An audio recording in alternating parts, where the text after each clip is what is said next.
sources from both sides, from the opposition and from the government side as well, that a repeat of yesterday's event is likely to continue today as well, because the government, the federal government has seek help from the provinces' law enforcement agencies, and new troops have joined already thousands of people, thousands of the police officials there in Zaman Park. So it will be again a repeat of yesterday's event, and now the clashes will not be restricted to Lahore only, but across Pakistan, across the big cities of Pakistan, and it's a sad story coming out of Pakistan. Well, many thanks for joining us there and for sharing those details, Khaswar. And we'll be back with you throughout the day for more. So Imran Khan cries conspiracy, says it is a London plan in order to malign his name. He continues to be holed up in his Lahore home as clashes erupt across Pakistan.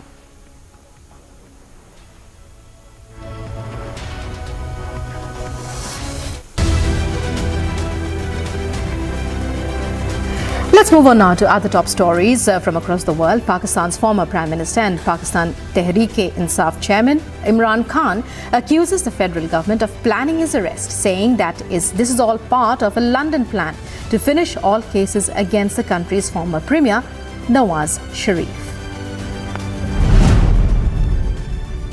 Russian President Vladimir Putin to hold talks with his Syrian counterpart Bashar al-Assad in Moscow today.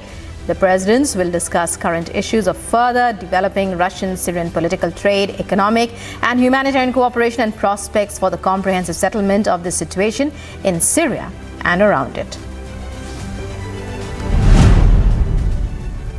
North Korean state media on Wednesday released images of the country's latest missile drill, which was detected by South Korean authorities on Tuesday.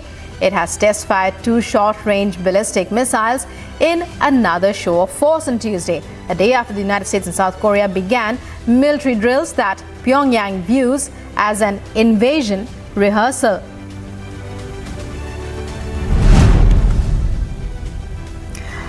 U.S. President Joe Biden on Tuesday signed the executive order that seeks to increase the number of background checks conducted during gun sales, saying this is common sense. Biden also stated that last year he signed into law the Bipartisan Safer Communities Act, the most significant gun safety law in 30 years.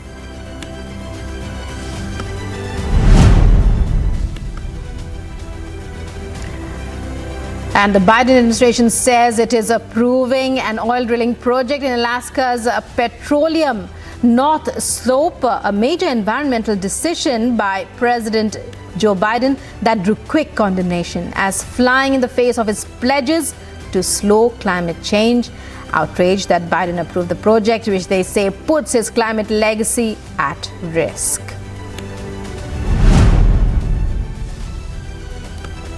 Ukraine's President Volodymyr Zelensky says this Tuesday that the defense of Bakhmut will be strengthened and thanked Iceland for its support following a visit by Prime Minister Catherine of Iceland. Intense Russian shelling targeted the city in the Donetsk region and nearby villages as Moscow waged a 3-sided assault to try to finish off Bakhmut's resistance.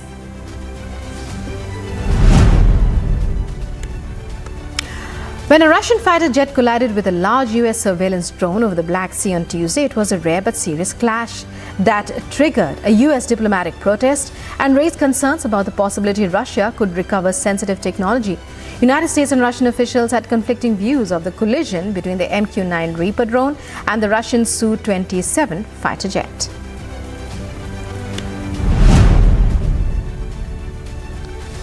European Union's top diplomat Josep Borrell on Tuesday called on Israel and the Palestinians to act urgently and responsibly to address the recent heightened violence in the West Bank. The current round of violence is one of the worst between Israelis and Palestinians in the West Bank in years.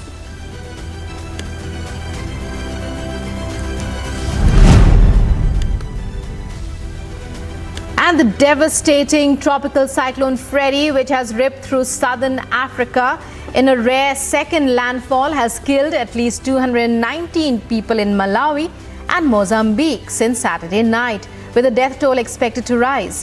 Heavy rains that triggered floods and mudslides have killed 199 people in Malawi.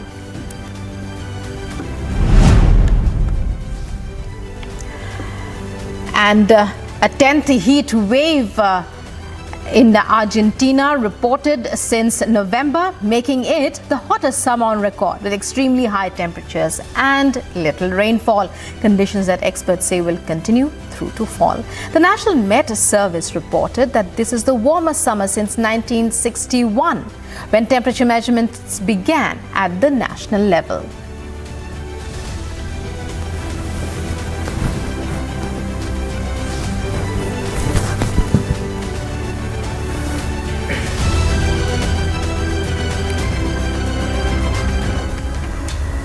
And let's move on now to other news stories. A Russian fighter jet, as we've been telling you, struck the propeller of a U.S. surveillance drone over the Black Sea on Tuesday in a brazen violation of international law, causing American forces to bring down the unmanned aerial vehicle, the United States said, but Russia insisted its warplanes did not hit the MQ-9 Reaper drone. Instead, Russia says the drone maneuvered sharply and crashed into the water following an encounter with Russian fighter jets that had been scrambled to intercept it near Crimea.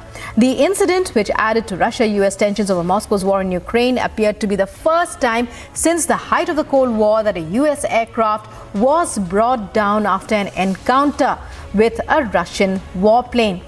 US President Joe Biden was briefed on the incident by National Security Advisor Jake Sullivan, according to White House National Security spokesman John Kirby. He added that the United States State Department officials would be speaking directly with their Russian counterparts and expressing concern over this unsafe and unprofessional intercept. State Department spokesman Ned Price called it a brazen violation of international law. The U.S. European Command said 2 Russian Su-27 fighter jets intercepted the drone while it was operating within international airspace. Let's listen in now to what authorities have to say on the issue and the collision that has shocked the world. What we saw again were fighter aircraft dumping fuel in front of this UAV. And then getting so close to the aircraft that it actually damaged the propeller on the MQ-9. We assess that it likely caused some damage to the Russian aircraft as well. To our knowledge, well, we know that the Russian aircraft did land. I'm not going to go into where they landed. But again, it's just demonstrative of very unprofessional, unsafe airmanship on the part of these pilots. So first of all, I would like to highlight U.S. European Command's statement released earlier today confirming that 2 Russian Su-27 aircraft conducted unsafe and unprofessional intercept with a U.S. Air Force intelligence, surveillance, and reconnaissance unmanned MQ-9 aircraft that was operating within international airspace over the Black Sea today. To recap, at approximately 7:03 a.m. Central European Time, one of the Russian Su-27 aircraft struck the propeller of the MQ-9, causing U.S. forces to have to bring the MQ-9 down in international waters. Several times before the collision, the Su-27s dumped fuel on and flew in front of the MQ-9 in a reckless and unprofessional manner. This incident demonstrates a lack of competence in addition to being unsafe and unprofessional. U.S. Air Forces in Europe, Air Forces Africa routinely fly aircraft throughout Europe over sovereign territory and throughout international airspace in coordination with applicable host nation and international laws.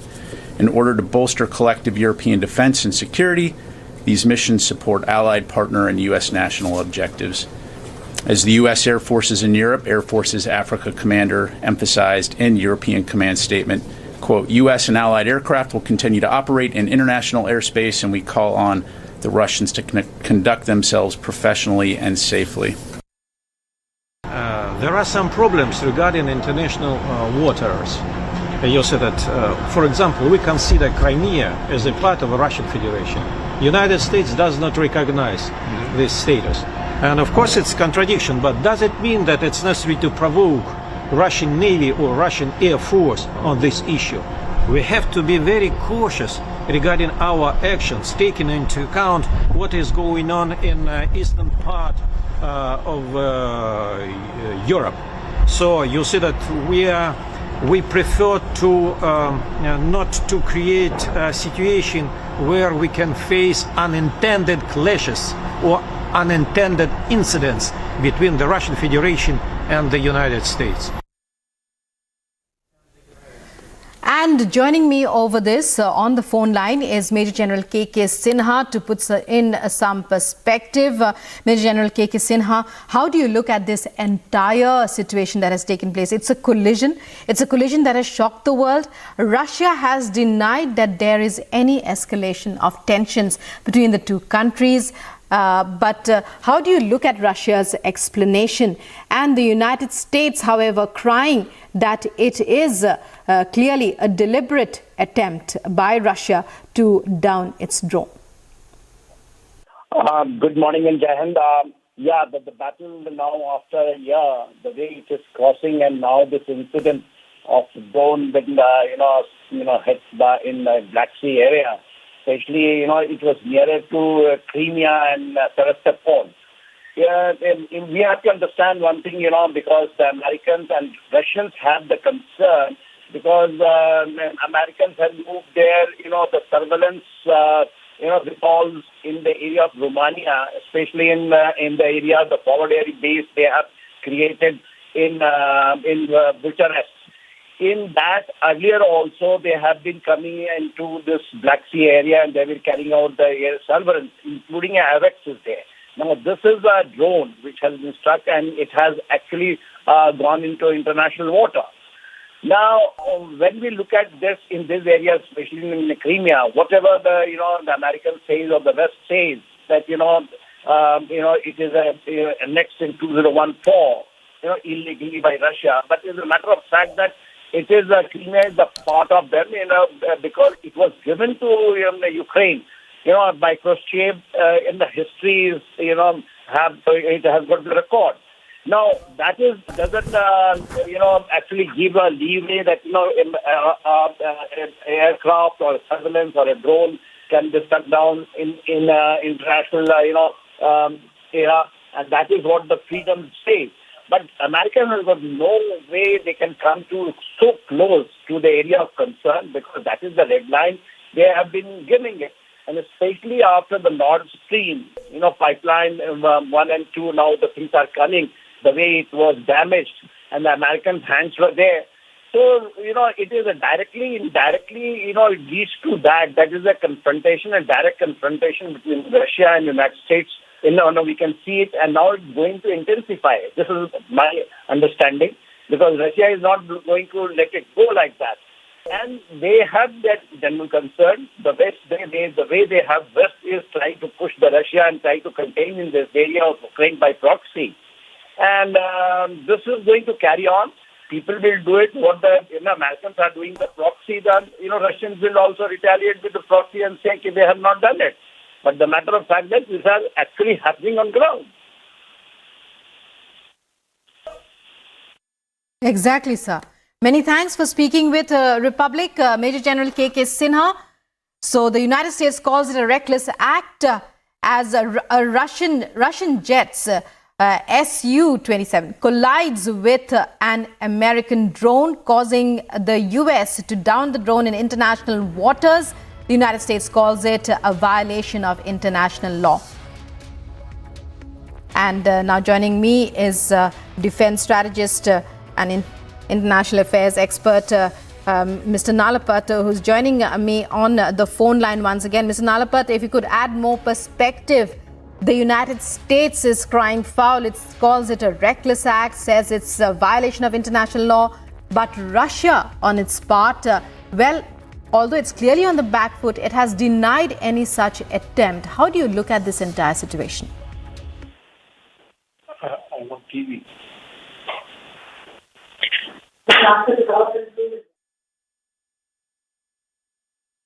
Professor Nalapat, if you can hear me.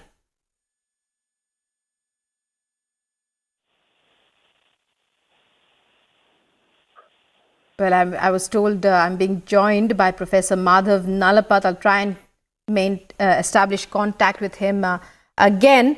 But right now, what we are showing you is are those Russian jets colliding with a U.S. drone over international waters in international airspace, leading to an escalation of tensions between the two. Russia has denied any deliberate attempt at confrontation. The United States, however, has called it, joining me now is Professor Madhav Nalapat once again. Mr. Nalapat, how do you look at this entire situation? Russia denying that there was any attempt at confrontation, the United States saying it is a violation of international law. Your comments, Russia's reaction, the United States claims at this point of time. How do you look at this entire situation? Well, I think it's fair to say that there have been more than a few people who have been warning of the risk of a potential conflict between the United States and the Russian Federation as a consequence of the activities concerning Ukraine. Now, the Black Sea is regarded by the Russians as somewhere like the waters near Florida are viewed by the American side, almost as American domestic territory. Now, let's say that you had very high-performance Russian drones operating all around Florida. I'm not sure what the U.S. response would be. Would it be the same response that they expect from the Russians on the Black Sea? The reality is that it's a cat and mouse game. And unfortunately, in this situation, the cat is Russia and the mouse is the United States sending these drones in. And it's only a matter of time before the cat starts swatting at the mice. And that's precisely what has happened now. Well, very interesting depiction of this entire situation, Professor Nalapat. Many thanks for speaking with Republic. We're talking about the latest escalation in tensions between the United States and Russia. Russia has said that there is no confrontation, even as a Russian fighter jet collides with a U.S. drone over the Black Sea, causing the United States to down the drone. And the United States calling it a violation of international law. Russia says there is no confrontation.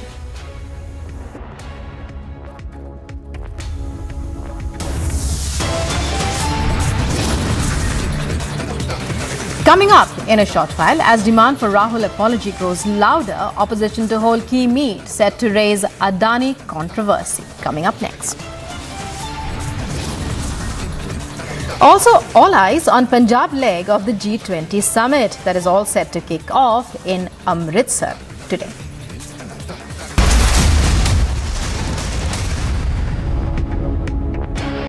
In the global employability rankings by Times Higher Education UK, only the following 6 institutions from India are ranked amongst the top 230 in the world for having the most employable graduates. IIT Delhi, IISc Bangalore, IIT Bombay, IIM Ahmedabad, IIT Kharagpur and Amity University.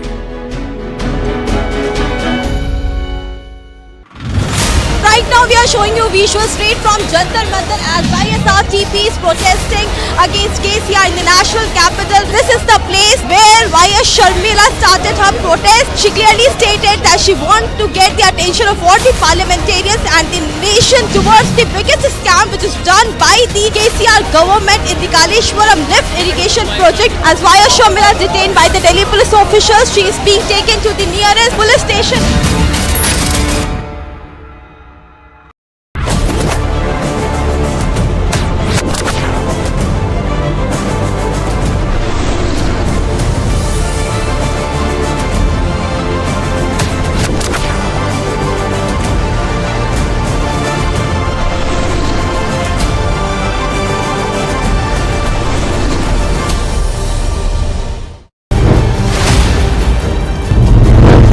Mr. Parambir Singh, you fabricated evidences in TVRP scam. Are you ashamed of it?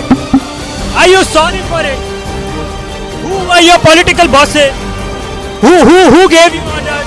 Are you ashamed of the fact that it to Republic.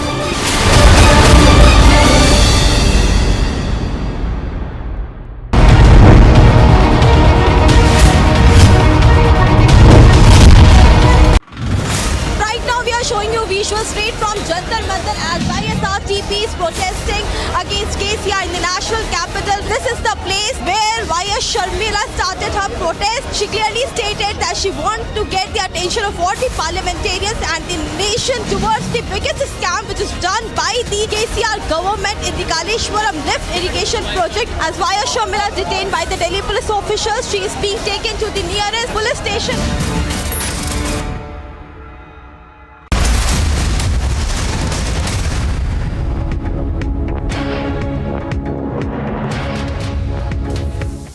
Arson, violence and complete mayhem in Pakistan as Imran Khan's arrest becomes more likely.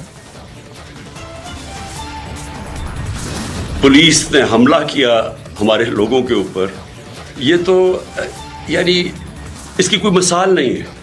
यानी क्या वजह है कि थोड़े से लोगों के ऊपर इस तरह का हमला किया और नुकसान पहुंचाया, water cannons, tear gas. In a last-ditch effort, Imran Khan repeats the London plan charge, appeals to supporters to resist arrest. A US drone crashes in the Black Sea after an encounter with Russian jets. Russia versus US blame game now breaks out. In the dock for land for jobs scam, Lalu Prasad and his wife Rabri Devi are likely to appear before court.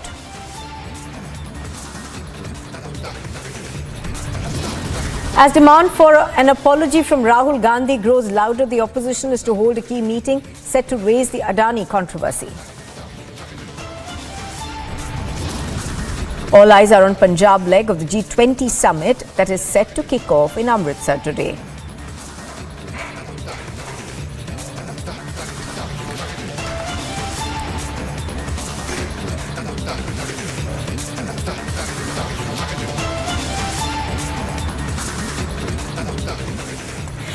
Good morning and thank you for staying with us on Republic TV. This is live and breaking. I'm Nupur Talwar Suri. Now ahead of the Parliament session today, the opposition is set to hold a meeting at the office of the Leader of the Opposition, Congress President Mallikarjun Kharge. Now the opposition parties are set to discuss the action by the ED against leaders belonging to opposition parties, including the recent arrest of Delhi's former Deputy Chief Minister Manish Sisodia and the Adani controversy. Now, the meeting is likely to take place at around 10 o'clock in the morning, and ahead of the same, security has been heightened in the national capital. Now, do remember, we have seen a deadlock of sorts in Parliament with both sides, that's the opposition and the Treasury benches, sticking to their side of the story. Now, the Treasury benches, of course, have been asking for an apology to come in from Rahul Gandhi over comments that he had made in the United Kingdom. On the other side, of course, the opposition has been raising slogans asking for a JPC into the Adani controversy. Piyush Mishra joins us on the broadcast right now. He's bringing us the latest in terms of what's expected today. Piyush, good morning. Piyush, give us a sense of what we're expecting today from both the opposition and the Treasury benches. Good morning, Nupur, to you too and to all our viewers. And today is a very big, important day as far as the political development in Parliament is concerned. What opposition is planning to do is that, to carry out a protest march from inside the Parliament till Enforcement Directorate and apprehending a massive law and order situation. Delhi police has beefed up its security. They are at the exit gate of the Parliament at the BJ Chowk, where multiple layers of barricading has been done. What opposition is demanding that the government must now form JPC to probe into the allegations into the Adani case.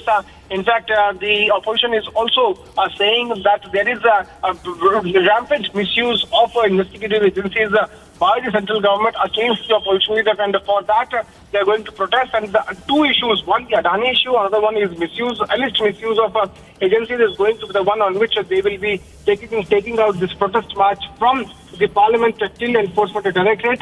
But Delhi police has made all its preparations. On the other side, what the BJP is saying, that first Rahul Gandhi must come in Parliament and apologize for the statements which he made on the foreign land, where he not only insulted Prime Minister but also, spoke up against India there on foreign land.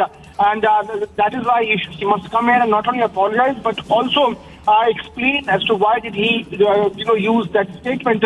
So massive showdown is now expected in Parliament from both the sides. At one side, opposition will be raising the issue of Adani, so they will be demanding the formation of JPC.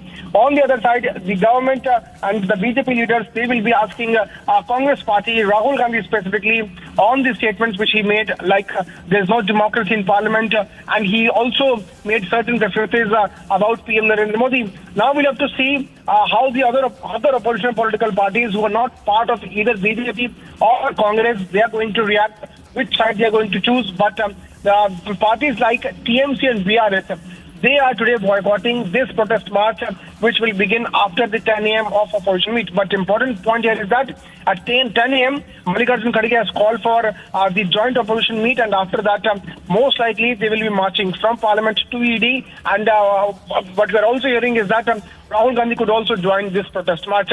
On the other side, BJP will once again raise its voice in Parliament, demanding apology from Rahul Gandhi. Nipur.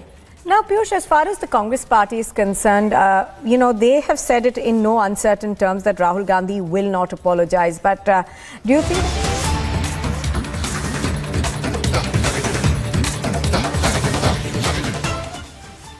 screen are of Lalu Prasad Yadav, his wife Rabri Devi and 14 others essentially who will be making their way to court today to remember that the land for job scam comes up in court today. I think that's his daughter also over there with Rabri Devi. She's also one of the accused in this particular case. Now, just to give you a sense of what this land for job scam is all about. Now, allegations against Lalu Prasad Yadav are that when he was railway minister, he essentially had had asked for large tracts of land and coerced people into selling those lands in return for jobs that were D-class jobs.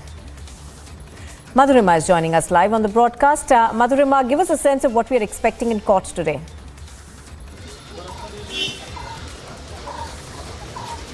Well, yes, Nupur, like you were putting that this entire scam pertains to 1 lakh square feet of land being sold for a mere price of 26 lakh rupees, where at that point in time the market value of this entire piece of land accumulated was over 4 crores.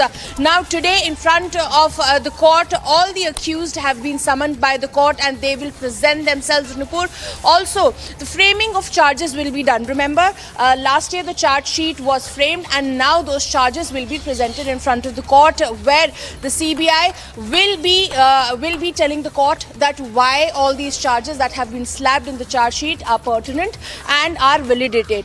After that, that will be defended, of course, by the counsels of all the accused as well, who have been named in the charge sheet. Also, at the same time, they'll be applying for a bail, and if the bail is given, which could be the case in this, because it's a very old case, it pertains to the time when Lalu Prasad Yadav was the railway minister, and he had acquired these pieces of land to the sum of 26 lakhs, like I was pointing out, in the exchange of.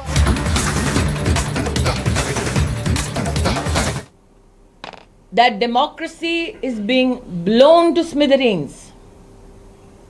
However, this very gentleman in Jammu during the Bharat Jodo Yatra said all is well in India,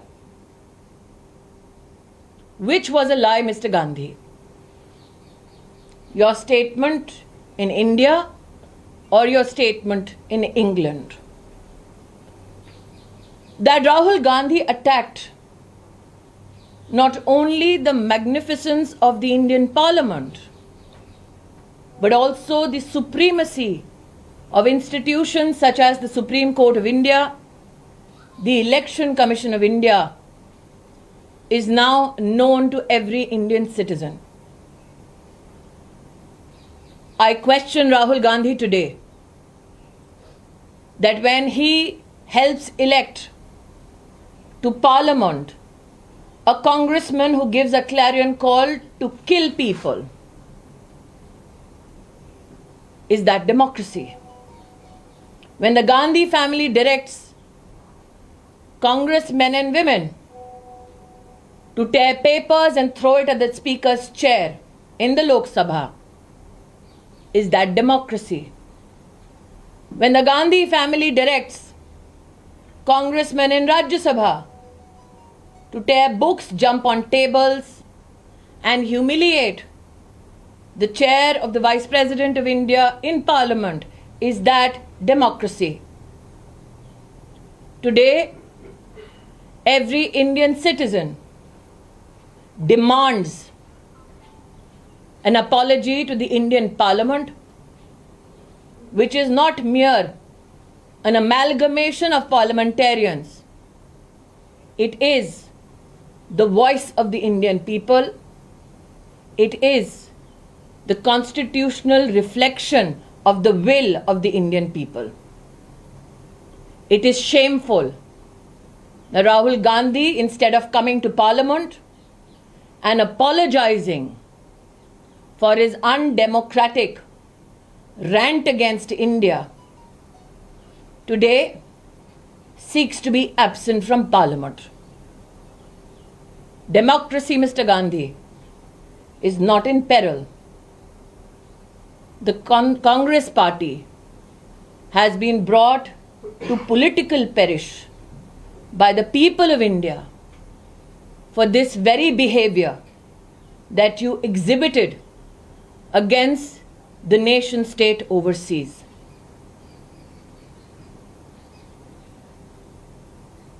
Rahul Gandhi ने एक ऐसे देश में जाकर विदेशी ताकतों का आह्वान किया जिसका इतिहास रहा है भारत को गुलाम बनाने का। भारत की लोकतांत्रिक व्यवस्थाओं की धज्जियां उड़ाते हुए राहुल गांधी ने यह खेद व्यक्त किया कि क्यों विदेशी ताकतें आकर भारत पर धावा नहीं बोलती। उनका द्वेष प्रधानमंत्री मोदी जी के लिए भारत के प्रति द्वेष में तब्दील हो चुका है।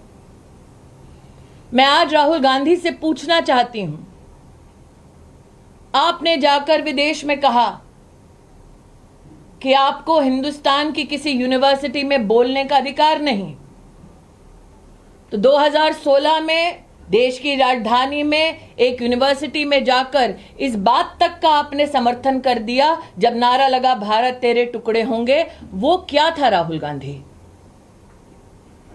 अपनी यात्रा में आपने स्वीकार किया जम्मू में 1 महीने पहले कि भारत में शांति है, सौहार्द है। उनको एक ऐसा व्यक्ति नहीं मिला जिसने कहा हो कि उनके प्रति कटुता का भाव है। तो आप झूठ कब बोल रहे थे राहुल गांधी? लंदन में कि हिंदुस्तान में? आपने इस बात को भी एक विदेशी संस्थान में चर्चा के संदर्भ में रखा कि आपको अपने लोकतांत्रिक अधिकारों का देश की संसद में हनन होते दिख रहा है। मैं आज राहुल गांधी से पूछना चाहती हूं कि गांधी खानदान के आदेश अनुसार जब लोकसभा में कांग्रेस के सदस्य कागज फाड़कर स्पीकर की ओर फेंकते हैं, स्पीकर का अपमान करते हैं, क्या वो ब्रेवरी है या राहुल गांधी की डेमोक्रेसी की परिभाषा? जब राज्यसभा में राष्ट्र के उपराष्ट्रपति के चेयर की ओर, जहां पर उनके प्रतिनिधि विराजमान हैं, कांग्रेस के नेता कागज फेंकते हैं, अपमान करते हैं, टेबल के ऊपर चढ़कर किताबें पटकते हैं, क्या वो डेमोक्रेसी है राहुल गांधी? मैं आज भारत के हर नागरिक की ओर से राहुल गांधी से कहना चाहती हूं कि संसद हमारे देश की मात्र सांसदों का जमघट नहीं है। हमारे देश की संवैधानिक परंपरा, राष्ट्र की लोकतांत्रिक ताकत और हर भारतीय का अधिकार क्षेत्र है। राहुल गांधी ने भारतीय के अधिकार क्षेत्र पर विदेशी ताकत धावा बोले ये आमंत्रण दिया है। राहुल गांधी ने विदेशी ताकत आके भारतीय संसदीय परंपरा को छिन्न भिन्न कर दें ये आह्वान किया है। राहुल गांधी भूल गए हैं कि संसद पर पताका लहराता है भारत का झंडा, जिसके लिए लाखों ने कुर्बानी दी। राहुल गांधी का संसदीय परंपरा का अपमान करना ऐसे राष्ट्रभक्तों का, उनके बलिदानों का और देश की लोकतांत्रिक व्यवस्था का और देश के हर नागरिक जो वोट करने जाता है उसका अपमान है। राजनीति में हार जीत राजनीतिक परंपराओं का हिस्सा है, लेकिन राष्ट्रनीति ये कहती है कि अपने राजनीतिक लाभ के लिए अपने पैरों तले देश की संसद को अगर रोधने का दुस्साहस करोगे तो देश जवाब मांगेगा, देश की संसद जवाब मांगेगी। आज मैं राहुल गांधी से कहना चाहती हूं, संसद से भागने की बजाय आकर संसद में माफी मांगे, क्योंकि अपमान उन्होंने देश की संसद, देश की संविधान और देश के वोटर का किया है। धन्यवाद। So Smriti Irani over there leading the charge from the government side, asking for Rahul Gandhi to apologize. Now, do remember that this has been one of the things that the Treasury benches have been harping upon. They have asked Rahul Gandhi to apologize. So far, of course, the Congress leader, as well as the leader of the opposition in the Lok Sabha, Mallikarjun Kharge, has maintained that Rahul Gandhi will not apologize and there's no need for an apology. They also have said, of course, that his words and his comments have been misconstrued and only certain parts of his speech have been shown. So that's been what the Congress party has said. Smriti Irani over there addressing a press conference asking for Rahul Gandhi to apologize for what he said during his tour in the United Kingdom.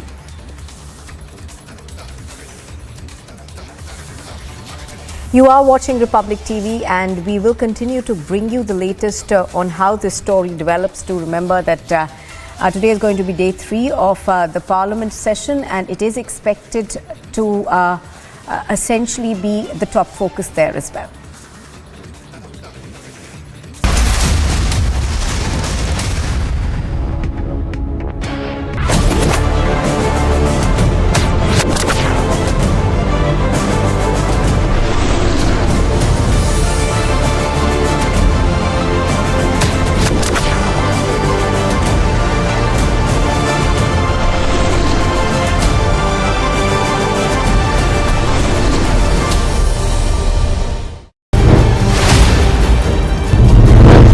Mr. Parambir Singh, you fabricated evidences in TVRP scam. Are you ashamed of it? Are you sorry for it? Who were your political bosses? Who gave you orders? Are you ashamed of the fact that to Republic?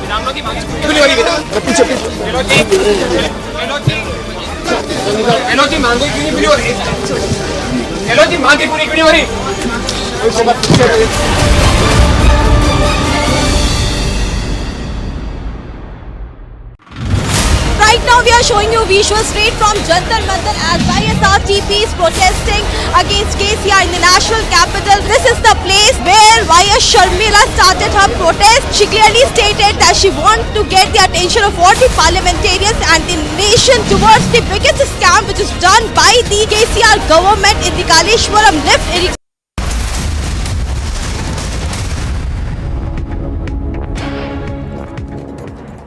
As the budget session of Parliament resumed, leaders of 18 opposition parties will be holding a meeting today to discuss further strategies to corner the government on the Adani issue. According to sources, a proposal for a letter to be signed by all MPs may be discussed. Further, a proposal to march to the Enforcement Directorate's office may also be considered.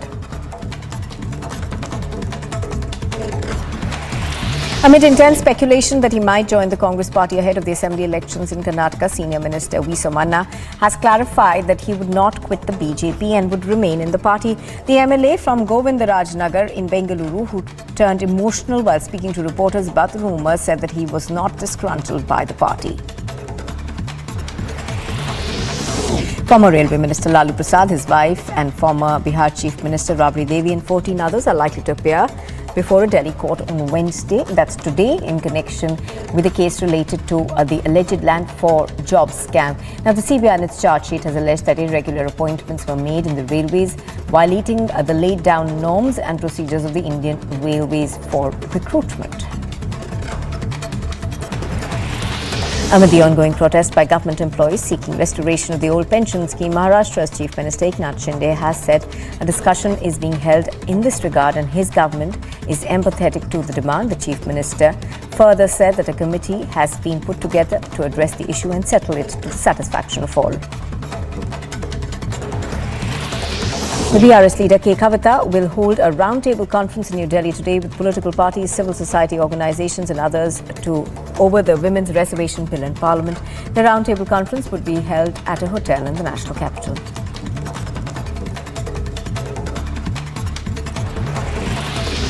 Bachi Babu, alleged to be a close accomplice of Pillai and the auditor of K. Kavitha, has been summoned for questioning in the Delhi liquor policy money laundering case. Babu was summoned on the 9th of March but had sought a postponement on health grounds. On the instructions of Telangana Governor Tamilisai Soundararajan, Telangana Raj Bhavan has written to the Secretary and ordered a thorough inquiry and called for a detailed report into the issue of the TSPSC paper leak case. Amid the ongoing Nashik-Mumbai farmers' long march and threats to intensify the protest, the Maharashtra government has decided to hold talks with the delegation of farmer leaders. Thousands of farmers and tribals had launched a march towards Mumbai from Nashik district in North Maharashtra on Tuesday in support of their demands, including an immediate financial relief of 600 rupees per quintal to onion growers, uninterrupted electricity supply for about 12 hours and a waiver on agricultural loans. And Mauritius's Prime Minister Praveen Kumar Jagnauth visited the first training squadron ships and appreciated the assistance provided by ships and aircraft of the Indian Navy, while also lauding the interoperability between the Indian Navy and the Mauritian National Coast Guard. The Prime Minister was speaking at the first training squadron ships last evening at Key A Harbour area in Port Louis.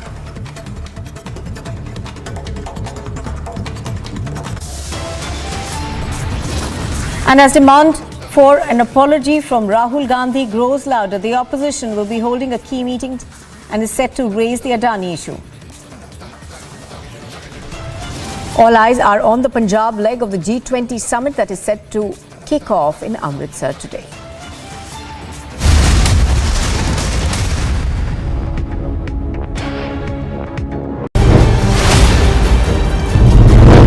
Mr. Parambir Singh, you fabricated evidences in TVRP scam. Are you ashamed of it? Are you sorry for it? Who were your political bosses? Who gave you orders? Are you ashamed of the fact that to Republic?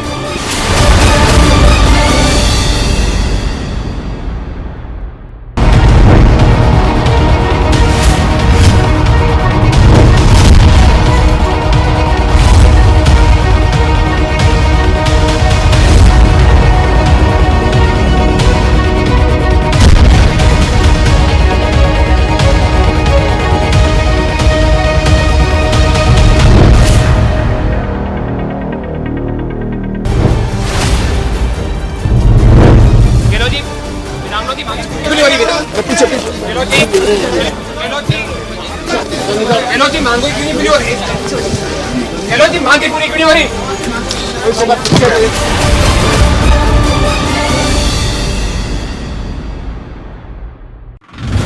Right now we are showing you visuals straight from Jantar Mantar as YSRTP is protesting against KCR in the national capital. This is the place where YS Sharmila started her protest. She clearly stated that she wants to get the attention of all the parliamentarians and the nation towards the biggest scam which is done by the KCR government in the Kaleshwaram lift irrigation project. As YS Sharmila is detained by the Delhi police officials, she is being taken to the nearest police station.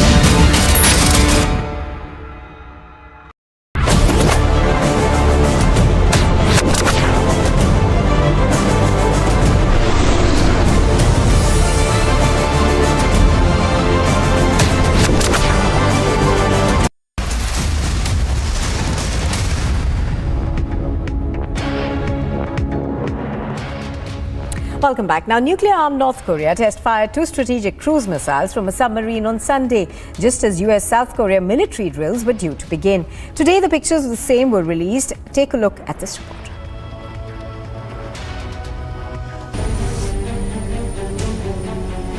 Just as US-South Korea military drills were due to begin, its neighbor North Korea test on March 14 test-fired 2 short-range ballistic missiles. Coming off a record year in missile testing, North Korea's weapons demonstrations include test launches of an intercontinental ballistic missile, short-range missiles and a purported long-range cruise missile system. North Korea said it tested submarine, launched cruise missiles in apparent protest of the drills it views as an invasion rehearsal. North Korea's missile tests signal the country likely will conduct provocative weapons testing activities during the US-South Korean drills that are to run for 11 days. Meanwhile, the US Indo-Pacific Command said North Korea's launches don't pose an immediate threat to its allies. Remember, last week North Korean leader Kim Jong-un ordered his troops to be ready to repel its rivals' frantic war preparation moves. North Korea has long bristled over drills they regard as a rehearsal for invasion. It has conducted a record number of missile tests and drills in the past year in what it says is an effort to boost its nuclear deterrent and make more weapons fully operational. Agency report for Republic TV. Arson, violence and complete mayhem in Pakistan as Imran Khan's arrest becomes more likely.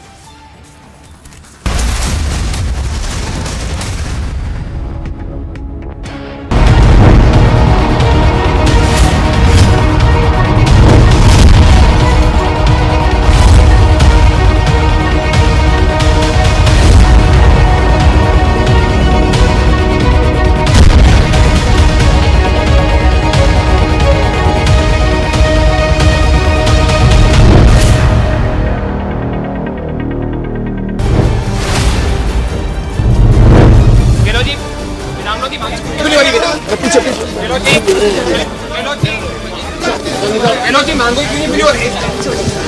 Hello जी मांगे पूरी क्यों नहीं हो रही?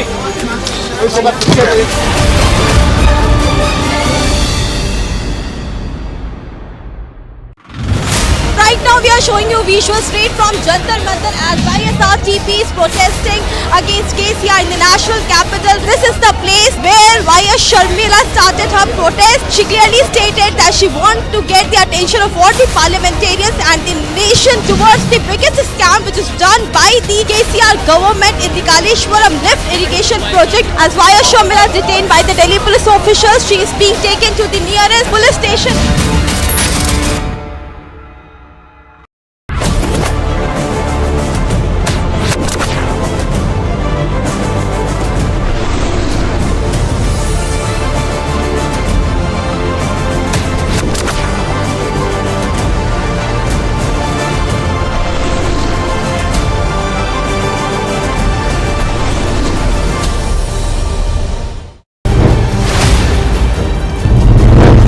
Mr. Parambir Singh, you fabricated evidences in TVR scam? Are you ashamed of it? Are you sorry for it? Who were your political bosses? Who gave you orders? Are you ashamed of the fact?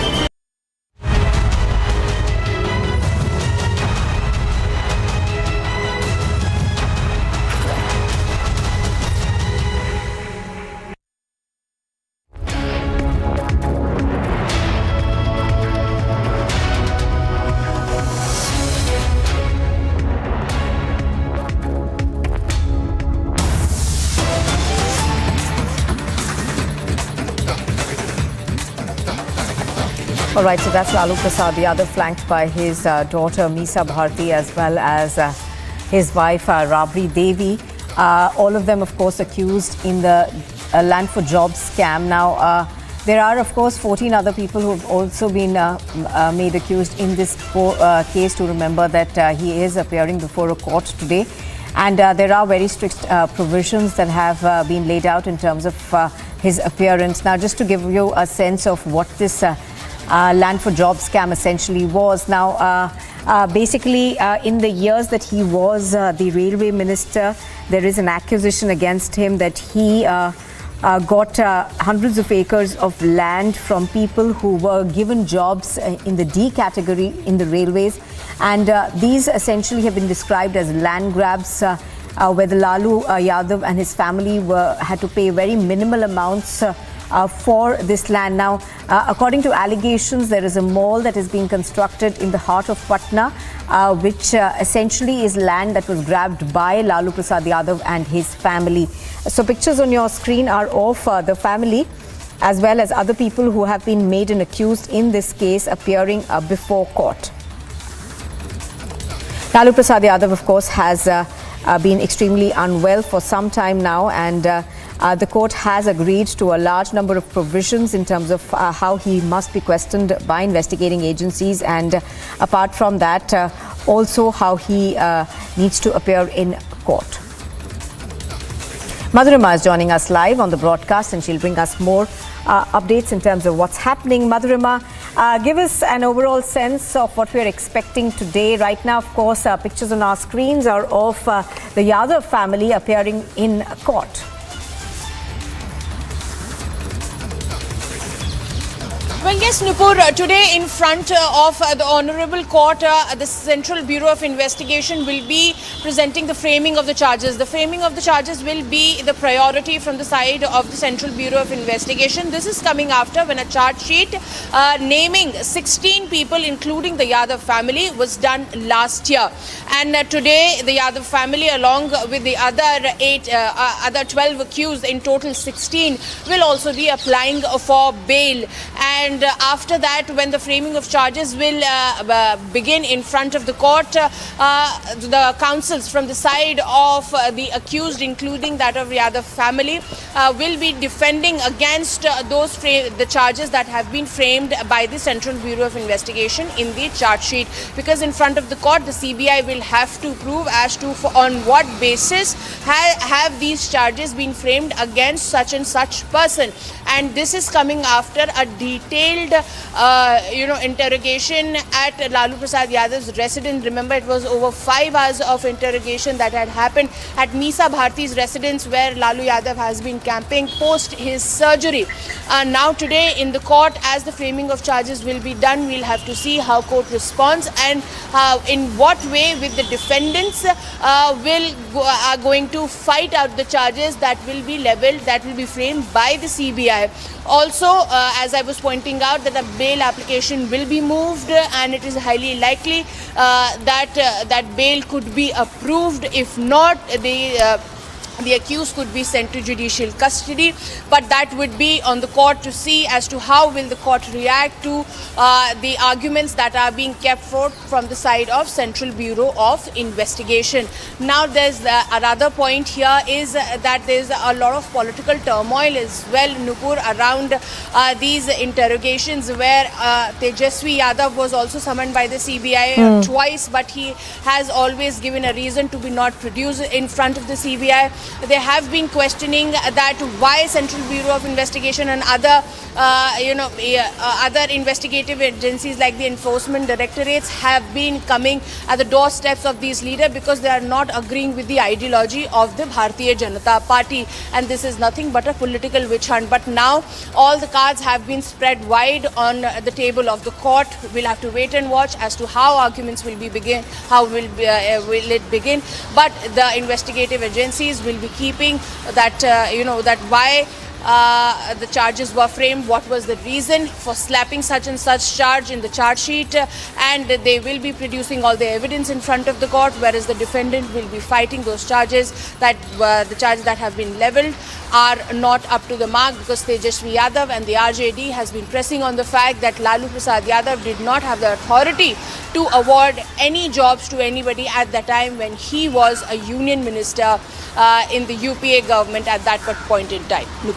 All right, now Madhurima, of course, the RJD as well as the JDU both have been saying that this is just political vendetta, and also, part of the larger opposition groups continue to maintain that this is the government's control of agencies, and that is why, these charges have been filed. Now, do you think that similar kind of responses are expected from the RJD today? Well, yes, absolutely, Nupur, because if we look at the trail of arguments that have been presented from the side of the entire RJD camp, they have been pressing upon this fact time and again that this is nothing but political witch hunt, and it is only happening because the RJD and the JDU do not really, they are not succumbing to the ideology of the BJP, and that they have also highlighted that whosoever, transfers themselves to the BJP or joins the BJP, all of a sudden they're all charges, and if any case is booked against them, they get rid of it. But at the same time, the BJP is saying that they have nothing to do with it. It is the law that it is taking its course. It is not an effort by any political party, because if we look at the history of this scam as well, Nupur, the way there were 8 people. There were 8 people from whom this 1 lakh square feet of land was obtained by the Yadavs, and the way it was obtained, the amount that they paid for 1 lakh square feet of land was only a mere 26 lakh rupees, whereas that point in time, that is around 2000, between 2004 and 2009, it amounted to 4.25 crores, Nupur. So there are a lot of evidence that have been presented by the CBI, and everything that is happening by the law. So the BJP has been questioning that if it is political vendetta, why are you not able to fight it out at the court? Nupur. All right, stay with us, Madhurima. Let's also bring in Prakash Singh, who now joins us on the broadcast. Prakash, the RJD, of course, maintaining that similar refrain in this, saying that this is political vendetta, and it is the government's way of getting back at them, at the fact that the JDU and the BJP formed a government in Bihar, ditching the JDU and RJD, I beg your pardon, formed a government in Bihar, ditching the BJP. Well, whatever the RJD claim is a political vendetta or not, the case has been going on for quite some time.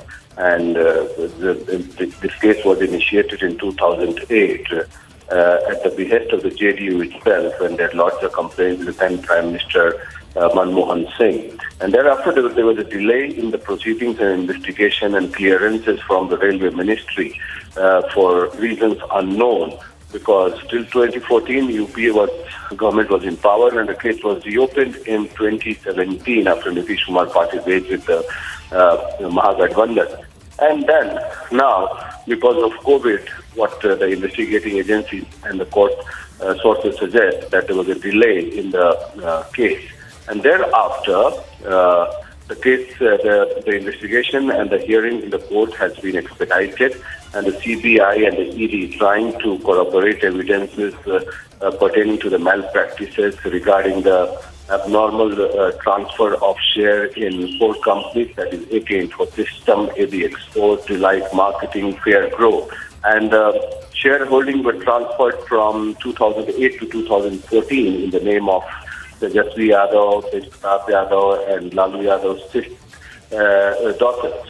So apparently, we have seen that multiple raids took place at various places in the preceding years at the premises of Lalu Yadav's sons and daughters, as well as Lalu Yadav's premises. And now, today, the CBI court is hearing this case, and the CBI will be presenting a strong case that they have enough evidences of illegal practices, and that to land for job and the land for hotel scam, but specifically land for job scam. And Tejasvi Yadav hitting out strongly against the BJP that the investigating agencies have become a caged parrot of the ruling dispensation. But as a matter of fact, cases are fought on law points, and if the law points are against Lalu Yadav and family, nobody could save them. And CBI is trying to garner evidences and produce it before the court, and it's up to the court as to what they will do. We'll get to know in a short moment. All right. All right, do stay with us. I think we've got Nikhil Anand on the phone line with us. Nikhil Anand, good morning. We are, of course, seeing the framing of charges that takes place today now. Lalu Prasad Yadav and his family say that this is political vendetta. But on the other side, investigative agencies say that there have been wrongdoings committed. And the fact that, this huge parcel of land was given to the family at such low rates is questionable. How do you see this? See, this allegation against the investigating agencies as well as the central government is really farce. Just the opposition, basically the Grand Alliance parties, are saving their face. But it is really surprising that it was Lalan Singh, Shivanand Tiwari and Nitish Kumar who just conducted a press conference to reveal this big scam. And they even submitted the facts related to the case. And you know that this case is being moving forward under the purview of the court. And court basically works on the basis of evidences. And court, the CBI and ED must be having adequate evidence. On the basis of that only the charges will be framed. And it is the ongoing process. Surprising that this case was unearthed in 2009, and from 2009 to 2014 it was the Congress government. Everything, the investigation and everything, the process started during that time, and those blaming BJP are just playing a political, petty political propaganda. So BJP has nothing to do with this. It is the investigating agencies, and I want to ask the RJD people that do they have faith on the judiciary of this country? If they have this faith on judiciary of this country, so, and if they are having anything in favor of, any evidence in favor of Lalu ji and family, and anything against the investigating agency, they can present it before the court, and justice will surely be done. And whatever the case is moving forward, the investigation, the interrogation, and their submission before the court, it is all taking place on the basis of the investigation and the evidences. Right. Mr. Anand, appreciate your speaking to us on Republic TV. Thank you very much for joining us. So that is Nikhil Anand from the BJP over there saying that, investigative agencies are doing their job. Let's go across to Madhurima, I think, for a quick update in terms of what's happening in court right now. Madhurima, the framing of charges, of course, takes place in a short while from now. Give us more details in terms of what's happening right now. Okay, we seem to have lost that audio connection with Madhurima. We're going to get her back in just a bit. But pictures on your screen are of Lalu Prasad Yadav, his wife, Rabri Devi and Misa Bharti, all of them, of course, making an appearance before court. Now, the former railway minister and his wife are appearing before court in connection with the alleged land for job scam. Now, the case relates to alleged appointments made in the railways in return for land parcels gifted or sold to Lalu Prasad's family when he was the Minister of Railways between 2004 and 2009. Now, the CBI in its charge sheet alleged that irregular appointments were made in the railways, violating the laid down norms and procedures of the Indian Railways for recruitment.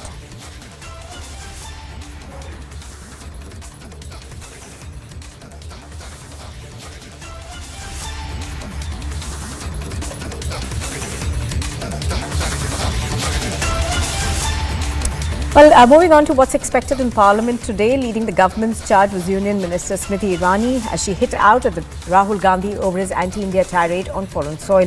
Launching a scathing attack, Smriti Irani asked if insulting India in London is what he calls democracy, further demanding that he come out with an apology.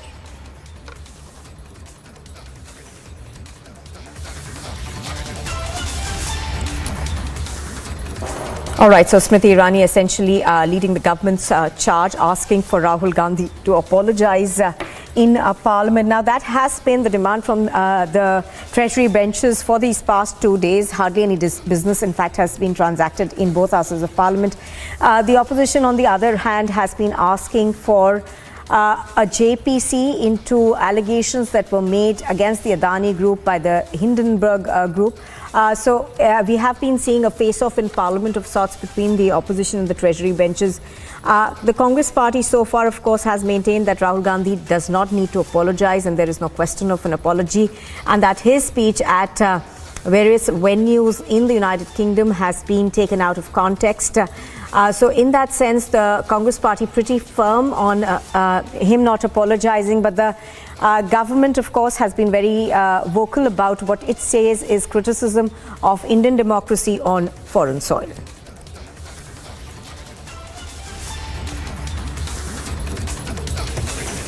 He claimed that he does not have access to conversation in Indian universities. That for him was indication of death of democracy. My question today to Mr. Gandhi is this.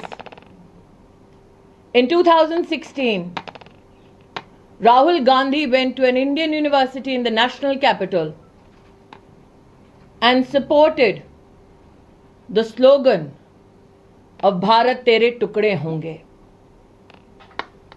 Rahul Gandhi further states in his travels to the United Kingdom that democracy is being blown to smithereens. However, this very gentleman in Jammu during the Bharat Jodo Yatra said all is well in India, which was a lie, Mr. Gandhi. Your statement in India or your statement in England?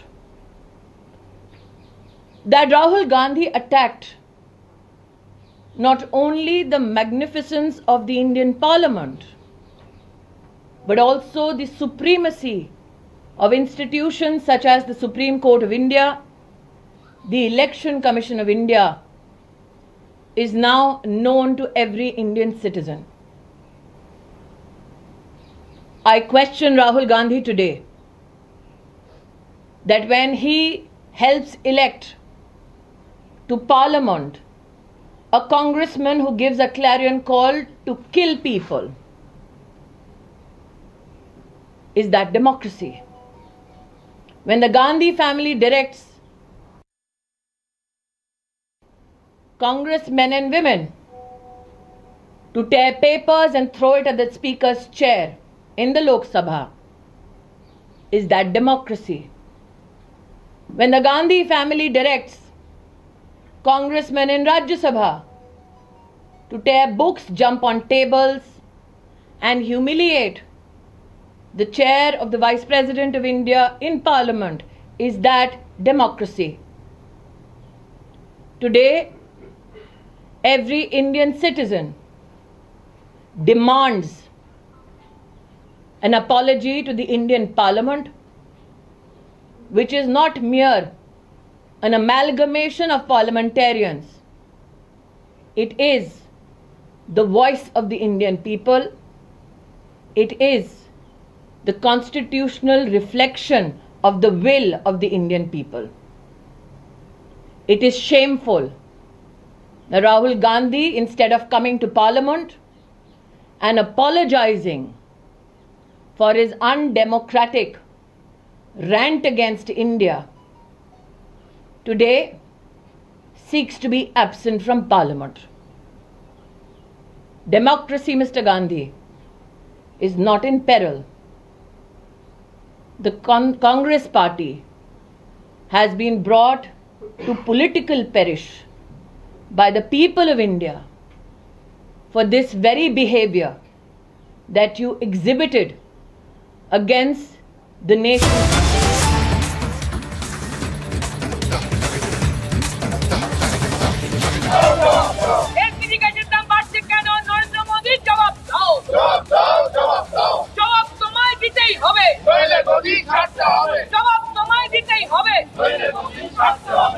प्रधानमंत्री चुप्पी छोड़ो प्रधानमंत्री चुप्पी छोड़ो LPG का दाम क्यों बढ़ रहा है प्रधानमंत्री जवाब दो प्रधानमंत्री जवाब दो एलपीजी का कीमत क्यों बढ़ रहा है प्रधानमंत्री जवाब दो एलपीजी का कीमत क्यों बढ़ रहा है प्रधानमंत्री जवाब दो जवाब तुमको देना होगा जवाब तुमको देना होगा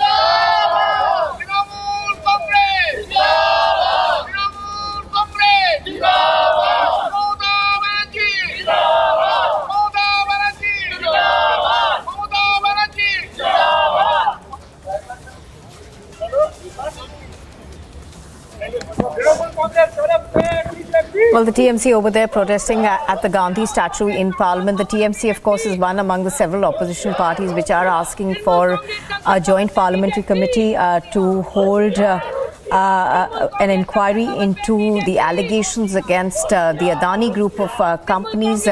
And there are several other opposition parties which, of course, want the Prime Minister also to make a statement on that. So the TMC right now protesting in Parliament. This is the Gandhi statue outside of Parliament. Now, I do remember that opposition parties have been clashing with the government over this issue, with several of these opposition parties asking for JPC to be formed. Now, this also is against the hike in prices of energy. আমরা গতকাল প্রতিবাদ করেছিলাম LIC এবং state ব্যাংকের যেখানে অর্থ সাধারণ মানুষের রাখা থাকে তার ভবিষ্যৎ সুনিশ্চিত করার জন্য। আজকে আমরা দ্বিতীয় দিন করছি মূল্য বৃদ্ধির প্রতিবাদে, পেট্রোপণ্যের মূল্য, ডোমেস্টিক গ্যাসের।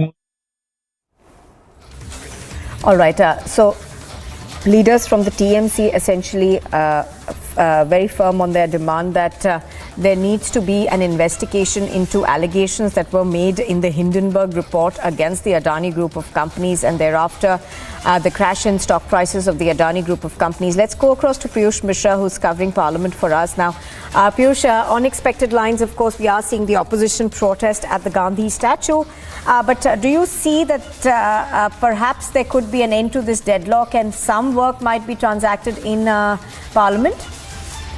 Well, Nupur, right now it's not a joint opposition protest which is going on. It's only Trinamool Congress which is doing the protest. And let us also tell to our viewers that the TMC is not taking part in the meeting which has been called in by the Congress President Mallikarjun Kharge. Remember that Mallikarjun Kharge yesterday had given a call for a joint opposition meet over issues like JPC, formation of JPC into Adani issue, as well as over the alleged misuse of agencies. But TMC is not taking part in that particular meeting. TMC wants to show to its voters, to people of the country, that it is not with the Congress party on the same front, on the same line, and that is why TMC is doing a separate protest in front of Gandhi statue. So we can clearly see as to how the opposition is itself divided over these issues. Right now, as we are speaking, Trinamool Congress is protesting over the issue of price rise, not on the issue of Adani or the alleged misuse of agencies. And at the same time, this protest is taking place at the same time when Congress is leading that particular joint opposition meeting inside the parliament where the strategic meeting of opposition is going on. But TMC has skipped this meeting. In fact, what we are learning is that BRS has also skipped this meeting, and right now as we are speaking, the Trinamool Congress is protesting in front of Gandhi statue. We'll have to see what kind of strategy the opposition is going to make, but what we are learning is that after the meeting comes to an end, joint opposition is likely to march from the parliament towards the ED headquarters, and that is why a massive deployment of Delhi police personnel, CRPF personnel has been done at the Vijay Chowk. Right now as we are speaking, the strategy meet is going on. BJP on the other side is very much adamant over the issue of Rahul Gandhi making a statement there at the foreign land and answering and asking him to apologize for that particular statement. All right, stay with us, Piyush. Let's quickly, in fact, play out a report that Piyush had earlier filed on the protest that is taking place at the Gandhi statue. The Trinamool Congress is right now protesting in front of Gandhi statue in Parliament, and they are now protesting against the price rise. There are many parliamentarians who are holding the placard which reads cooking gas is beyond reach of poor and middle class. You can see the parliamentarians like Jonas Sen, Mukul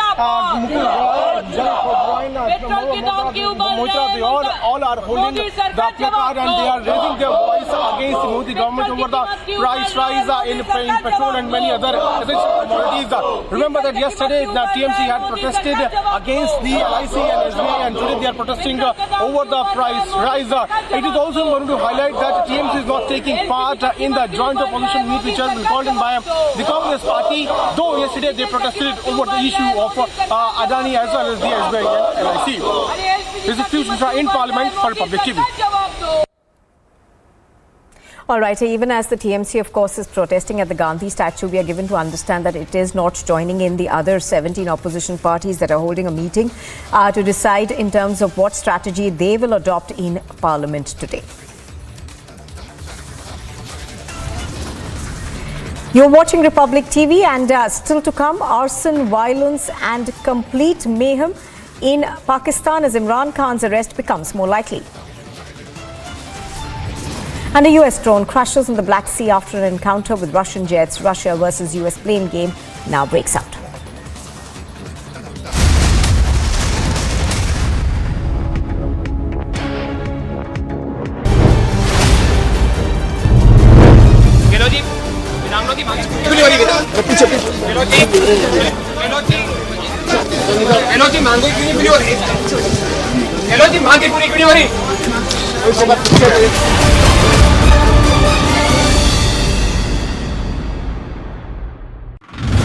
Right now we are showing you visuals straight from Jantar Mantar as YSRTP is protesting against KCR in the national capital. This is the place where YS Sharmila started her protest. She clearly stated that she wants to get the attention of all the parliamentarians and the nation towards the biggest scam which is done by the KCR government in the Kaleshwaram lift irrigation project. As YS Sharmila is detained by the Delhi police officials, she is being taken to the nearest police station.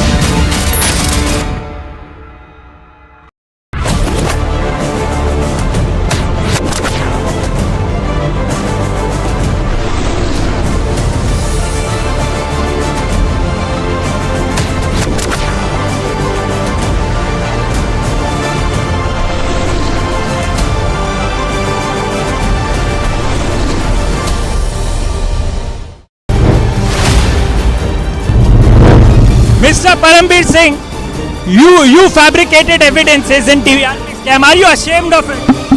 Are you sorry?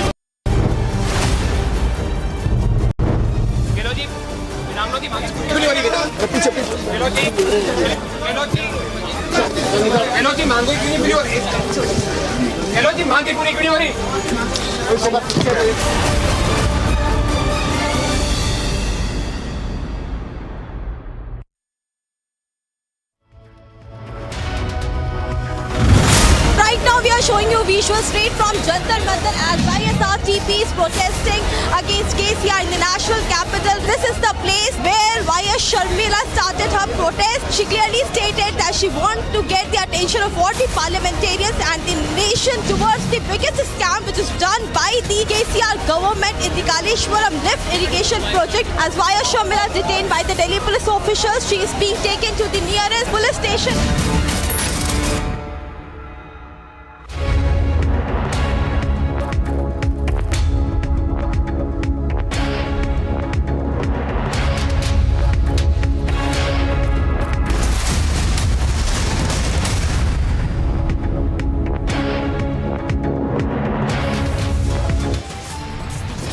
Rahul Gandhi attacked not only the magnificence of the Indian Parliament, but also the supremacy of institutions such as the Supreme Court of India, the Election Commission of India,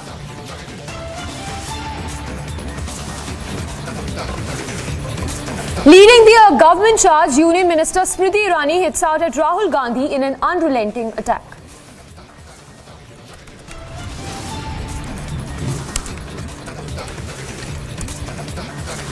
In dock for land for job scam, Lalu Prasad Yadav and wife Rabri Devi appear before the court.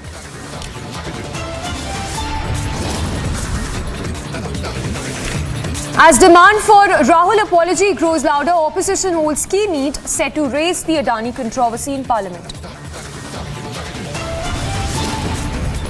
Arson, violence and complete mayhem in Pakistan as Imran Khan's arrest likely today. U.S. drone crashes in Black Sea after encounter with Russian jets. Russia versus U.S. playing game now breaks out.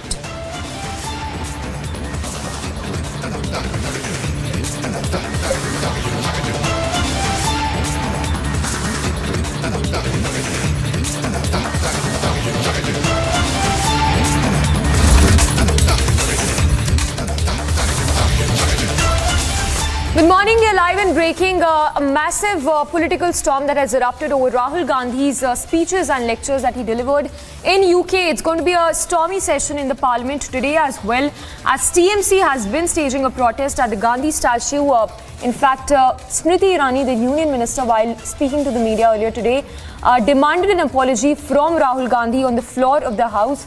So the central government reiterating that Rahul Gandhi must apologize on the floor of the House. Meanwhile, we've been seeing the visuals of the TMC staging protest at the Gandhi statue, saying that they want a discussion on the Adani matter inside the Parliament, whereas the Congress on the other hand says that Rahul Gandhi will not apologize for the speeches and remarks made in London. He claimed that he does not have access to conversation in Indian universities. That for him was indication of death of democracy. My question today to Mr. Gandhi is this. In 2016, Rahul Gandhi went to an Indian university in the national capital and supported the slogan of Bharat Tere Tukde Honge. Rahul Gandhi further states in his travels to the United Kingdom that democracy is being blown to smithereens. However, this very gentleman in Jammu during the Bharat Jodo Yatra said all is well in India. Which was a lie, Mr. Gandhi? Your statement in India or your statement in England? That Rahul Gandhi attacked not only the magnificence of the Indian Parliament, but also the supremacy of institutions such as the Supreme Court of India, the Election Commission of India, is now known to every Indian citizen. I question Rahul Gandhi today that when he helps elect to Parliament a congressman who gives a clarion call to kill people, is that democracy? When the Gandhi family directs congressmen and women to tear papers and throw it at the speaker's chair in the Lok Sabha. Is that democracy? When the Gandhi family directs congressmen in Rajya Sabha to tear books, jump on tables and humiliate the chair of the Vice President of India in Parliament, is that democracy? Today, every Indian citizen demands an apology to the Indian Parliament, which is not mere an amalgamation of parliamentarians. It is the voice of the Indian people. It is the constitutional reflection of the will of the Indian people.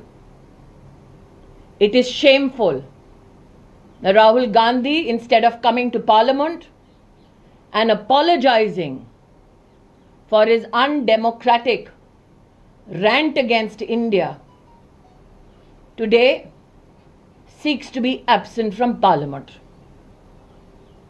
Democracy, Mr. Gandhi, is not in peril.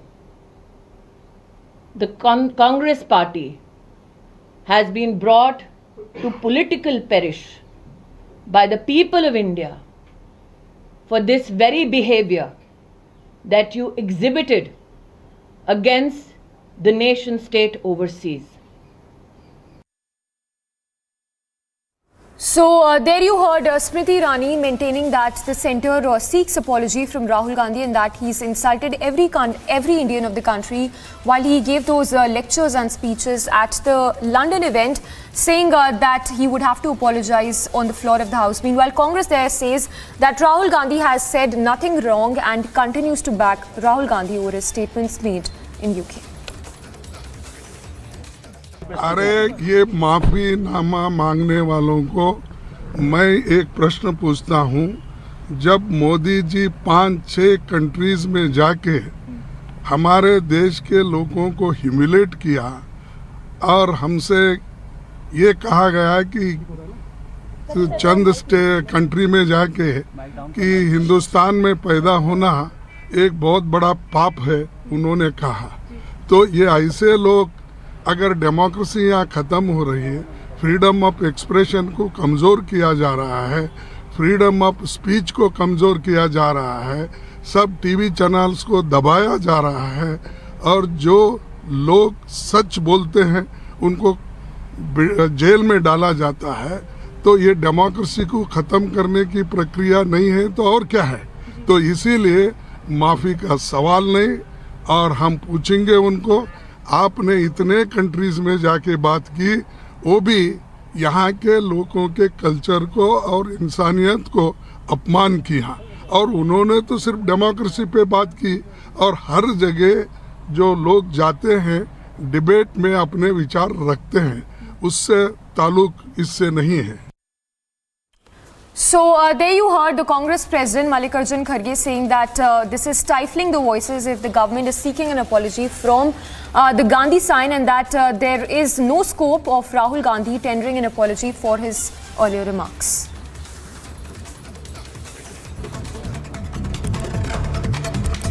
And news in brief, a Russian fighter jet struck the propeller of a US surveillance drone over the Black Sea on Tuesday in a brazen violation of international law, causing American forces to bring down the unmanned aerial vehicle. But Russia insisted its warplanes did not hit the US drone, instead said that the drone maneuvered sharply and crashed into the water following an encounter with Russian fighter jets that had been scrambled to intercept it near Crimea. When a Russian fighter jet collided with a large US surveillance drone over the Black Sea on Tuesday, it was a rare but serious clash that triggered a US diplomatic protest, raising concerns about the possibility of Russia recovering sensitive technology. US and Russian officials, meanwhile, had conflicting views of the collision between the US drone and the Russian fighter jet, each blaming the other. The Russian ambassador to the US, meanwhile, said that Russia wants no confrontation with the US. There are some problems regarding international waters. You see that, for example, we consider Crimea as a part of the Russian Federation. United States does not recognize this status. And of course it's contradiction, but does it mean that it's necessary to provoke Russian Navy or Russian Air Force on this issue? We have to be very cautious regarding our actions, taking into account what is going on in eastern part of Europe. So you see that we prefer to not to create a situation where we can face unintended clashes or unintended incidents between the Russian Federation and the United States. In a video message, the Pakistan ex-Prime Minister claimed that there was shelling inside his house where there were innocent victims inside. Also accused the federal government of planning his arrest, saying that it is all part of a London plan to finish all cases against the country's former Premier Nawaz Sharif. Ishtiaq Khan, the President of Lahore High Court, met with Imran Khan under Criminal Code Procedure Section 76. Ishtiaq Khan had been given an undertaking that Imran Khan would appear in court on 18th of March. They will provide this undertaking to the concerned officers.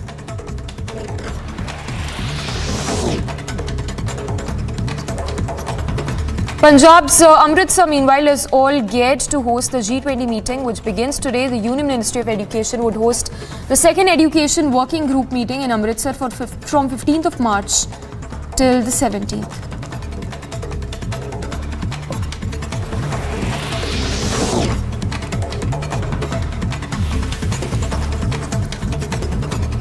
A case, meanwhile, was registered against 3 people, including 2 BJP workers, namely Vishnu and Dinesh, who were allegedly assaulted with weapons, according to police officials. The incident happened on Tuesday night in the Palakkad district of Kerala. Northern Command Army Commander Lieutenant General Upendra Dwivedi reviewed the operational situation in Sub-Sector North in the Ladakh sector. According to the Indian Army officials, the Northern Army Commander also exhorted the vital contributions of troops stationed at line of actual control.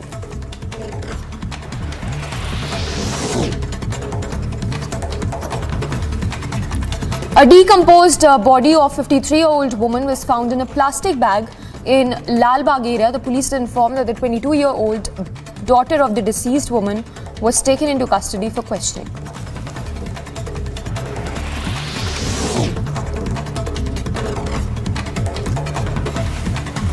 Joint forces of Baramulla during checking at Sunghapura Patan noticed a person wearing a Firun coming from the Matipura side. Sources said that on seeing the forces, he tried to flee from the spot. 7 live rounds of AK-47 were recovered from the LET terrorist.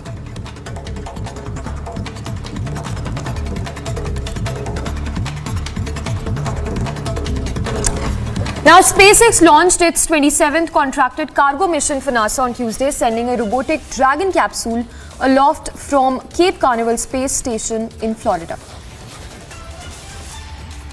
5, 4, 3, 2, 1. SpaceX has successfully launched another resupply mission to the International Space Station. Pitch downrange. SpaceX launched Dragon's 27th commercial resupply services mission. Stage 1 chamber pressure is nominal. A Falcon 9 rocket carrying Dragon's 27th commercial resupply services mission lifted off from Launch Complex 39A at NASA's Kennedy Space Center in Florida on March 14th. Following the state's separation, Falcon 9 landed on the Gravitas drone ship in the Atlantic Ocean. This is the 7th flight of the first stage booster supporting this mission, and the 3rd flight for the Dragon spacecraft. Impact ignition. And now Dragon is on track to arrive at the International Space Station tomorrow. Agency report, Republic TV.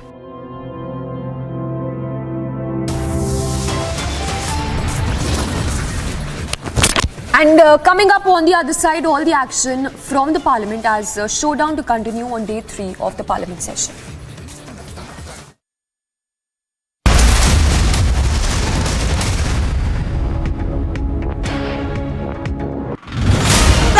are showing you visuals straight from Jantar Mantar as YSRTP is protesting against KCR in the national capital. This is the place where YS Sharmila started her protest. She clearly stated that she wants to get the attention of all the parliamentarians and the nation towards the biggest scam which is done by the KCR government in the Kaleshwaram lift irrigation project. As YS Sharmila is detained by the Delhi police officials, she is being taken to the nearest police station.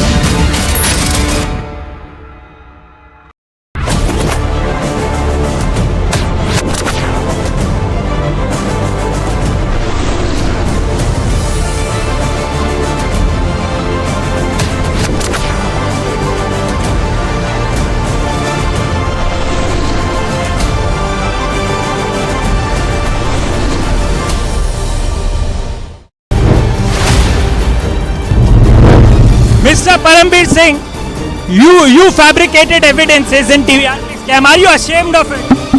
Are you sorry for it? Who were your political bosses? Who gave you orders? Are you ashamed of the fact that to Republic?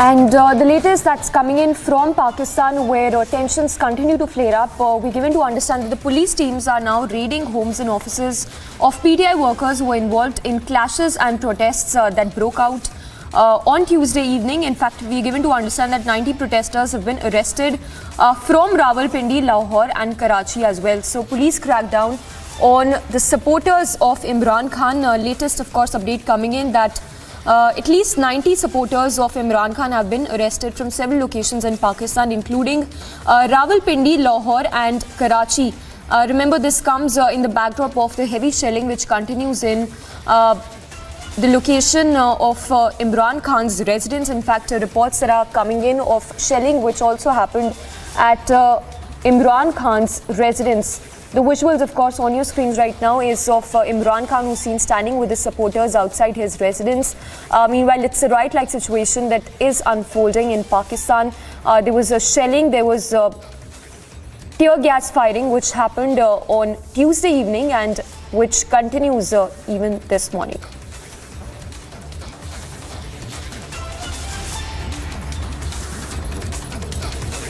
So situation tense as you see on the visuals, where heavy shelling continues at the residence of Imran Khan. Supporters of Imran Khan who have now been arrested by the police officials. Meanwhile, water cannons, tear gas shells that are being used on the supporters of Imran Khan. Meanwhile, remember, Imran Khan has said that he would be appearing before the court on 18th of March.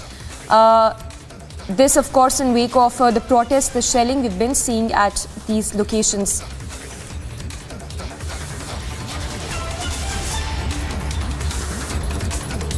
Supporters of Imran Khan were also seen clashing with the police outside his residence to foil his arrest on corruption charges, wounding several policemen and workers of his party, and also sparking protests in several cities across the country. In fact, let's listen into that statement, the soundbite that came from Imran Khan late last night after we saw how those protests turned violent in several locations in the country.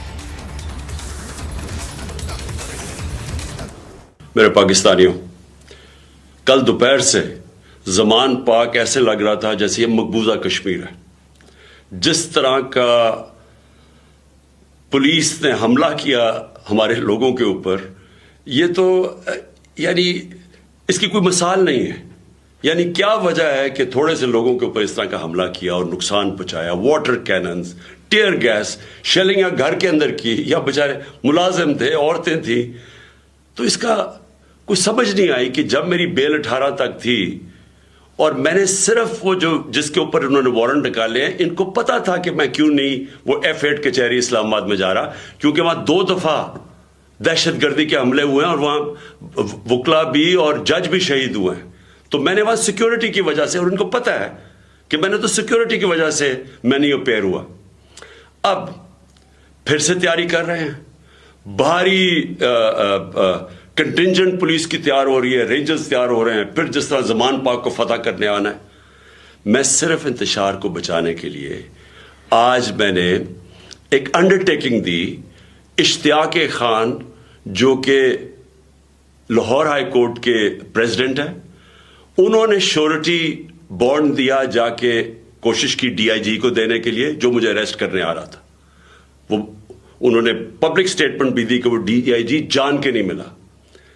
और जो code of criminal procedure है उसका जो section 76 है उसके मुताबिक अगर ये श्योरिटी बॉन्ड दे दिया जाता है जो अरेस्टिंग ऑफिसर है, उसके बाद वो अरेस्ट नहीं कर सकता। All right, let's go across to Kaswar also, who's joining us live from Islamabad. Kaswar, we understand that some of the supporters of Imran Khan have been arrested by the Pakistan police. If you could give us more details on that, and anything known so far about the shelling, which we understand has been happening even this morning.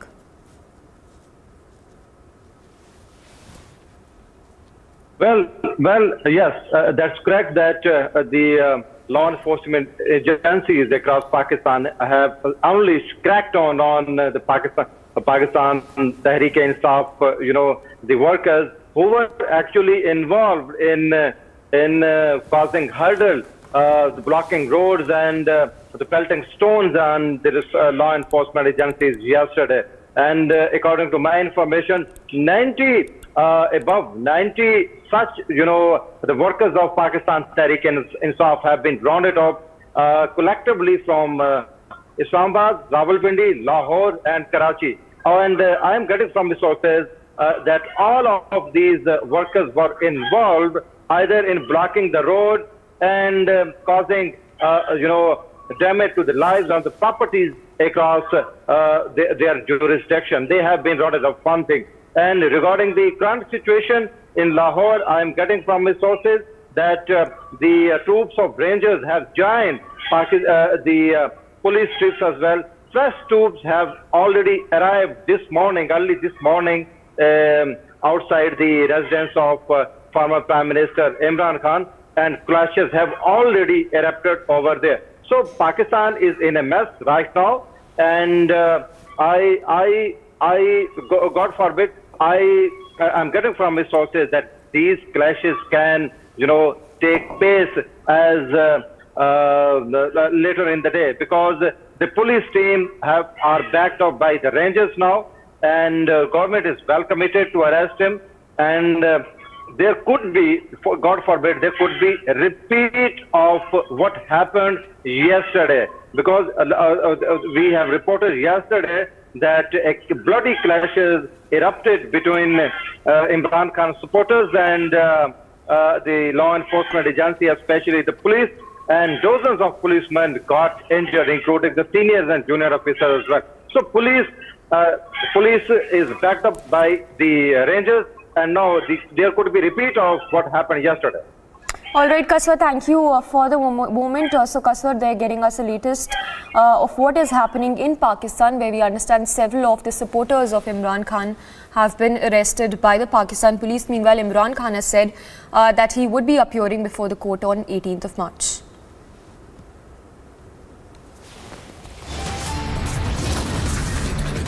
And coming up on the other side, leading the government charge, Union Minister Smriti Irani hits out at Rahul Gandhi. And in dock for land for job scam, Lalu Prasad Yadav and wife appeared before court.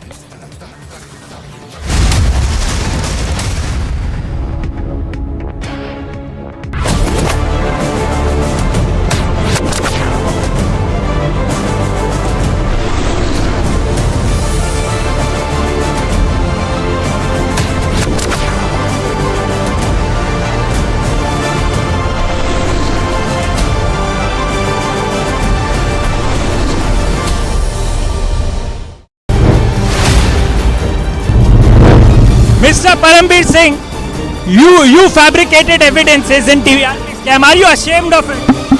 Are you sorry for it? Who were your political bosses? Who gave you orders? Are you ashamed of the fact that to Republic?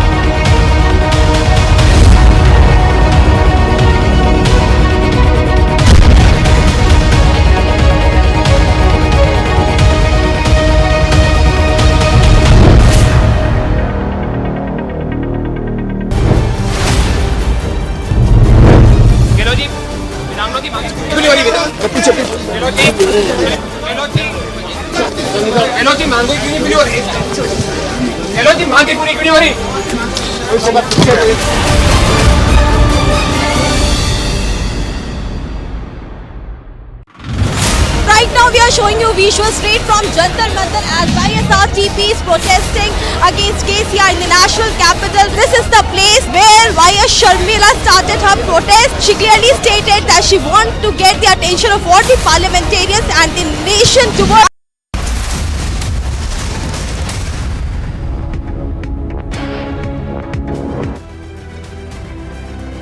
And a quick roundup of news and brief from the world of sports. The Delhi Capitals continue their terrific form at the Women's Premier League as they registered a 6-wicket victory over Royal Challengers Bangalore.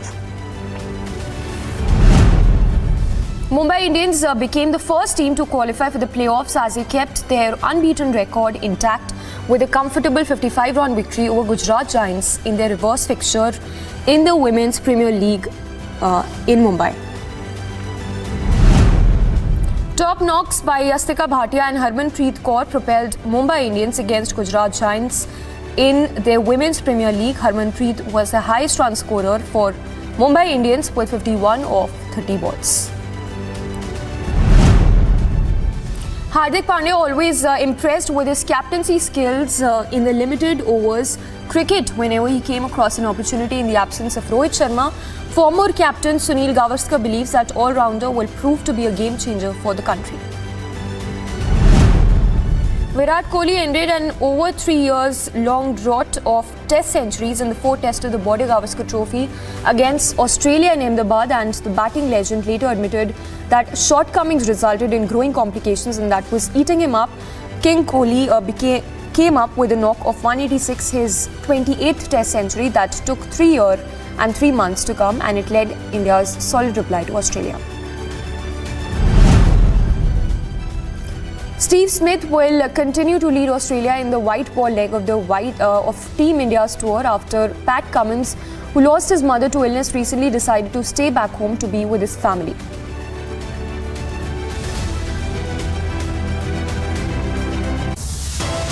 As demand for Rahul's apology grows louder, opposition Olski meet set to raise Adani controversy in Parliament. A U.S. drone crashes in Black Sea after an encounter with Russian jets. Russia versus U.S. blame game now breaks out.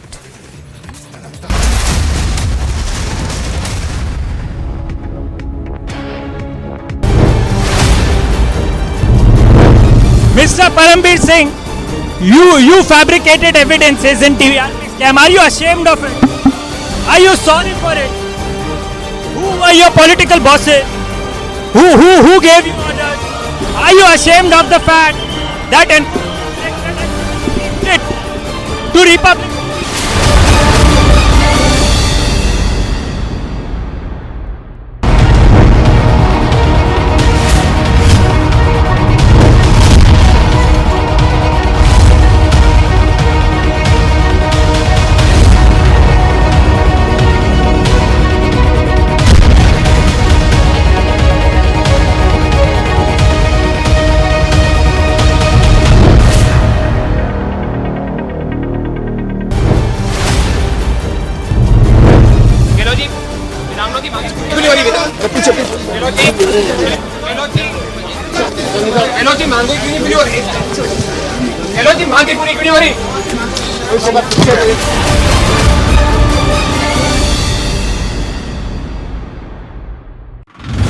Right now now we are showing you visuals straight from Jantar Mantar as YSRTP is protesting against KCR in the national capital. This is the place where YS Sharmila started her protest. She clearly stated that she wants to get the attention of all the parliamentarians and the nation towards the biggest scam which is done by the KCR government in the Kaleshwaram lift irrigation project. As YS Sharmila is detained by the Delhi police officials, she is being taken to the nearest police station.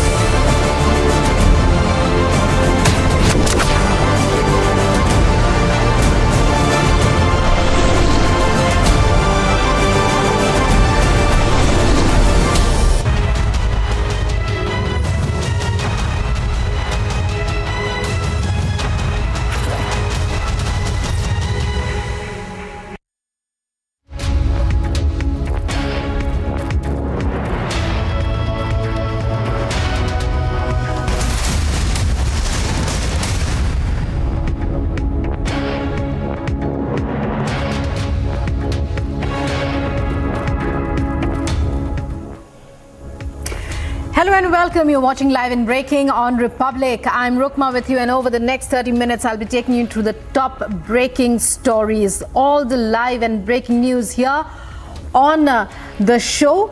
Let's begin with the top story we're tracking at this hour. That Rahul Gandhi attacked not only the magnificence of the Indian Parliament, but also the supremacy of institutions such as the Supreme Court of India, the Election Commission of India,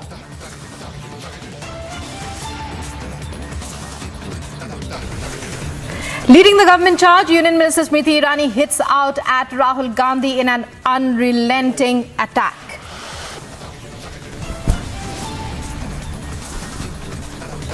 In the Dog for Land for Jobs scam, Lalu Prasad Yadav and wife Rabri Devi appear before the court.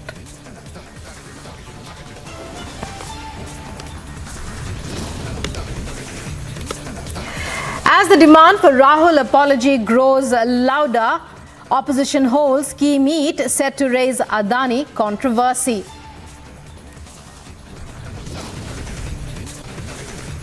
Arson, violence and complete mayhem in Pakistan as Imran Khan's arrest becomes more likely.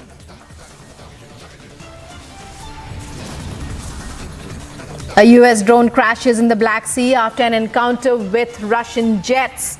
Russia versus U.S. blame game now breaks out.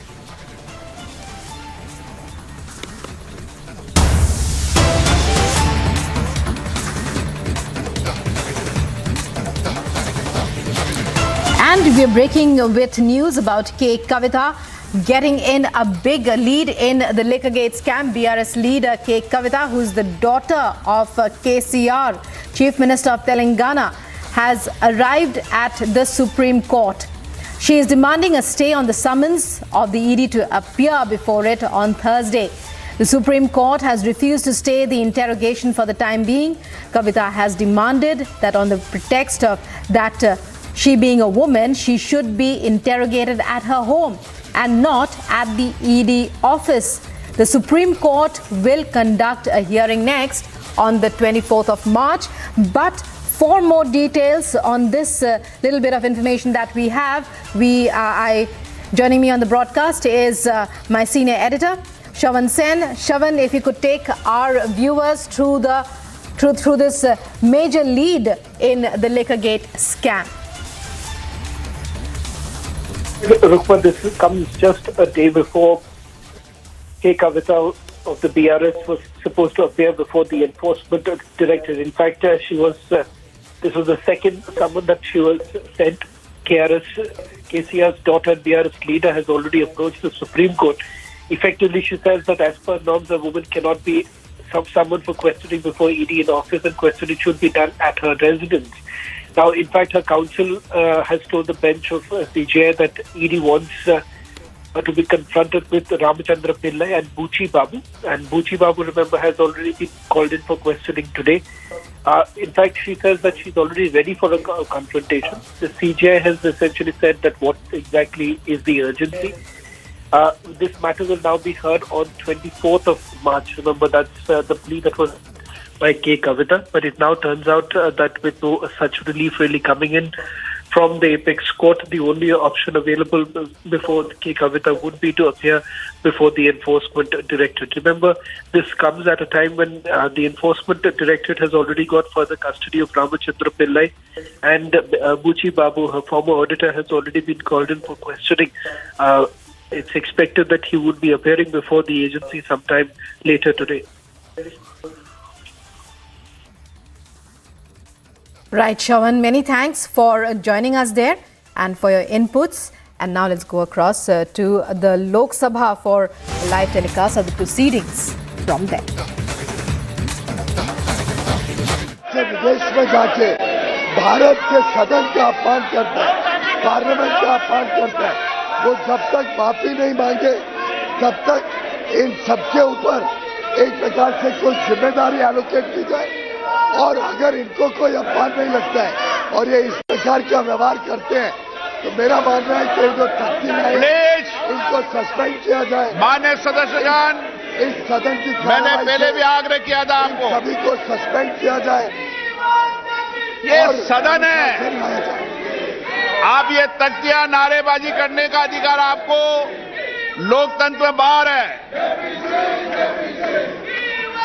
दुनिया का सबसे बड़ा लोकतंत्र है। आप क्या संदेश देना चाहते हैं देश को? क्या ये उचित है आपके लिए?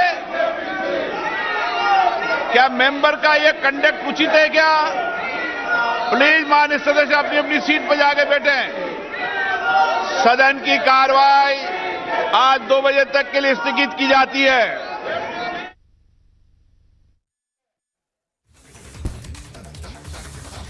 So amid sloganeering and slogan shouting and ruckus by the opposition, as you saw there, Speaker Om Birla has just announced the adjournment of the Lok Sabha till 2 p.m.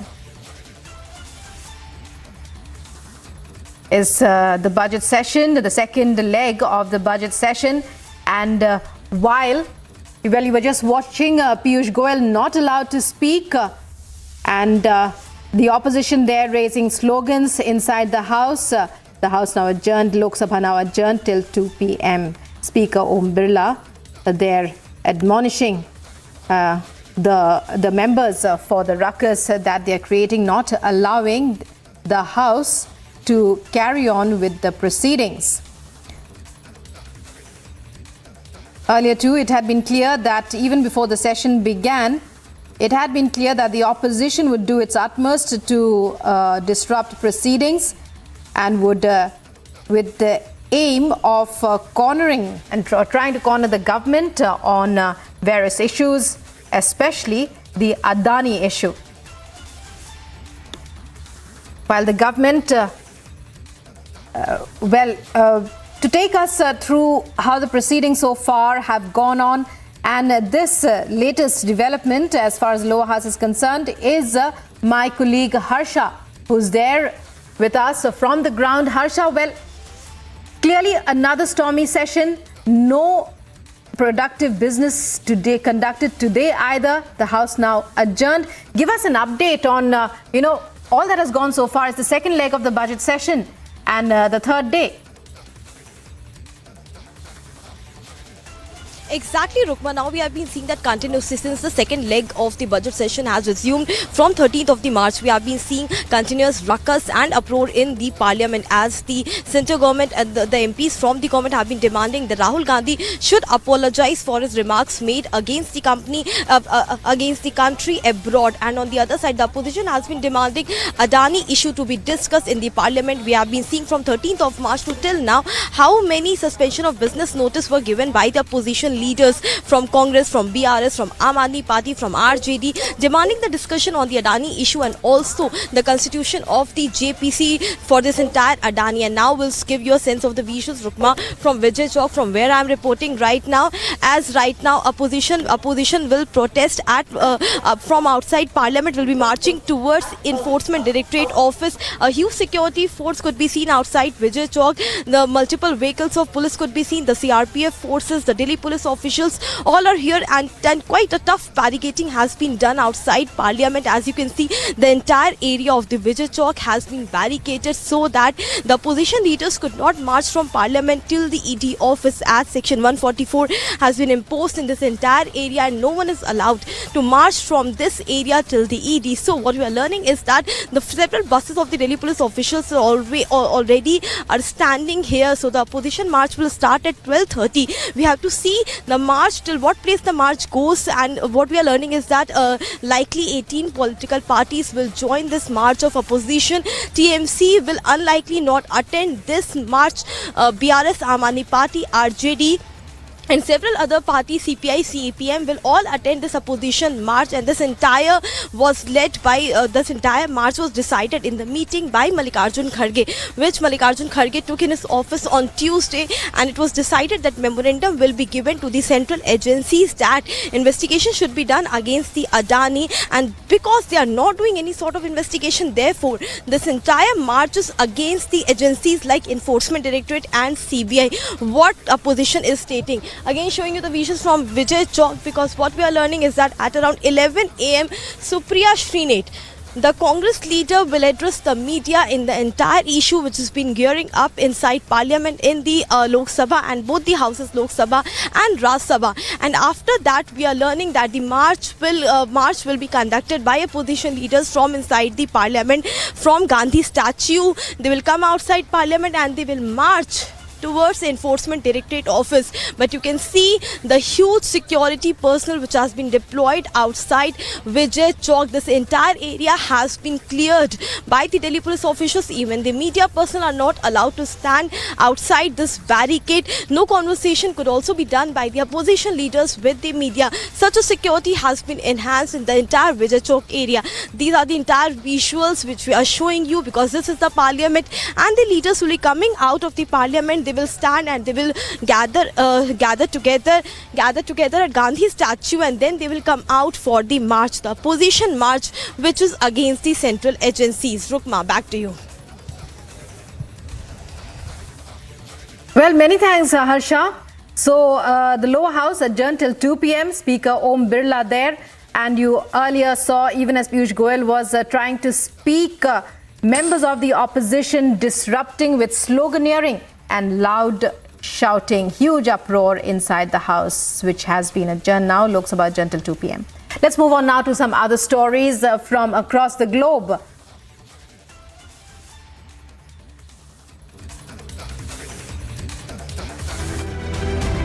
Pakistan's former Prime Minister and Pakistan Tehreek-e-Insaf chairman Imran Khan accuses the federal government of planning his arrest, saying this is all part of a London plan to finish all cases against the country's former Premier Nawaz Sharif.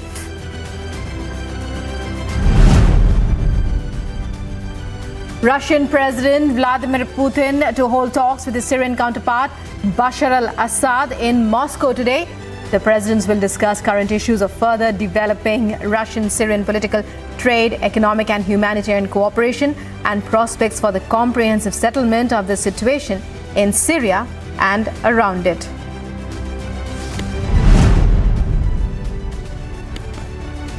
North Korean state media on Wednesday released images of the country's latest missile drill, which was detected by South Korean authorities on Tuesday. It has testified to short-range ballistic missiles in another show of force on Tuesday, a day after the United States and South Korea began military drills that Pyongyang views as an invasion rehearsal.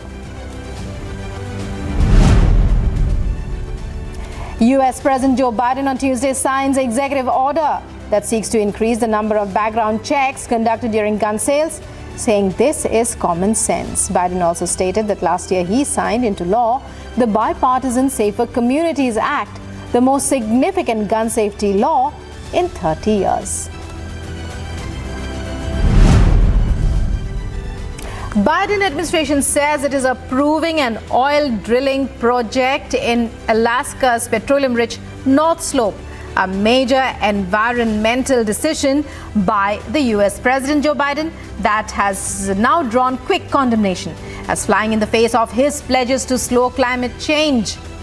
Climate activists continue to be outraged that Biden approved the project, which they say puts his climate legacy at risk. Ukraine's President Volodymyr Zelensky on Tuesday says the defense of Bakhmut will be strengthened. He thanked Iceland for its country's support following a visit by Prime Minister Katrin of Iceland. Intense Russian shelling targeted the city of the Donetsk region and nearby villages as Moscow waged a three-sided assault to finish off Bakhmut's resistance.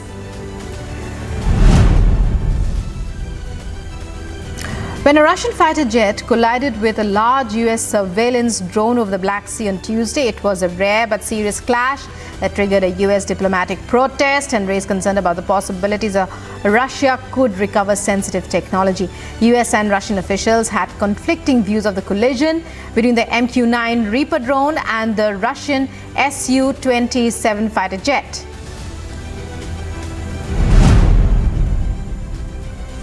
European Union's top diplomat Josep Borrell on Tuesday called on Israel and the Palestinians to act urgently and responsibly to address the recent heightened violence in the West Bank.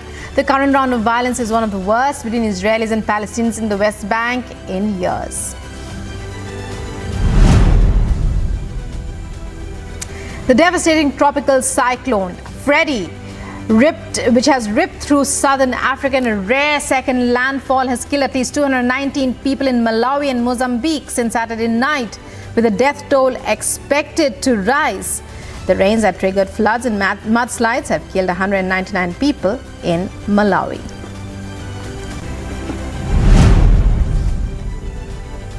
Argentina is going through a 10th heat wave since November, making it the hottest summer on record, with extremely high temperatures and little rainfall, conditions that experts say will continue through to the fall. The National Met Service reported that this is the warmest summer since 1961, when temperature measurement began at the national level.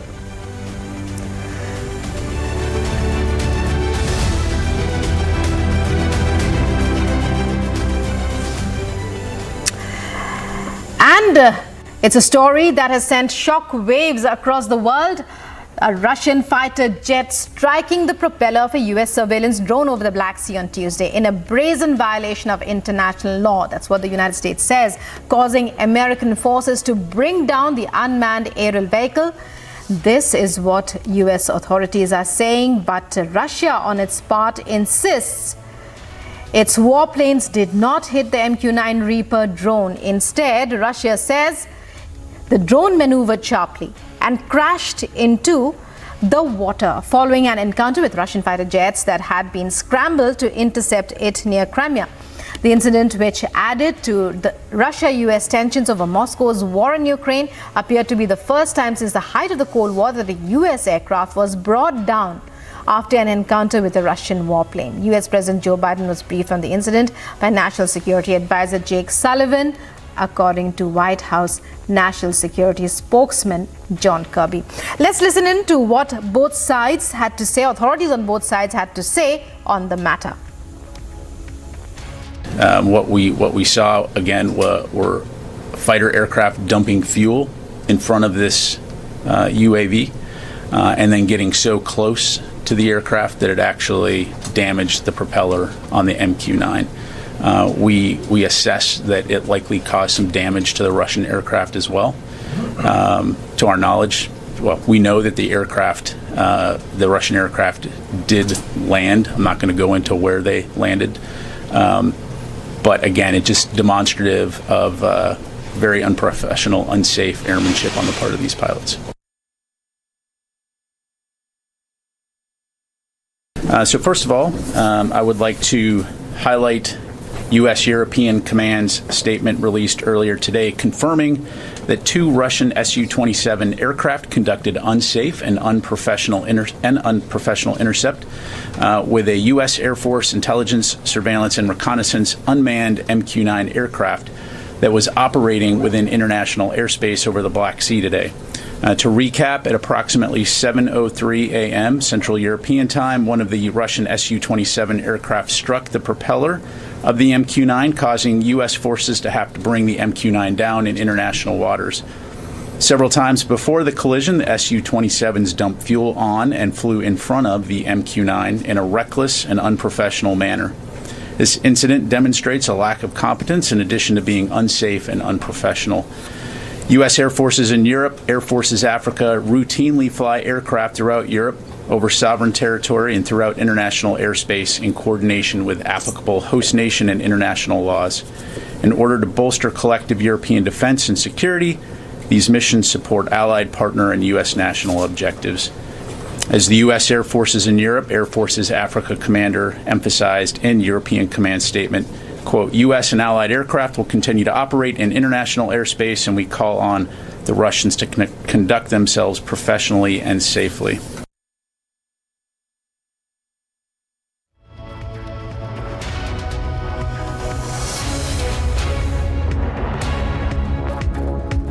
There are some problems regarding international waters. You see that, for example, we consider Crimea as a part of the Russian Federation. The United States does not recognize this status. And of course it's contradiction, but does it mean that it's necessary to provoke Russian Navy or Russian Air Force on this issue? We have to be very cautious regarding our actions, taking into account what is going on in eastern part of Europe. So you see that we prefer to not to create a situation where we can face unintended clashes or unintended incidents between the Russian Federation and the United States. So while Russia calls it a long-term problem with international waters and what the United States recognizes and what it does not, the United States calls it a violation of international law as the collision of Russian fighter jets with an American drone sends shockwaves across the world. Let's move on now to other stories that we are tracking. Nuclear-armed North Korea test fires 2 strategic cruise missiles from a submarine on Sunday, just as U.S. South Korean military drills were due to begin. Today, the pictures of the same were released. Take a look at all the details in this short report.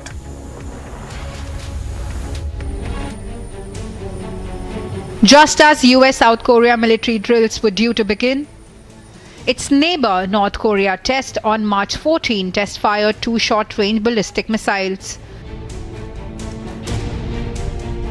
Coming off a record year in missile testing, North Korea's weapons demonstrations include test launches of an intercontinental ballistic missile, short-range missiles, and a purported long-range cruise missile system.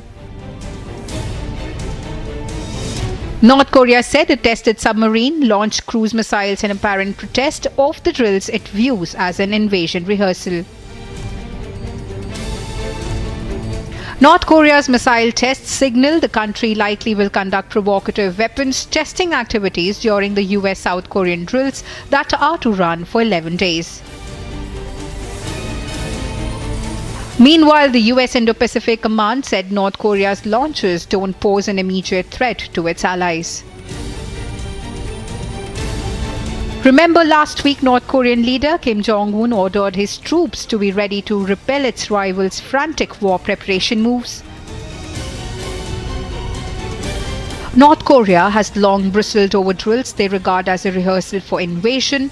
It has conducted a record number of missile tests and drills in the past year in what it says is an effort to boost its nuclear deterrent and make more weapons fully operational. Agency report for Republic TV. Coming up in other news that we're tracking, the leading the government charge, Union Minister Smriti Irani hits out at Rahul Gandhi in an unrelenting attack. In the dock for land for job scam, Lalu Prasad Yadav and wife Rabri Devi appear before court.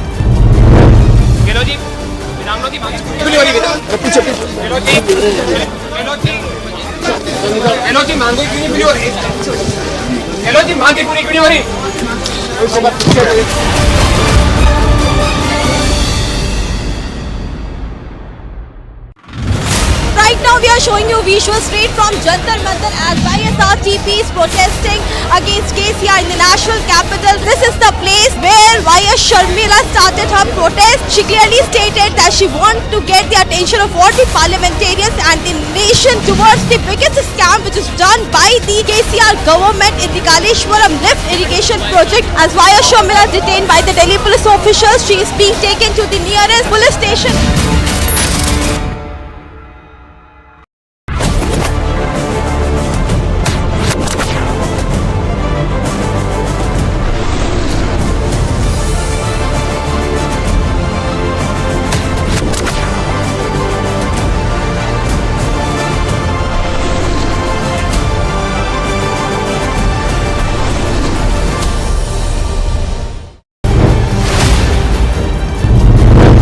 Mr. Parambir Singh, you fabricated evidences in TVRP scam. Are you ashamed of it?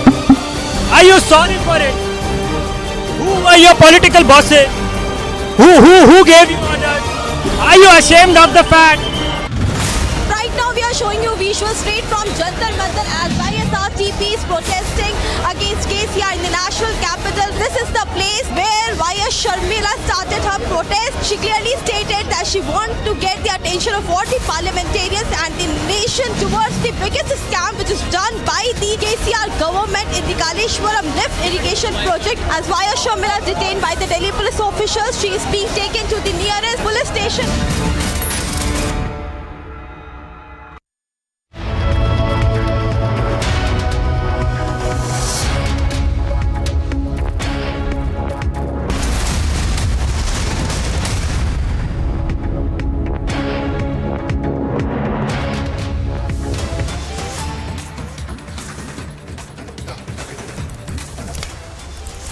All right, cutting across to news that's just coming in, we are given to understand that bail has been granted to Lalu Prasad and his wife Rabri Devi and to their daughter Misa Bharti in the land for job scam. So this will come as a huge relief to the other family which are in the dock facing allegations in the land for job scam.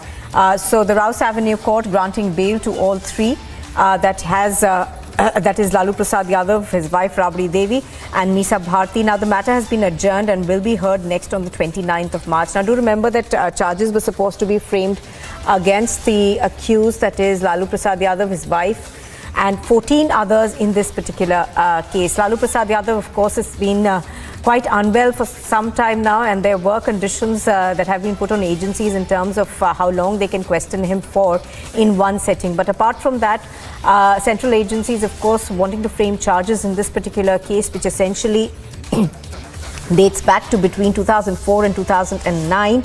This is when Lalu Prasad Yadav was the railway minister, and the CBI in its charge sheet has alleged that irregular appointments were made in the railways, violating laid down norms and procedures of the Indian Railways for recruitment. And relief now coming in for the Yadavs as bail has been granted to the three. I think we've got Prakash Singh, our editor, Special Projects, on the phone line with us now. Prakash, this is going to come as a huge relief for Lalu Prasad and his family, given specifically the fact that Lalu Prasad has been unwell for some time.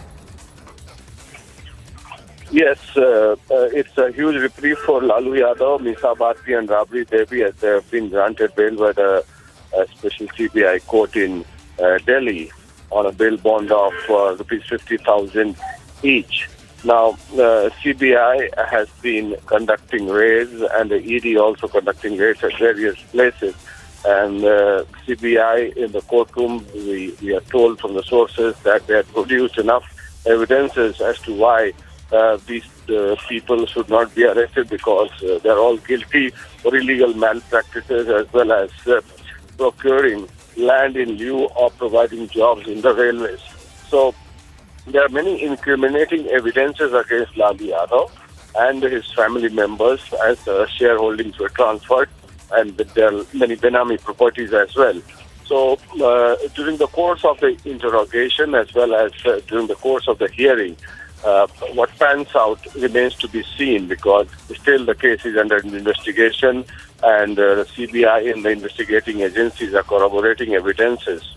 And maybe in due course of time, the CBI would come up with more evidences because there have been startling revelations on part of the CBI against Lalu Yadav and his family members in the land for job scam as well as in the YSRTP case.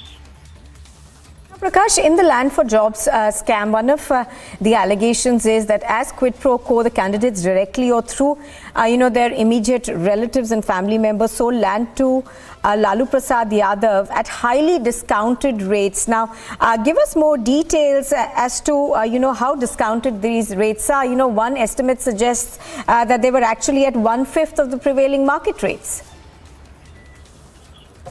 Well, not even discounted rate, but most of the plot of lands were gifted by those people who were provided jobs. And on all the gifted land is very close confidant. Lalu Yadav's close confidant.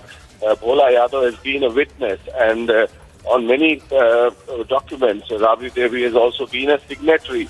So there are enough evidences and to nail the Lalu family.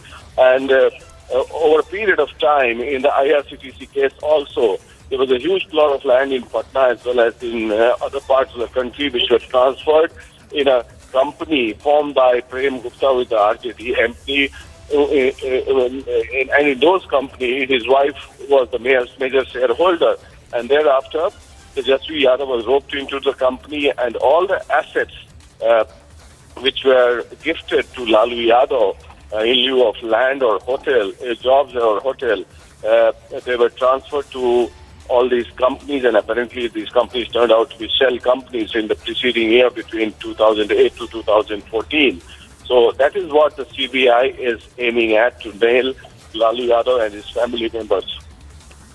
All right, Prakash Singh joining us on the broadcast. Thank you very much for bringing us those details. So, huge relief coming in for Lalu Prasad Yadav and his wife in this land for jobs scam. We are given to understand that all three have been granted bail.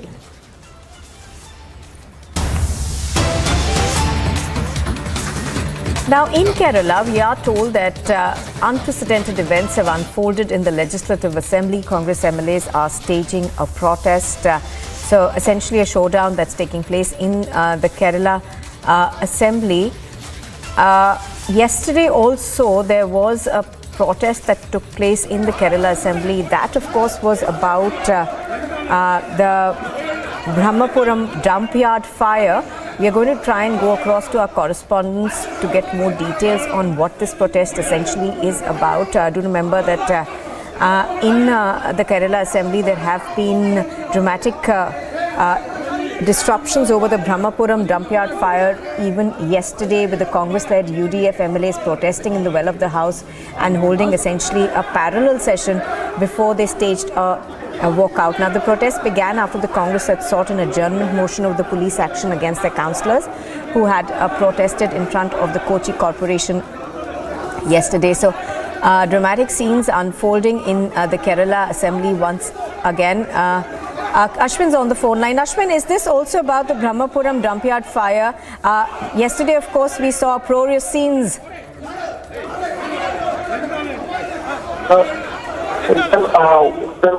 Basically, This is basically the opposition has been alleging that the speaker has not been giving the due rights to the opposition in particular, because for the last few days, whatever adjournment motion has been introduced by the opposition on the floor of the assembly, the speaker has not been allowing it. So today also one of the adjournment motion that was introduced, although the Brahmapuram was also introduced yesterday, and today the safety of women was one of the adjournment motion that was introduced. Even that was denied by the speaker, and there has been certain comments which have been made by the speaker which the opposition says is unparliamentary, and there has been a kind of intimidation by the speaker. So what we saw is that the opposition had gathered outside the speaker's office stating that the speaker must act in justice and they should work alongside the rules and regulations of the legislative assembly proceedings.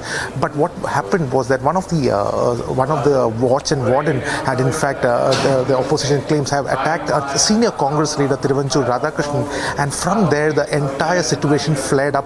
We see a lot of watch and warden coming out and securing the premises. We see a lot of confrontation between the Congress MLAs, the UDF MLAs against the watch and ward, and the opposition is also alleging some of the MLAs of the ruling party, Sachin Dev and O Salam, had in fact attacked an opposition MLA outside the speaker's office. So there has been an unprecedented and dramatic event that has unfolded outside the legislative assembly today, and the opposition, 4 of the opposition MLAs have also been injured, is what has been reported. One Chalakudi MLA, Sanesh Kumar, has been taken to the hospital because he fell unconscious in this entire conflict that took place outside the speaker's office. So we see a very dramatic event that is unfolding. The Congress-led UDF has been demanding that there has to be more. The speaker must work without any bias, and that is one of the demands. And there has been a number of adjournment motions that was introduced.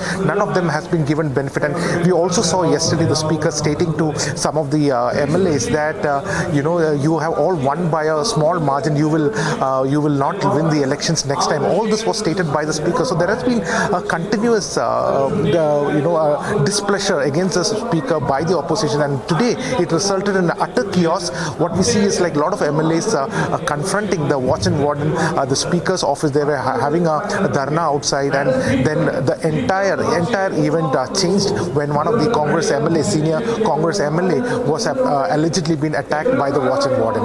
Back to you. Oh, yes, absolutely. So as you're pointing out, of course, this does appear to be a war of words between the speaker and Congress MLAs, which seems to have taken another nasty turn really today. Absolutely. We also saw like some of the very strong prominent opposition voices, the women voices. For instance, KK Rama, who's an MLA, we could see that she was surrounded by about 6 watch and warden, and she was being pushed. She was being pulled into, and we also saw that a lot of these MLAs were being very strongly they were handled and by the watch and warden. Certainly, dramatic visuals are unfolded outside the legislature. Something unprecedented has happened outside the Kerala Legislative Assembly. Back to you. Husband is reporting dramatic scenes outside of the Legislative Assembly. Thank you for joining us.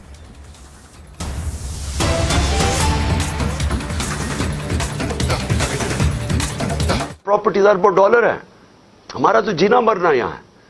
तो मेरा अकेले को फिक्र नहीं करना चाहिए, हर उस पाकिस्तानी को इस मुल्क का सोचना चाहिए जो उठ के लंदन नहीं चला जाएगा, जिसके बाहर डॉलर्स ही पड़े हुए, उन सबको सोचना चाहिए कि मुल्क जा किस तरफ रहा है। और अपनी आवाम को आखिर में मैं आपको कहना चाहता हूं, मैं फिर से आपको कहना चाहता हूं, मैं पकड़ा जाऊं, जेल में भी चला जाऊं, जो भी मुझे हो जाए, आपने ये जो हकीकी आज़ादी की हमारी तहरीक है, आपने सब ने इसमें शिरकत करनी है, क्योंकि गुलाम कौम का कोई मुस्तकबिल नहीं होता। ये जो एक छोटा सा तबका ऊपर हावी हुआ है, कानून के वो ऊपर बैठा है, हर किस्म का जुल्म करता है लोगों पे, खौफ के ऊपर मुल्क चलाता है, सारे मुल्क के वसाइल के ऊपर कब्जा करके बैठा हुआ है, यहां से पैसा चोरी करता है, हुंडी वाले से बाहर भिजवा देता है। मुल्क का सारी चोरी का पैसा आज इनके बड़े बड़े बैंक अकाउंट्स और लंदन और बाहर मगरबी कैपिटल्स में इनका पैसा पड़ा है। सिर्फ दुबई के अंदर 20,000 पाकिस्तानियों ने, यह भी ब्लूमबर्ग की रिपोर्ट है, 20,000 पाकिस्तानियों का दुबई में $10.4 अरब पड़ा हुआ है। तो मुल्क कैसे आगे जा सकता है अगर ये इन लोगों के हाथ में मुल्क रहेगा? इसलिए मैं कौम को आज कह रहा हूं कि आपने पूरी तरह इस हकीकी आजादी की जहाद में शिरकत करनी है। पाकिस्तान जिंदाबाद।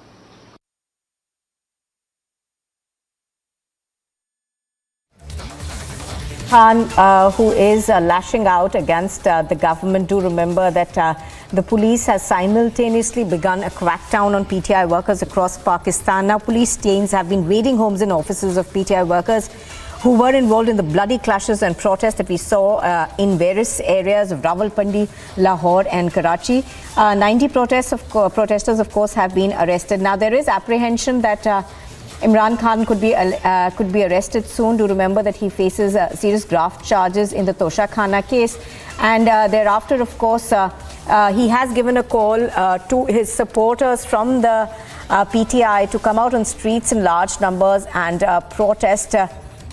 And he's also spoken to his protesters, asking them, telling them rather that even if he were to be arrested, they should continue with their protest. Imran Khan, of course, has also alleged that this essentially is a conspiracy that has been hatched in London by Nawaz Sharif and his brother Shahbaz Sharif, who now is the Prime Minister of Pakistan, to bring him back and to essentially deal with to put in place corruption charges against Imran Khan. However, what he has not been able to answer is allegations in the Toshakhana case, which essentially talk about large gifts, which include expensive watches, which he sold, and these were gifts that were given to him when he was the Prime Minister. So all those allegations of graft is something that Imran Khan has been facing.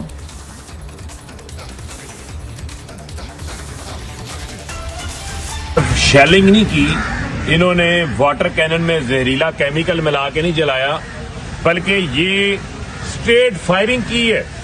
अभी straight firing की है, जिसकी गोलियों के खोल जो है वो मेरे पास यहाँ पे मौजूद हैं। ये मैं आपको दिखा रहा हूँ, अगर आपको ये जूम करके दिखा सकता है, ये आप इनको गोलियों के खोल जूम करके इनको दिखाएं। आप ये दिखाएं, ये जो सामने ये खोल आपको नजर आ रहे हैं, ये स्ट्रेट फायरिंग की गई है और ये जुल्म की इंतहा कर दी गई है। इस जुल्म का जो है वो इनको हिसाब देना पड़ेगा। जालिमो, तुम लोग जो है वो लंदन प्लान पे अमल दरामद कराने आए हो, जो गारंटियां दी हुई हैं उसकी बुनियाद पे आए हो। इमरान खान को कत्ल करवाना चाहते हो, जेल में डालना चाहते हो, ये लंदन प्लान है। शर्म करो, अवाम इसके खिलाफ निकली, ये जुल्म के खिलाफ सरापा एहतजाज है और ये किया, ये गोलियां चलाई हैं, अपने लोगों के ऊपर चलाई हैं, निहत्ते लोगों के ऊपर चलाई हैं। शर्म आनी चाहिए। इस जुल्म का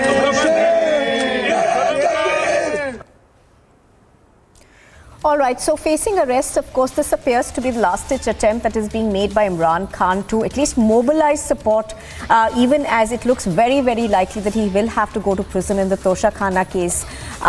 We have seen uproarious scenes, of course, of rioting and arson that played out on the streets of Lahore yesterday when Imran Khan asked his supporters to descend on to Lahore, and we have also seen similar protests, of course, take place in Karachi. Now, do remember that Imran Khan may be legally running out of options right now, as his arrest does seem to be almost imminent right now. And one of the allegations that Imran Khan has been laying at the doorstep of the Sharifs essentially is that all of this has been orchestrated by Nawaz Sharif while he is in London. Shahbaz Sharif, who is his brother, is the Prime Minister of the country currently. Now, just to give our viewers a brief sense of what the Toshakhana case essentially is. Now, it pertains to watches as well as other luxury goods that Imran Khan received as the Prime Minister. Now, the law in Pakistan is that you can buy these gifts that you receive as a Prime Minister at 20% of the price. However, Imran Khan did not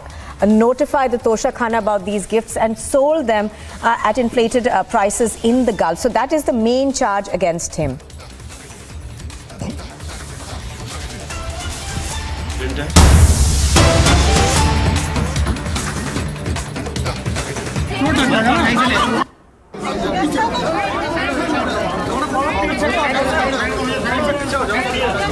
All right, pictures on your screen are of Lalu Prasad and his family as they walk out of court right now. This is the Rouse Avenue court where Lalu Prasad and his wife and his daughter have both, all three rather, have been granted bail. in the Land for Jobs scam.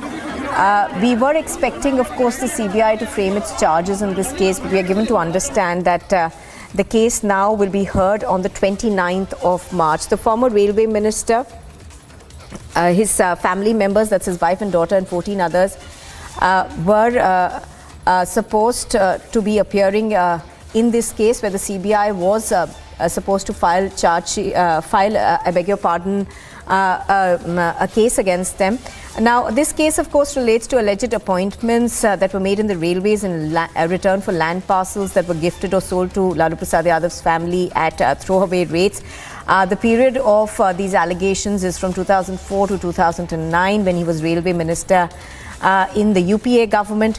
Now, the CBI in its charge sheet has alleged that irregular appointments were made in the railways, violating laid down norms and procedures of the Indian Railways for recruitment. Now, the Yadavs, of course, have said that Lalu Prasad Yadav did not have the powers to make these appointments, and that there were several levels who were below him who essentially had to take a call.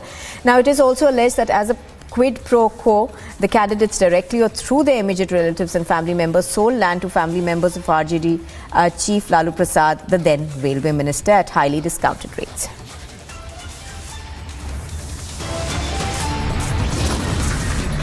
You are watching Republic TV. On the other side, leading the government's charge, the Union Minister Smriti Irani hits out at Rahul Gandhi in an unrelenting attack.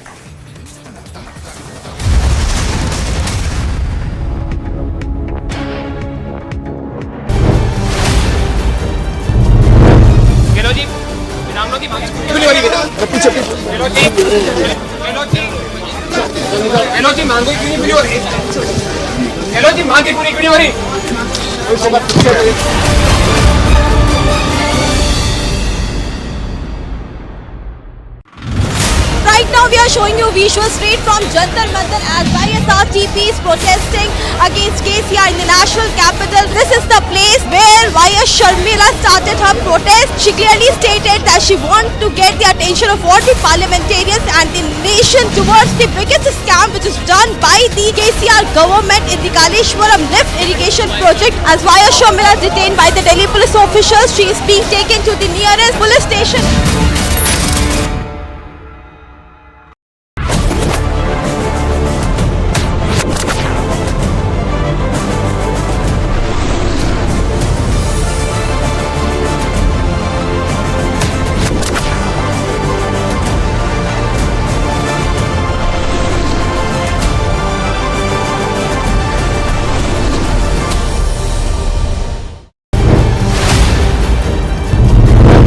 Mr. Parambir Singh, you fabricated evidences in TVRP scam. Are you ashamed of it?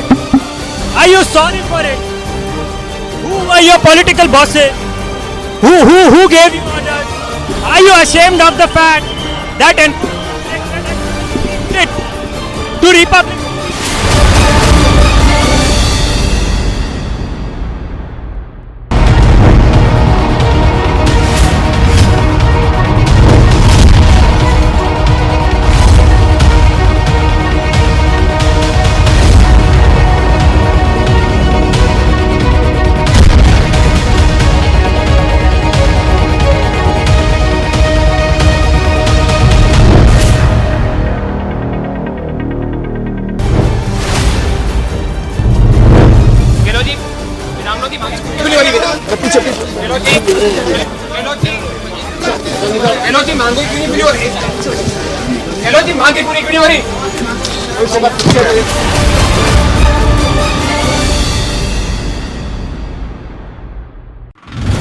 Right now we are showing you visuals straight from Jantar Mantar as YSRTP is protesting against KCR in the national capital. This is the place where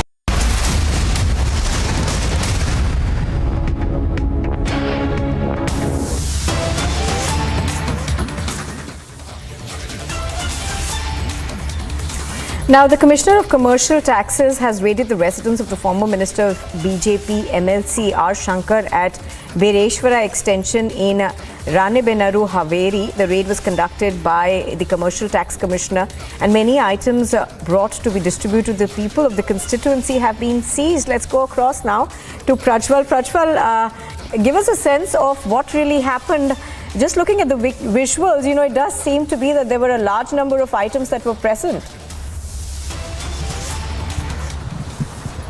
Absolutely. Now, it is a massive haul by the Commercial Taxes Department led by Mr.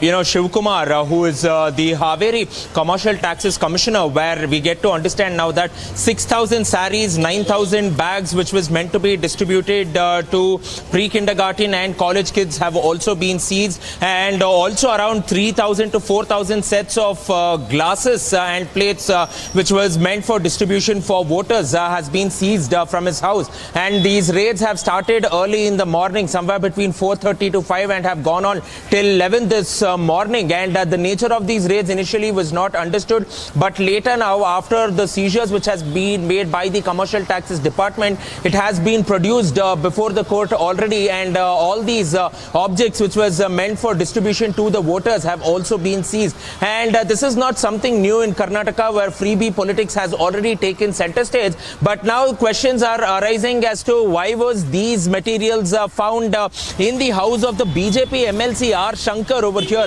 is something that needs to be determined now.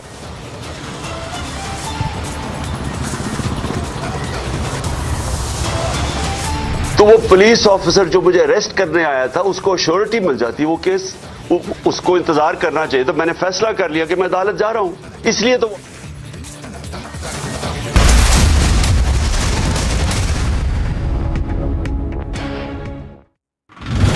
Right now we are showing you visuals straight from Jantar Mantar as YSRTP is protesting against KCR in the national capital. This is the place where YS Sharmila started her protest. She clearly stated that she wants to get the attention of all the parliamentarians and the nation towards the biggest scam which is done by the KCR government in the Kaleshwaram lift irrigation project. As YS Sharmila is detained by the Delhi police officials, she is being taken to the nearest police station.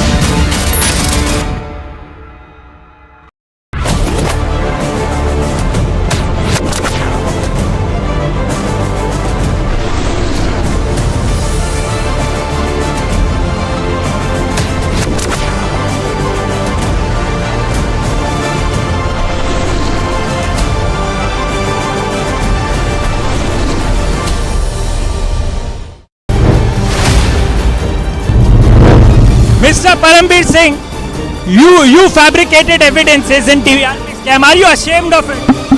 Are you sorry for it? Who were your political bosses? Who gave you orders? Are you ashamed of the fact that to Republic?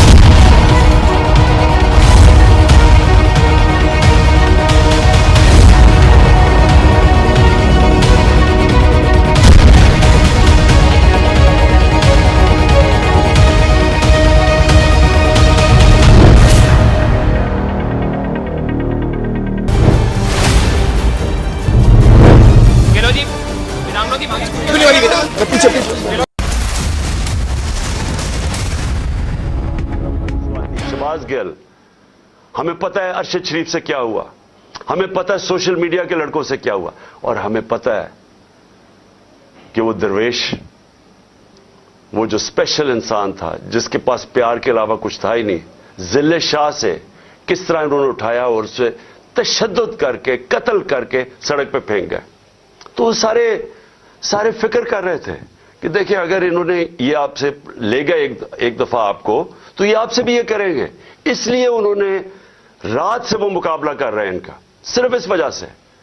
सो मैं आज ये पूछना चाहता हूं, मैं वो जो अपने आप को न्यूट्रल कहते हैं उनसे पूछना चाहता हूं कि मुझे ये बताएं कि रेंजर्स को भेजने का क्या काम था। मेरे दीवार के ऊपर रेंजर्स चढ़ रहे थे, अंदर आने लगे थे। ये मैं कौन सा जुर्म किया कि रेंजर्स को यहां अटैक करवाया मेरे ऊपर?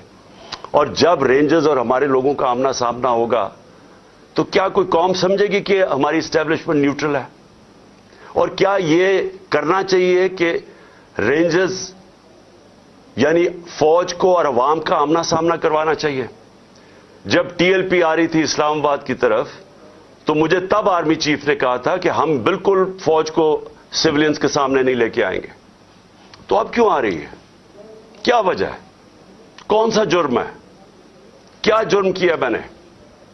और क्या वजह है कि इस तरह की बेदर्दी से, जिस तरह का अभी तक सबको जो शेल्स मारे गए हैं, गोलियां चलाई गई हैं, यानी ये क्या जमहूरियत है? क्या हमने कभी हमारे 3.5 साल में कभी किसी के ऊपर 3 लॉन्ग मार्चेस थी, प्रोटेस्ट थे, क्या हमने कभी किसी के ऊपर यह किया? तो ये क्या वजह है? इसके पीछे क्या है? हम सब सवाल पूछ रहे हैं, हम सब हैरान हैं कि इस सब का मकसद क्या है, चाहते क्या है? क्या ये वो सारी वही एक तसलसल है कि किसी तरह तहरीक इंसाफ को दीवार से लगाओ, लेकिन उससे भी ज्यादा इमरान खान को माइनस करो बीच में से, इसलिए पकड़ने आए थे? और देखें, मैं आज अपनी सारी कौम के सामने कह रहा हूं कि देखें, मैंने पूरी कोशिश की है जब से मेरी गवर्नमेंट गिराई गई है कि कोई मेरी वजह से इस मुल्क में इंतशार ना हो। हमने सारे पुरअमन 70 जलसे किए, सब पुरअमन। जब कोई इंतशार का वक्त आता था, जब इन्होंने इसी तरह हमारे ऊपर जुल्म किया 25 मई को पिछले साल, मैंने कैंसिल किया, मैंने उसको खत्म कर दिया धरने को, क्योंकि मुझे डर था कि अब इंतशार की तरफ जा रहा है। उसके बाद 26 नवंबर लाखों लोग जमा थे वहां उस वक्त पिंडी में। हमारा प्लान था इस्लामाबाद में जाके धरना देना, लेकिन जब मैंने माहौल देखा, जो उन्होंने 30,000 पुलिस जमा की हुई थी, तो मुझे पता था फिर ये तो जान के चाह रहे कोई क्लैश हो, तो मैंने वो कैंसिल कर दिया। हमने 8 मार्च को एक परमिशन ली हुई थी, इन्होंने हमें शाम को पुलिस ने परमिशन दी थी कि अपनी इलेक्शन रैली जो हमने अपनी 30 अप्रैल की इलेक्शन के लिए करनी थी, परमिशन मिली हुई थी, रूट अप्रूव था।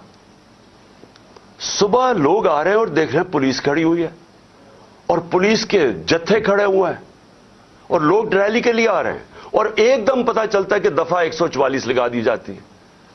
किस वजह से?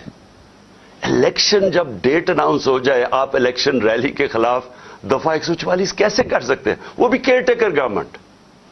और उसके बाद शेलिंग शुरू हो जाती है, जिस तरह अब आते साथ इस शेलिंग, डराना, धमकाना, मारना, और उसमें जिले शाह का जिस तरह कत्ल किया गया। तो उसके बाद जब अगले दिन हमने वो किया, फिर से इन्होंने जब बैन किया और इनका ख्याल था कि हम फिर से रिएक्ट करेंगे, मैंने फिर कैंसिल किया, क्योंकि मुझे पता था हमारे लोगों को गुस्सा था जो जिले शाह से, सब उसे प्यार करते थे। तो इसलिए हमने कैंसिल की, हमने पोस्टपोन की, ताकि कोई इंतशार ना हो। अब मुझे बताएं, रात से जब मुझे पता चला कि अच्छा ये वारंट आ गए हैं, तो चले मैं श्योरिटी दे देता हूं, वो बॉन्ड साइन कर देता हूं मैं उसके साथ, इश्तियाक खान के साथ, प्रेसिडेंट लाहौर बार हाई कोर्ट बार एसोसिएशन। तो फिर क्या चीज रह गई थी? क्या वजह? अभी तक हमले हो रहे हैं, अदालत के अंदर हमारा केस पड़ा है, अदालत में हम गए हुए हैं इस्लामाबाद में और लाहौर में, और अभी तक ये शेलिंग रेंजर्स ने फिर अटैक कर दिए। और मुझे अभी भी नहीं समझ आई कि मेरे घर की दीवारों से कूद के अंदर आ रहे थे। क्या कोई कमांडो एक्शन करना था कि इमरान खान को पकड़ के ले जाना था? ये क्या?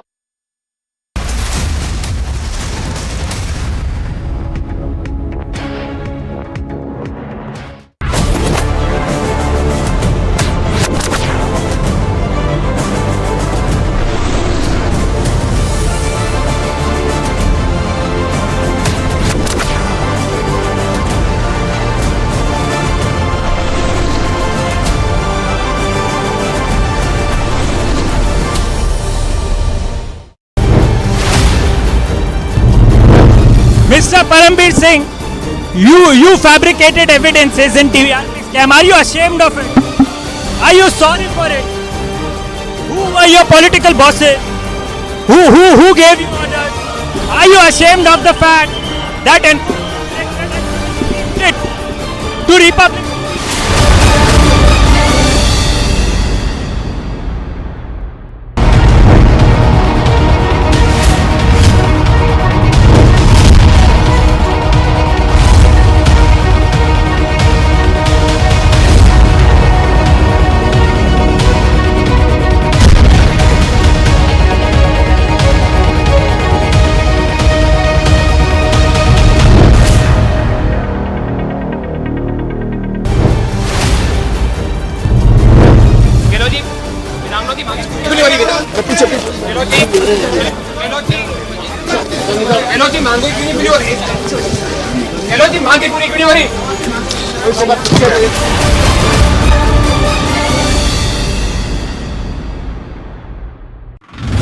Right now we are showing you visuals straight from Jantar Mantar as YSRTP is protesting against KCR in the national capital. This is the place where YS Sharmila started her protest. She clearly stated that she wants to get the attention of all the parliamentarians and the nation towards the biggest scam which is done by the KCR government in the Kaleshwaram lift irrigation project. As YS Sharmila is detained by the Delhi police officials, she is being taken to the nearest police station.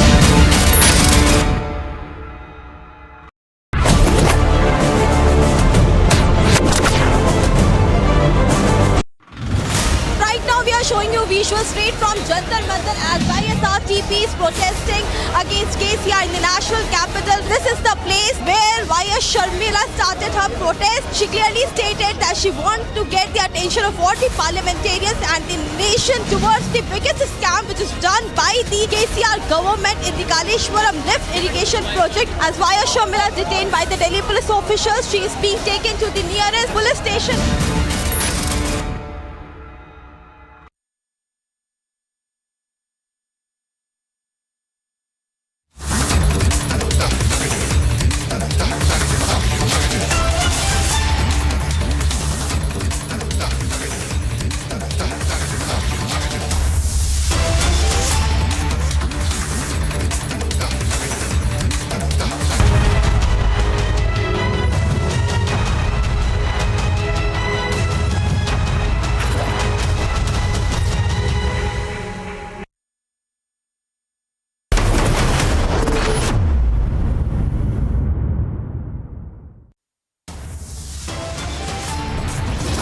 Rahul Gandhi attacked not only the magnificence of the Indian Parliament, but also the supremacy of institutions such as the Supreme Court of India, the Election Commission of India. Pressure mounts as the government demands Rahul Gandhi's apology for insulting India at foreign soil. Opposition hangs on to the Adani issue, plans a march on to the ED and CBI offices in the national capital.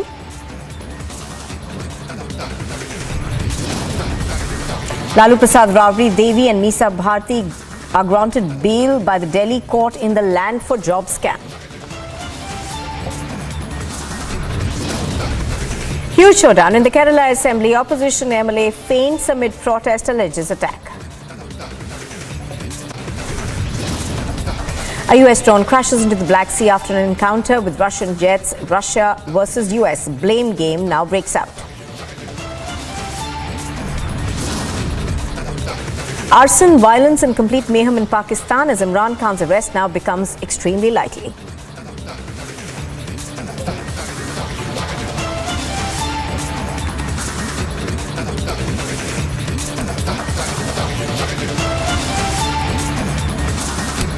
Good afternoon and welcome. You're watching live and breaking on Republic TV. I'm Nupur Talwar Suri.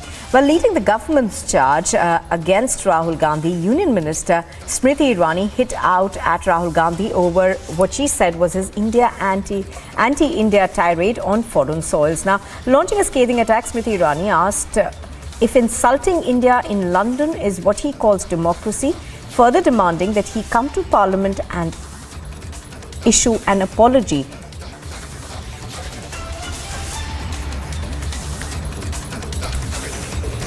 He claimed that he does not have access to conversation in Indian universities. That for him was indication of death of democracy. My question today to Mr. Gandhi is this. In 2016, Rahul Gandhi went to an Indian university in the national capital and supported the slogan of Bharat Tere Tukde Honge. Rahul Gandhi further states in his travels to the United Kingdom that democracy is being blown to smithereens. However, this very gentleman in Jammu during the Bharat Jodo Yatra said all is well in India, which was a lie, Mr. Gandhi. Your statement in India or your statement in England? That Rahul Gandhi attacked not only the magnificence of the Indian Parliament, but also the supremacy of institutions such as the Supreme Court of India, the Election Commission of India, is now known to every Indian citizen. I question Rahul Gandhi today that when he helps elect to Parliament a congressman who gives a clarion call to kill people, is that democracy? When the Gandhi family directs congressmen and women to tear papers and throw it at the speaker's chair in the Lok Sabha, is that democracy? When the Gandhi family directs congressmen in Rajya Sabha to tear books, jump on tables and humiliate the chair of the Vice President of India in Parliament, is that democracy? Today, every Indian citizen demands an apology to the Indian Parliament, which is not mere an amalgamation of parliamentarians. It is the voice of the Indian people. It is the constitutional reflection of the will of the Indian people. It is shameful that Rahul Gandhi, instead of coming to Parliament and apologizing for his undemocratic rant against India, today seeks to be absent from Parliament. Democracy, Mr. Gandhi, is not in peril. The Congress party has been brought to political perish by the people of India for this very behavior that you exhibited against the nation state overseas. Rahul Gandhi ने एक ऐसे देश में जाकर विदेशी ताकतों का आह्वान किया जिसका इतिहास रहा है भारत को गुलाम बनाने का। भारत की लोकतांत्रिक व्यवस्थाओं की धज्जियां उड़ाते हुए राहुल गांधी ने यह खेद व्यक्त किया कि क्यों विदेशी ताकतें आकर भारत पर धावा नहीं बोलती। उनका द्वेष प्रधानमंत्री मोदी जी के लिए भारत के प्रति द्वेष में तब्दील हो चुका है। मैं आज राहुल गांधी से पूछना चाहती हूं, आपने जाकर विदेश में कहा कि आपको हिंदुस्तान की किसी यूनिवर्सिटी में बोलने का अधिकार नहीं, तो 2016 में देश की राजधानी में एक यूनिवर्सिटी में जाकर इस बात तक का आपने समर्थन कर दिया जब नारा लगा भारत तेरे टुकड़े होंगे। वो क्या था राहुल गांधी? अपनी यात्रा में आपने स्वीकार किया जम्मू में 1 महीने पहले कि भारत में शांति है, सौहार्द है। उनको एक ऐसा व्यक्ति नहीं मिला जिसने कहा हो कि उनके प्रति कटुता का भाव है। तो आप झूठ कब बोल रहे थे राहुल गांधी? लंदन में कि हिंदुस्तान में? आपने इस बात को भी एक विदेशी संस्थान में चर्चा के संदर्भ में रखा कि आपको अपने लोकतांत्रिक अधिकारों का देश की संसद में हनन होते दिख रहा है। मैं आज राहुल गांधी से पूछना चाहती हूं कि गांधी खानदान के आदेश अनुसार जब लोकसभा में कांग्रेस के सदस्य कागज फाड़कर स्पीकर की ओर फेंकते हैं, स्पीकर का अपमान करते हैं, क्या वो ब्रेवरी है या राहुल गांधी की डेमोक्रेसी की परिभाषा? But the Congress party continues to defend Rahul Gandhi, asking why must the Gandhi scion apologize? अरे ये माफी नामा मांगने वालों को मैं एक प्रश्न पूछता हूँ, जब मोदी जी 5-6 कंट्रीज में जाके हमारे देश के लोगों को ह्यूमिलेट किया और हमसे ये कहा गया कि चंद कंट्री में जाके कि हिंदुस्तान में पैदा होना एक बहुत बड़ा पाप है, उन्होंने कहा, तो ये ऐसे लोग अगर डेमोक्रेसी यहाँ ख़त्म हो रही है, फ्रीडम ऑफ एक्सप्रेशन को कमज़ोर किया जा रहा है, फ्रीडम ऑफ स्पीच को कमज़ोर किया जा रहा है, सब टीवी चैनल्स को दबाया जा रहा है और जो लोग सच बोलते हैं उनको जेल में डाला जाता है, तो ये डेमोक्रेसी को ख़त्म करने की प्रक्रिया नहीं है तो और क्या है? तो इसीलिए माफ़ी का सवाल नहीं, और हम पूछेंगे उनको, आपने इतने कंट्रीज में जाके बात की, वो भी यहाँ के लोगों के कल्चर को और इंसानियत को अपमान किया, और उन्होंने तो सिर्फ डेमोक्रेसी पे बात की, और हर जगह जो लोग जाते हैं डिबेट में अपने विचार रखते हैं, उससे ताल्लुक इससे नहीं है। Now, the opposition upped its ante against the centre yet again today as the TMC staged a protest against price rise in front of the Gandhi statue in Parliament. The Trinamool Congress is right now protesting in front of Gandhi statue in Parliament, and they are now protesting against the price rise. There are many parliamentarians who are holding the placard which reads cooking gas is beyond reach of poor and middle class. You can see the parliamentarians like Jonas Sen, Mukul Roy, all are holding the placard and they are raising their voice against the Modi government over the price rise in petrol and many other essential commodities. Remember that yesterday the TMC had protested against the LIC and SBI, and today they are protesting over the price rise. It is also important to highlight that TMC is not taking part in the joint opposition meet which has been called in by the Congress party, though yesterday they protested over the issue of Adani as well as the SBI and LIC. This is Piyush Mishra in Parliament for Public TV. Now, after the Islamabad court suspended till the 16th of March a non-bailable arrest warrant that was issued against the former Pakistan Prime Minister Imran Khan for threatening a woman magistrate while addressing a public gathering last year. Now, the police have arrived in Lahore to arrest him in the Toshakhana case. And with Imran resisting arrest, a riot-like situation erupted in Pakistan with reports of widespread protest and shelling emerging. The police started a crackdown on PTI workers across Pakistan.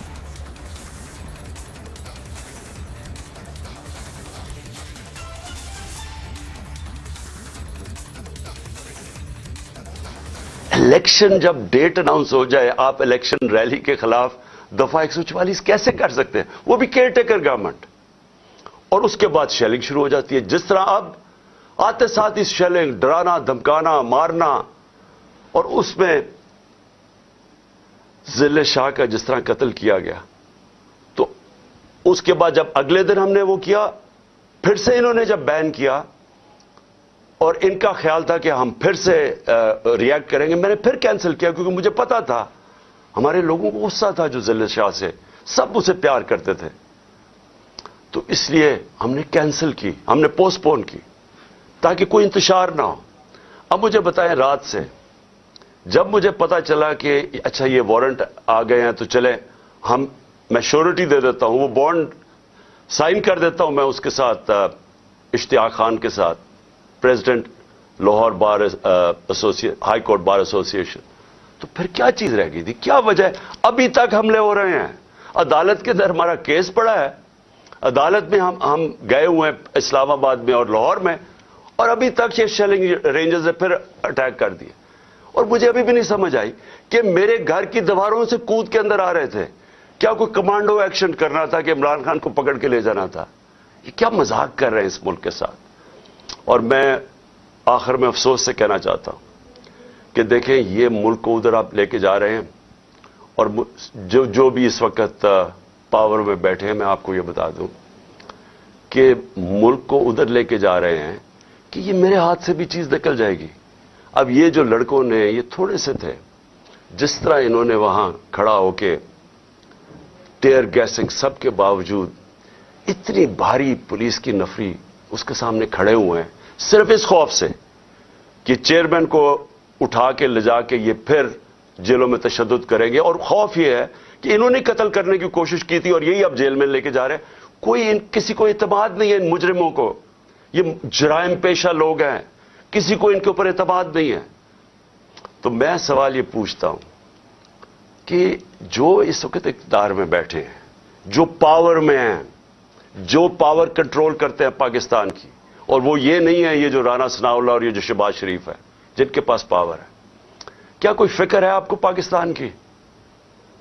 क्या आपको फिक्र है कि ये मुल्क जा किधर रहा है? क्या आपको फिक्र है कि मैं, अगर आप जब भी मुझे पकड़ लेंगे क्या होगा? जेल में चला जाऊंगा।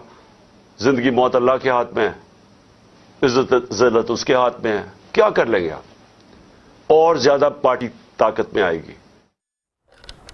All right, so Imran Khan over there seeming to pin the blame on the riots that are taking place in Lahore on the administration and not on his own supporters. Let's go across to Kaswar, who's bringing us the latest in terms of what's happening. Kaswar, good afternoon.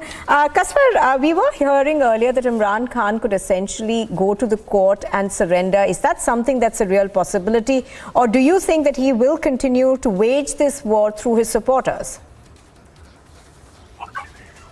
Well, Imran Khan has failed time and again to appear before the court. That is the reality. Imran Khan is capable of delivering emotional sermon, and he did it time and again. But fact is that he badly failed to appear before the courts which have been giving him relief for a long time. But one thing is clear: he will not surrender before the court as well. One thing is very clear: this is my perception, not information but perception. But on the other hand, hundreds of the policemen and the PTA charged PTA workers are actually engaged outside his residence in Lahore, and I am getting from his sources that nearly 100 people have landed in court, have landed in hospitals where the interim government has imposed emergency across the big hospitals in Lahore. So this is the situation. And among these 100 people, the 65 people are from law enforcement agencies, including the police and Pakistan Rangers as well. Pakistan Ranger is a part of Pakistan Armed Forces. But this is a sad story coming up from Pakistan, especially from Lahore, and I'm getting from my sources that the clashes have erupted not only in Lahore but in Islamabad, Rawalpindi, and across big cities as well. And on the other hand, security forces are also raiding the suspected places in the houses of the PTI workers who actually unleashed attacks on security forces. They were involved in damaging the life and the property of the people in Karachi, in Lahore, in Peshawar as well. They were around 90 plus have been rounded off, and this is a sad story coming out of Pakistan. But on the other hand, the legal team of Pakistan Tehreek-e-Insaf has filed a petition in Islamabad High Court, and we are waiting what the future holds for the court and Pakistan as well. All right, Kaswar, thank you for joining us for the moment. As Kaswar is pointing out, it does appear to be an evolving situation in Pakistan with PTI supporters, of course, still outside Imran Khan's residence. For the moment, Kaswar, thank you for joining us.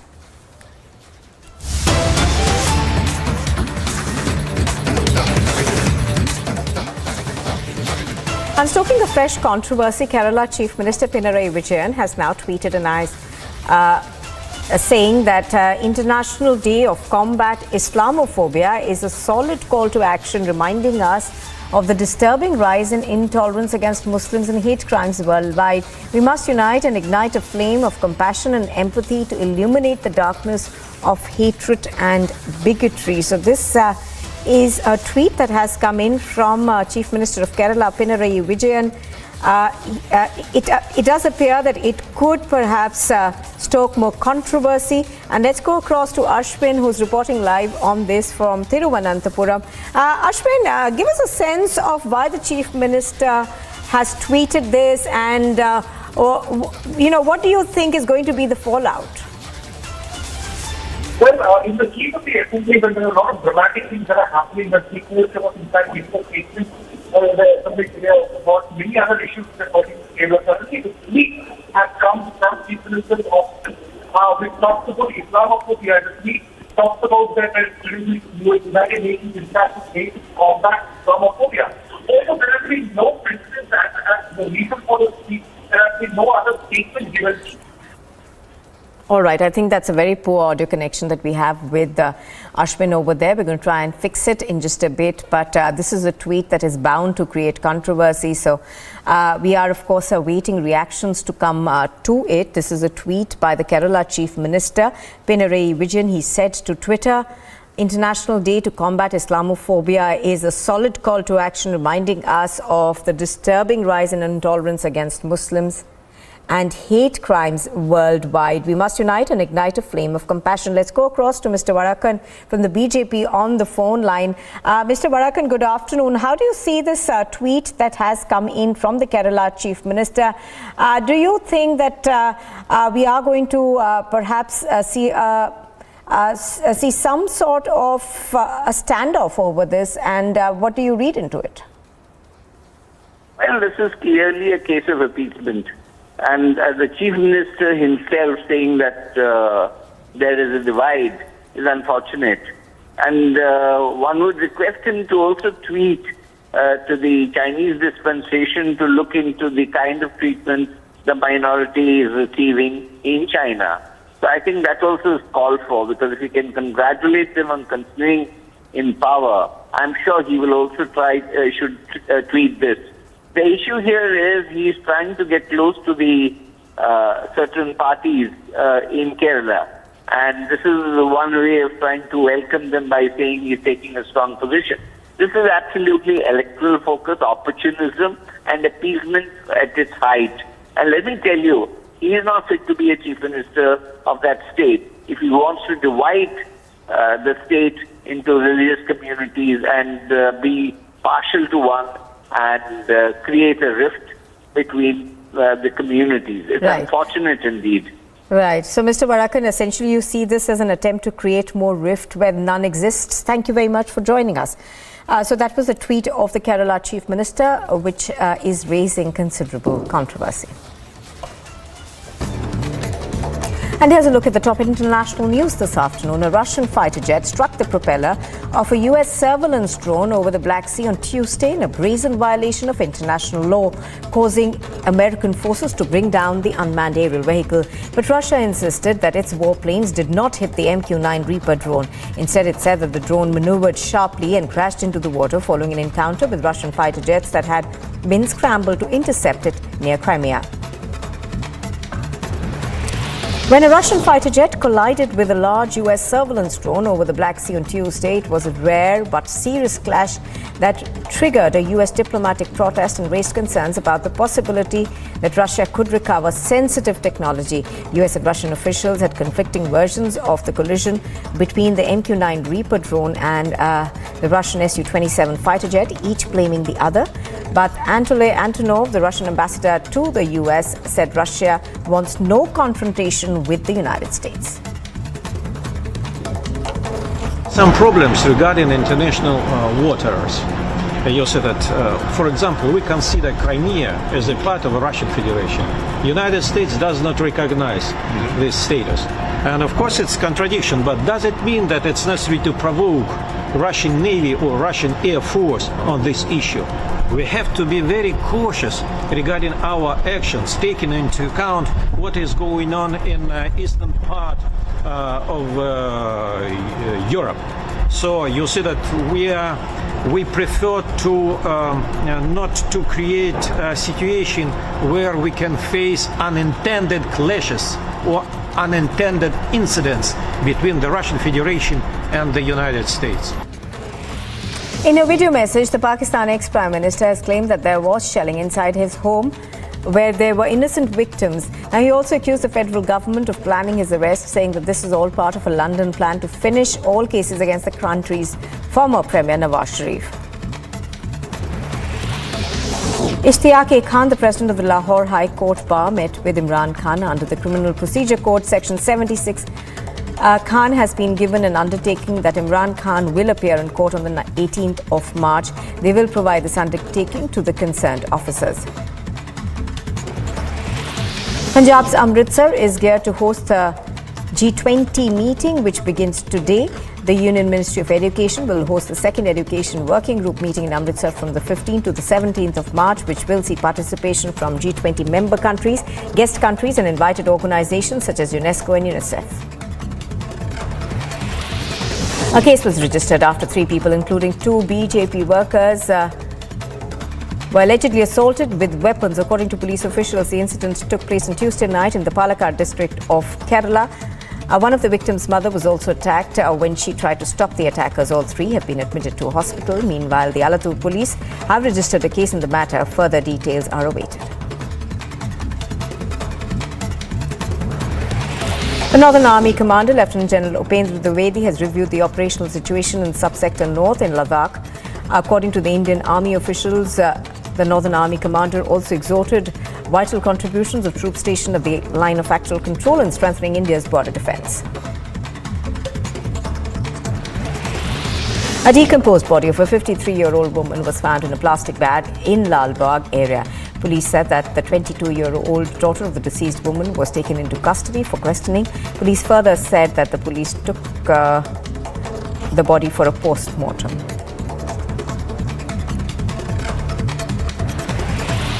Joint forces of the Baramulla police during a Naka checking in Singhpura, Pattan, noticed a person wearing suspicious clothes, and he was coming in from Mathifora side. Sources said that seeing this, the Naka party, he tried to flee from the spot, but alert party chased him and was apprehended tactfully. During his personal search, 71 live rounds of AK-47s were recovered and he was taken into custody immediately. During questioning, he revealed that he was working as an associate with the banned terrorist organization, the Lashkar.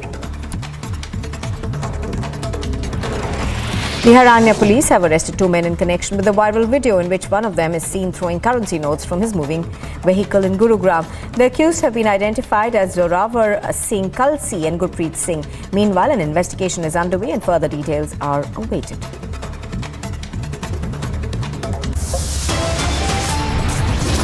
You are watching Republic TV. Time for a very short break. On the other side, Lalu Yadav, his wife and daughter are granted bail in a Delhi court in the Land for Jobs scam. And a U.S. drone crashes in the Black Sea after an encounter with Russian jets. Russia versus U.S. blame game breaks out.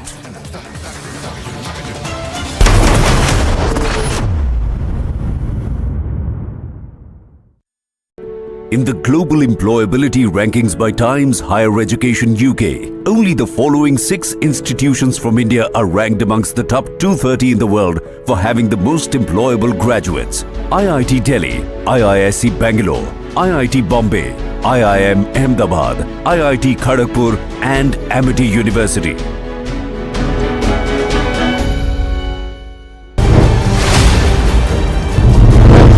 Mr. Parambir Singh, you fabricated evidences in TVRP scam. Are you ashamed of it? Are you sorry for it? Who were your political bosses? Who gave you orders? Are you ashamed of the fact that to Republic?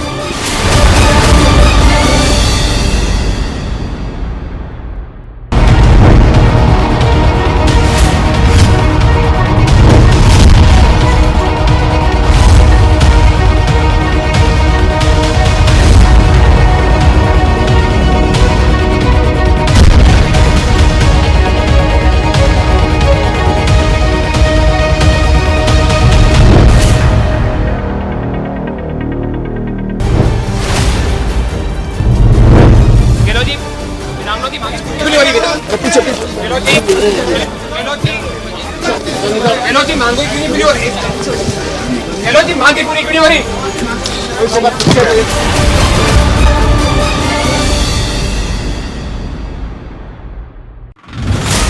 now we are showing you visuals straight from Jantar Mantar as YSRTP is protesting against KCR in the national capital. This is the place where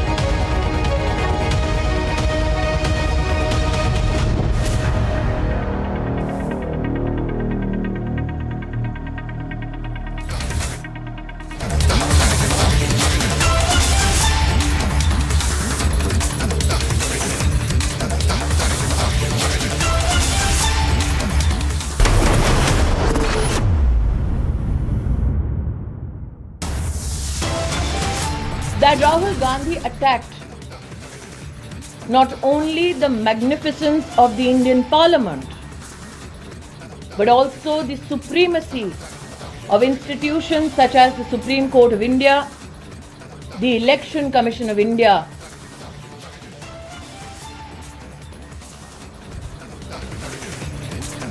Top headlines at 12:30. Pressure mounts. Government demands Rahul must apologize for insulting India at foreign soil.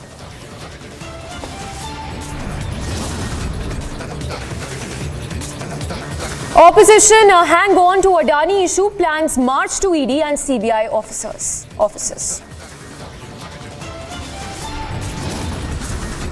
Lalu Rabri and Misa Bharti get bail from Delhi court in land for job scam.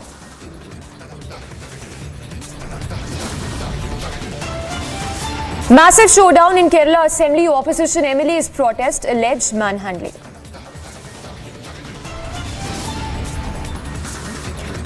U.S. drone crashes in Black Sea after an encounter with Russian jets. Russia versus U.S. blame game now breaks out.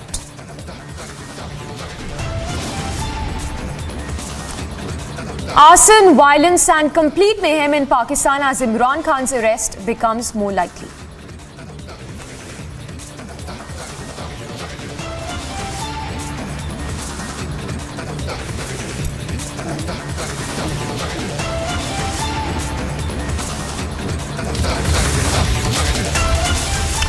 And it's a complete mayhem in Pakistan. In fact, in the latest address by Imran Khan, he's claimed that there is an assassination attempt on Imran Khan, going on to add that he would need a security cover as well. This, of course, as he claims that there is a conspiracy being hatched against him and there is an assassination bid against Imran Khan. Remember, visuals have been surfacing from Islamabad and other locations in Pakistan where the situation remains tense. The shelling continues at the locations. The visuals there, of course, on your screens of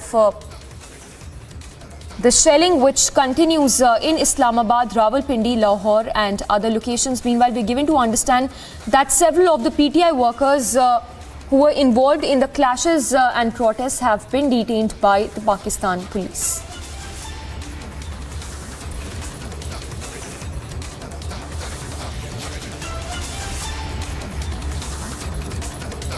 So dramatic visuals coming in of all-out chaos and unrest that continues in Pakistan. Visuals, of course, that you can see where the police is seen firing tear gas shells. Remember, visuals have been coming in where we've been seeing water cannons being used to disperse those protesters, the supporters of Imran Khan, who've gathered in large numbers to protest and who've come out in solidarity with Imran Khan. Let's go across to Kaswar, who's joining us from Islamabad. Kaswar, if you can take us through the latest, in fact, once again for our viewers, take us through that latest address of Imran Khan, where he says that there is an assassination bid against him. Well, Imran Khan and his party seem to be on the defensive foot for the first time during this standoff. And I'm getting from his sources that fresh troops of Pakistan Rangers and another troops from Islamabad Capital Territory Police have joined the already present troops there in Lahore outside the Zaman Park. And this time, for the first time in this standoff, since it began 2 days before, the the side of police is taking toll on the protesters. And according to my sources, the police have reached exactly at the main gate of the Imran Khan's residence. And in doing so, they have to resort to use water cannon and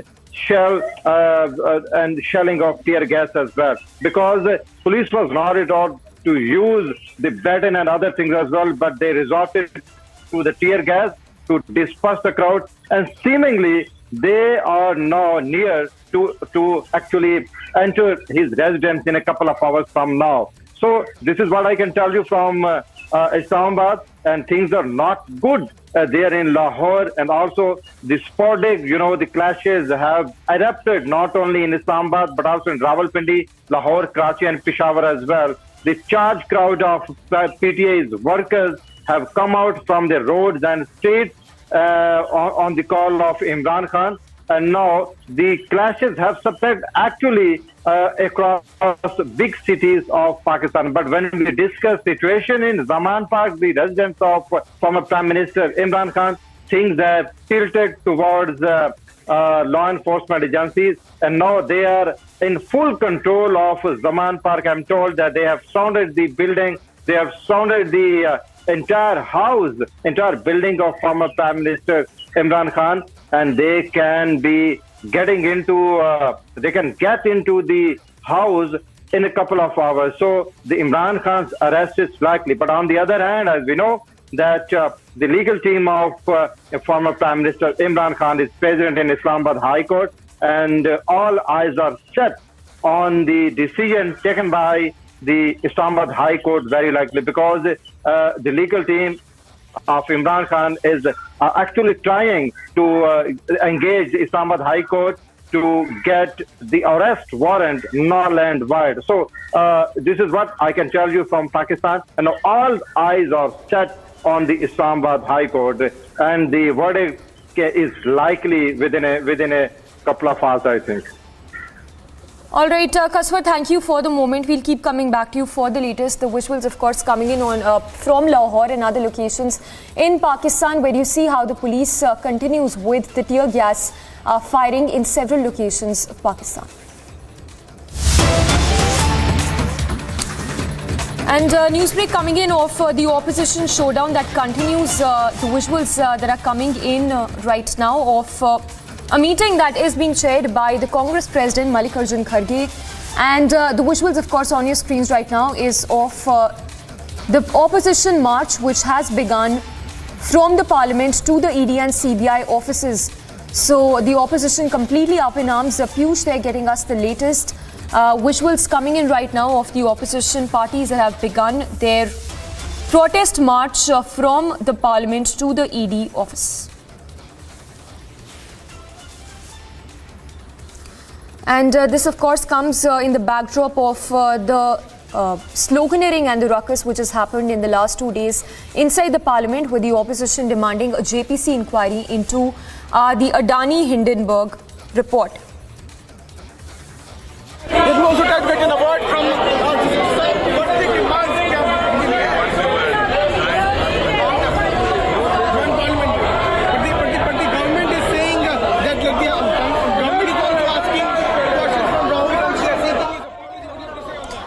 All right, so there you see the opposition leaders with banners and placards demanding a JPC inquiry into the Adani Hindenburg report, an issue which has reverberated in the Parliament in the last 2 days, with the opposition saying that there should be an inquiry initiated and demanding a discussion on the same. Meanwhile, the central government, on the other hand, has been demanding an apology from Rahul Gandhi on the floor of the House over the remarks he made in London.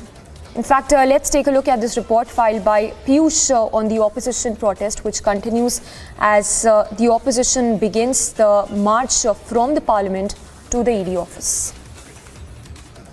To once again demand for the formation of a JPC into the Adani matter, joint opposition is now protesting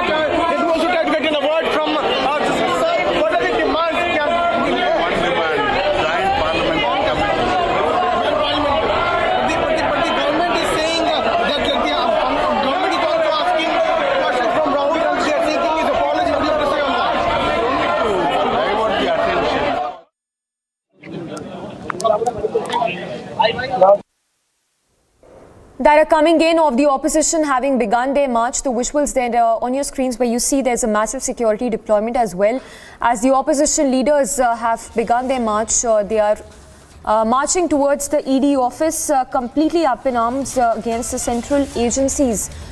This, of course, in wake of the discussion that the opposition has been demanding inside the House over the Adani matter, and also saying that there is misuse of central agencies by the government. We'll try and go across to Anuj as well, who's there at Vijay Chowk to take us through the latest. But these are the visuals in which you see the opposition. These are the visuals in which you see the security personnel deployed in that march to monitor that march, which is happening by the opposition leaders. Let's go across to Harsha, who's there joining us. Harsha, what exactly is the opposition planning to do? And take us through the latest that you're picking up from Vijay Chowk. So these are the visuals on our screen, which is from the Vijay Chowk. The security could be seeing how the security personnel have been beefed up in the entire Vijay Chowk area. And this is the opposition march from Parliament to the ED office, what they have planned in the meeting which opposition party held in the office of Mallikarjun Kharge in the morning. And it was decided that they will protest against the agencies and they are not probing in the Adani issue in the entire Hindenburg report, because they have been demanding in the Parliament to take up the issue and it should be discussed. But till now, they have been not seen any sort of discussion in the Parliament. Since the second leg of the budget session started from 14th of the March, the uproar, the ruckus could clearly be seen in the Parliament. And now these are the issues from Vijay Chowk as 18 political parties. 18 opposition political parties are joined in this protest together to march from Parliament to Enforcement Directorate office. But as you can see, Delhi police officials, para forces and barricading could be seen in the entire Vijay Chowk area, because Section 142 has been imposed in this entire area, and they are continuously were told from the side of Delhi police that no march is allowed from this part of the Delhi to the Enforcement Directorate, because it is a local area, a high security area. Section 144 is enforced, so no march is allowed. But yet the opposition leaders from the Gandhi statue where they were gathered together, the opposition leaders are now coming out of the Parliament, because we know as Lok Sabha has been adjourned till 2 o'clock, and now they are supposed to march from this place. The placards on their hands could be seen. Mallikarjun Kharge, K.C. Venugopal, the RJD, BRS, Aam Aadmi Party, CPI, CPM, all these AIDMK, DMK, all these parties could be seen protesting against agencies. Now, a huge banner could be seen in the hands of the opposition leaders as they are demanding JTP to be constituted in this entire area for the investigation of this entire Adani issue. But only one side we saw in the Parliament that the central MPs were demanding Rahul Gandhi to apologize for his remarks in London on the government. On the other side, opposition leaders were continuously stating that JPC should be constituted, and this is the reason why after one day the business in the Parliament could be started, because every day there was a business suspension notice, there was uproar, and every day Parliament was suspended until the other day. And now we are seeing the visuals, the placards we see on our screen from Pramod Tiwari, Mallikarjun Kharge, and the BRS leaders, we see K. Keshwar Rao, Nageshwar Rao, Sanjay Singh, we see Samajwadi Party leaders. These are the leaders who have joined the opposition parties. And let me tell you that TMC is not in this protest. The TMC is unlikely to participate in this entire protest. Do they protested in front of Gandhi statue in the morning on the price rise of LPG cylinders. But right now in this protest, all opposition party TMCs right now not here, and we see together on our screen the opposition party with the banner on their hands which says opposition parties march to ED office on Adani scam. Now the opposition unity could clearly be seen here. They are trying to march towards, but we have to see till what area will Delhi police allow them to go forward, because Delhi police is continuously asking them to not do any sort of march as Section 144 is enforced, but the placards in their hands could clearly be seen. This is the situation right now in the in the Parliament. Harsha, yes.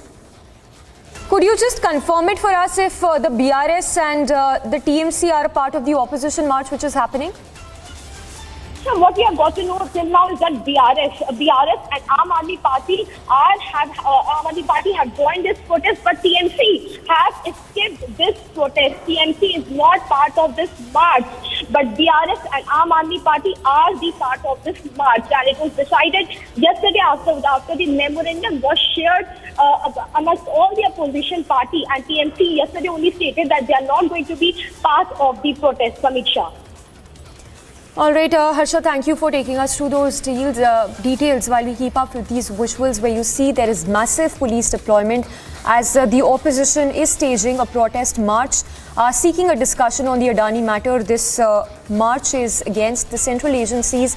They're marching towards the ED office, and as we speak, we're given to understand that the TMC has given this protest march a skip, something that would require a lot of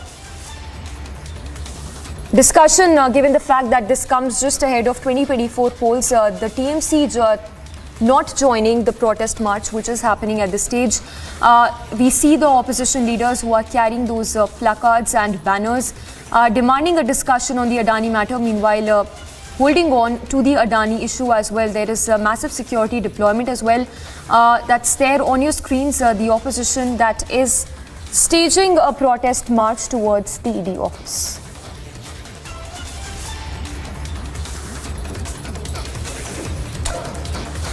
So those are the visuals coming in right now from Vijay Chowk. Heavy police deployment, as you can see, the opposition leaders who are also, in fact, in the opposition march which is happening right now towards the ED office. The TMC has decided to give it a miss. So the TMC not part of the opposition protest which is taking place as we speak.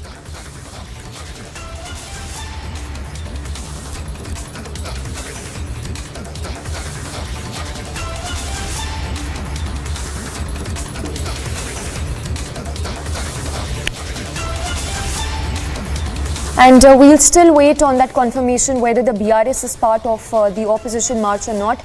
But what we are given to understand is that the TMC has given this opposition march a miss. The protest march is happening from the Parliament to the ED and CBI offices. Meanwhile, there is massive security deployment, as you can see, while the opposition is there in large number. Let's go across to Anuj for more details. Anuj, if you could confirm for us whether the BRS is part of the opposition march which is happening right now. This point in time, let me tell you, these are the visuals coming in from the Vijay Chowk of the national capital, right outside the Parliament. We have seen the same kind of protests going inside the Parliament, and you can see the kind of arrangement which has been done there, and the kind of security that has been deployed to control the law and order situation. And let me also tell you that TMC has already given the opposition, joined the hands with the opposition march. And this is on the Adani issue, what we are seeing at this point in time. But there we are seeing some kind of dividation in the opposition also, as the TRS as it till now could not be seen. But on the same time, let me tell you that the opposition at this point in time is clearly seen on the street. We have seen them inside the Parliament, and now these are the live images from outside the Parliament. As you can see on your screen, this is the high security which has been deployed right outside the Parliament. This is happening at the Vijay Chowk, and you can see the CRPF, you can see the other forces deployed there at the Vijay Chowk, and this is the opposition again on the same issue what we are seeing. That on the issue of Adani, they want JPC. JPC is the demand of the opposition, and this is again and again uproar which was seen in the House, whether being it in the.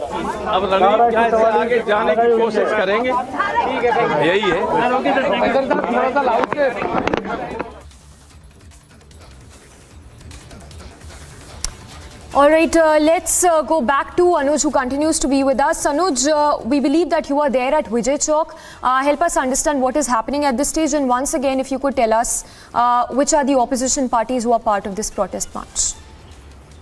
Well, as we can see at this point in time, this could be clearly seen. This is Samajwadi Party, Ram Gopal Yadav, who could be clearly seen in the visuals. This is Sanjay Singh, who could be clearly seen in the visual. This is Congress Party leaders who can be clearly seen in the visuals. This exactly is the opposition march. BRS, let me tell you, is part of protest. BRS is part of protest. This is something what we can see. And on the other hand, if you talk about the latest, then yes, this is the opposition leaders who are marching from the Vijay Chowk, and their plan is to move towards the Enforcement Directorate office, whereas they are marching on the issue of Adani. As we were telling this to our viewers earlier also, that this is something what we have seen inside the Parliament also. This has been started from the Gandhi statue of the Parliament, and now as the visuals are speaking themselves, if we talk about the adequate arrangement which has been made by the Delhi police, there the high deployment of the security could be clearly seen, as there is no permission to move toward Enforcement Directorate or to take out any kind of march. This has been very much categorically stated by the Delhi police and the forces deployed over there, that there is no permission for any kind of march, any kind of protest. Whereas this is happening at the Vijay Chowk, where at Vijay Chowk the opposition leaders are holding the march. They are protesting against the Modi government. They are protesting against the BJP government, and their plan is to move toward the Enforcement Directorate, what we have been told. Anuj, while we understand that the BRS is also staging a protest march, is there any confirmation whether the BRS is staging that protest march along with the Congress workers? Because some reports suggest that there could be a separate march that is apparently being held by the BRS towards the Central Agency Office. All right, we believe we have Piyush Mishra who's there live from Vijay Chowk. Piyush, take it away. Give us more details on whether BRS and TMC are part of this protest march towards the ED and CBI office.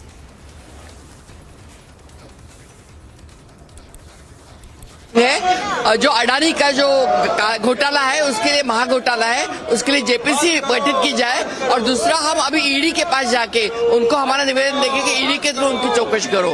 हर छोटे बड़े को वो ED पकड़ती है, अडानी जैसा आदमी उनको दिखता नहीं है क्या?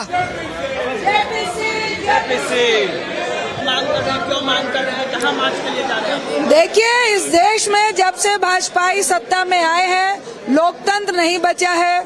अगर रूलिंग पार्टी में रह के आप घोटाले करते हैं तो आप वॉशिंग मशीन से धुले हुए हैं। अडानी घोटाला हुआ, हम जेपीसी की मांग कर रहे हैं। दूसरी तरफ सिर्फ डराने धमकाने के लिए आप सीबीआई, ईडी और आईटी के छापे विपक्ष को डराने धमकाने के लिए डाल रहे हैं। हम चाहते हैं, जेपीसी की मांग है कि जॉइंट पार्लियामेंट्री कमेटी बने, जो डिमांड ये मान नहीं रहे हैं, और आज सत्ता पक्ष वाले ही हाउस को नहीं चलने देना चाह रहे हैं, जो लोकतंत्र के इतिहास का सबसे काला दिन। इस बात को लेकर मार्च देखिए, देश में इतने बड़े बड़े स्कैंडल हो रहे हैं। अडानी का स्कैंडल इस देश के इतिहास का सबसे बड़ा स्कैंडल है। अगर हम अडानी के खिलाफ जेपीसी की डिमांड कर रहे हैं तो इसमें क्या बुराई है? अडानी का मतलब बीजेपी तो नहीं है, अडानी का मतलब सरकार तो नहीं है। अडानी की इंक्वायरी क्यों नहीं होने दे रहे? इसीलिए हम लोग मार्च कर रहे हैं कि इन लोगों की भी बराबर उसी तरह से इंक्वायरी हो जो अपोजिशन के लीडर्स की हो रही।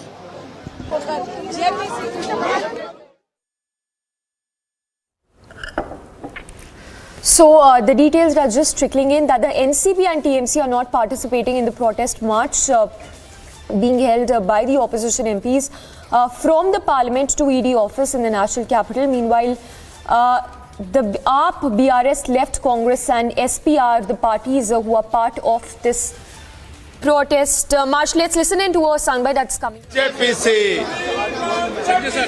JPC, JPC। डिमांड क्या है आपको? ईडी इस मामले में एफआईआर दर्ज करके इन्वेस्टिगेशन शुरू करे। अडानी के खिलाफ कार्रवाई क्यों नहीं हो रही है? मोदी जी इंडिया के प्रधानमंत्री हैं या अडानी के प्रधानमंत्री हैं? ये देश जानना चाहता है। Right now, the BJP is making allegations on Rahul Gandhi. How do you see this? No, that are all diversionary tactics. Our main aim is to give a memorandum to ED to investigate Adani issue. That is why MPs are marching.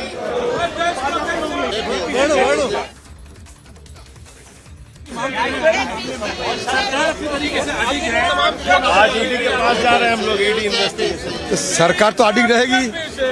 सरकार की दिलचस्पी रह सकते क्या? तो जानते हैं कि अगर जेपीसी का मांग मान लिए तो बीजेपी पार्टी की सारे हजिया आम लोगों के सामने उड़ जाएगी।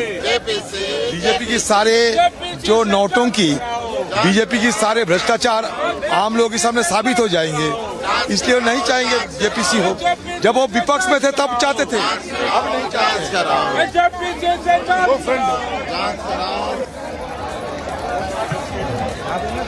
All right, so reaction coming in from Adhiranjan Chaudhary. And just to tell our viewers who are just tuning in, the parties who are part of this protest march include the Aam Aadmi Party, the BRS Left Congress and the Samajwadi Party. Meanwhile, the TMC and the NCP have decided to give the protest march a miss. Let's go across to Piyush Mishra, who's there at Vijay Chowk, taking us through the latest. Piyush, what does this really indicate? The fact that the NCP and TMC are not part of this protest, which clearly shows that the opposition is not united ahead of 2024. Well, absolutely, Samiksha, and opposition is itself a divided house. Right now, as you're speaking, there's a protest march which is now underway, which is being in fact led by Congress. And in that entire protest march, there are parties like Aam Aadmi Party, BRS, Left, Congress. रणनीति आप देख नहीं रहे क्या रणनीति है? अडानी जी का नाम सदन के कार्यवाही में नहीं आना क्या दर्शाता है? ऐसी क्या कारण है? इतना भर समझ लीजिए, बात समझ में आ जाएगी। सर, आप लोग अडानी, जेपीसी ये नारे लगा रहे हैं, सरकार की तरफ से एक ही जो है आवाज उठ रही है वो राहुल गांधी और उनकी क्योंकि वो नहीं चाहते कि अडानी जी की बात आई जाए, चर्चा में ना आए। आपने आज ट्वीट भी करा, ट्वीट करके आपने जो कहा कि चीन और रशिया के जो है फॉर्मूला पे चल रहे हैं, ये क्या है? ये लक्ष्य उनका वही है, लोकतंत्र समाप्त करो और कंट्रोल डेमोक्रेसी रशिया और चाइना जैसी आना चाहिए।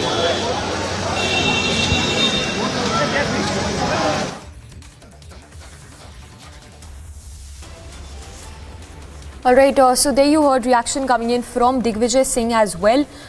So the latest, of course, coming in, the details trickling in of the NCP and the TMC deciding to give the protest march a skip. Meanwhile, the parties that are part of this protest march includes the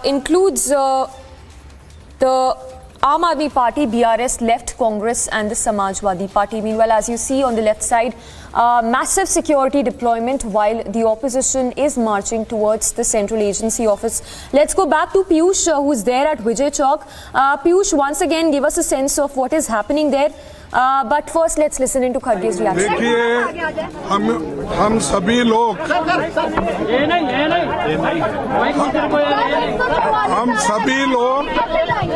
आज अदानी के घोटाले के मामले में memorandum देने के लिए वहाँ डायरेक्टर से मिलने जा रहे हैं, लेकिन सरकार हमको विजय चौक के पास भी नहीं जाने दे रही और रोक लिए है।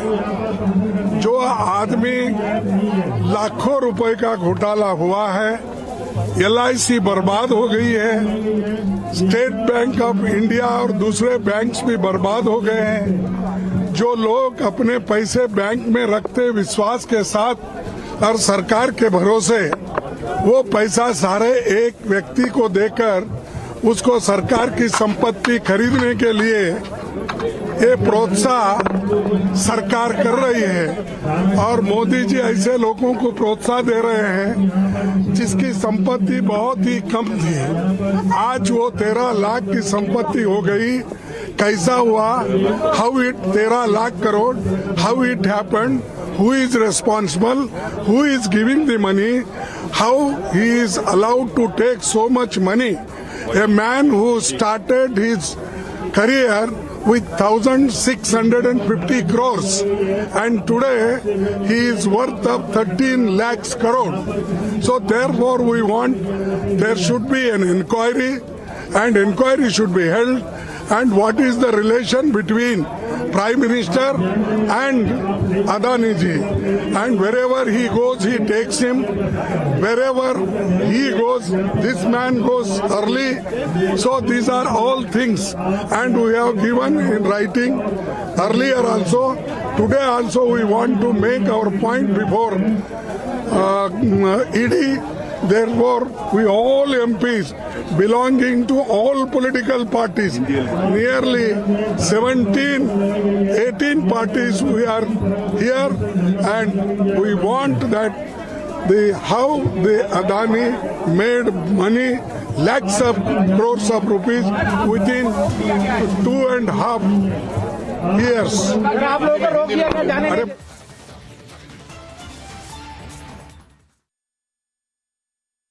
In the global employability rankings by Times Higher Education UK, only the following 6 institutions from India are ranked amongst the top 230 in the world for having the most employable graduates: IIT Delhi, IISc Bangalore, IIT Bombay, IIM Ahmedabad, IIT Kharagpur and Amity University.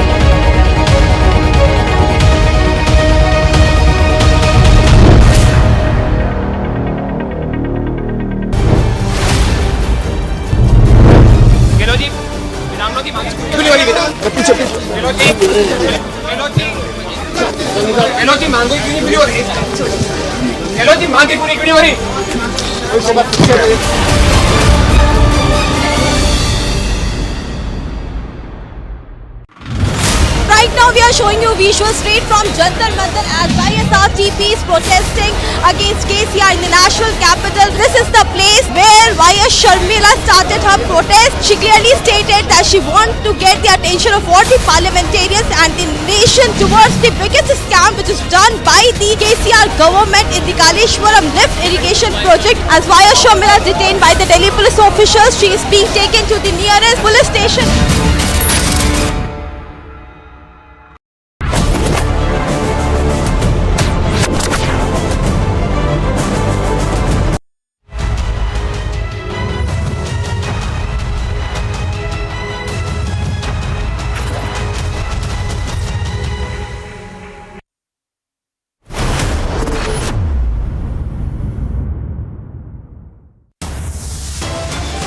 हम सभी लोग आज अदानी के घोटाले के मामले में memorandum देने के लिए वहाँ डायरेक्टर से मिलने जा रहे हैं।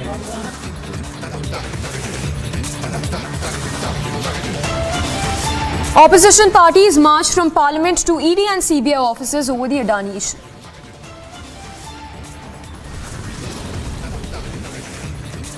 NCP and TMC abandon opposition march. Is the opposition a divided house again, is the question.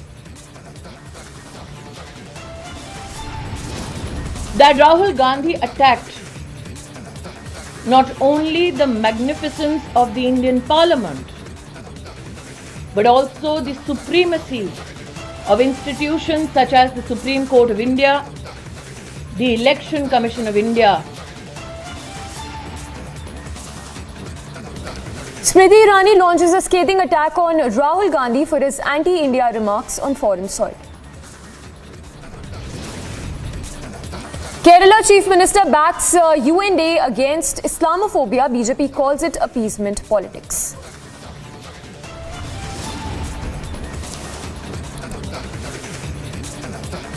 Complete chaos and anarchy in Pakistan as Imran continues to resist his arrest.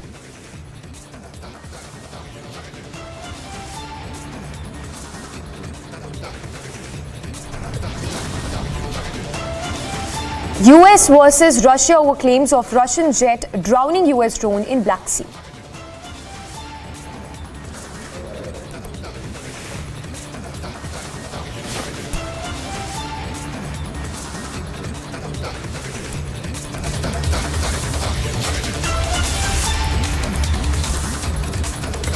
And it's a high voltage drama which is being seen in the national capital as the opposition parties are seen marching from the parliament to the CBI and ED offices. In fact, remember, it's not a divided house when we talk about the opposition leaders, as parties including the NCP as well as the TMC have decided to give this opposition march a miss. So questions now rising as to whether the opposition parties are united ahead of 2024, but the visuals there on your screens right now is of the opposition parties who are seen marching towards the ED and CBI offices. NCP and TMC, of course, not a part of this opposition march. Meanwhile, parties including the Aam Aadmi Party, the BRS as well as the Congress are have taken to streets marching towards the central agency's office. Let's go across to Piyush Mishra, who's there at Vijay Chowk, taking us through the latest. Piyush, for our viewers, once again, if you can take us through the details, which are the parties that are part of this protest march happening as we speak?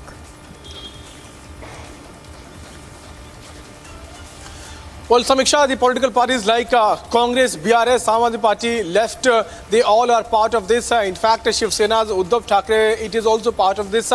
Few parties from down south, TRS and many others, even they are part of this. But the political parties like Aam Aadmi Party and NCP, they have given a miss.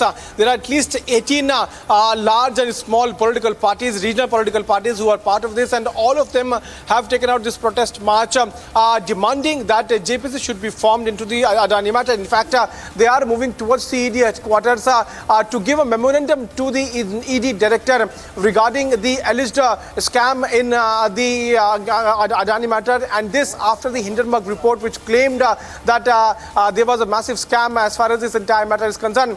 On the other side, BJP continues to seek answers from Rahul Gandhi and in fact demanding an apology from him over his statements which he made there on foreign land.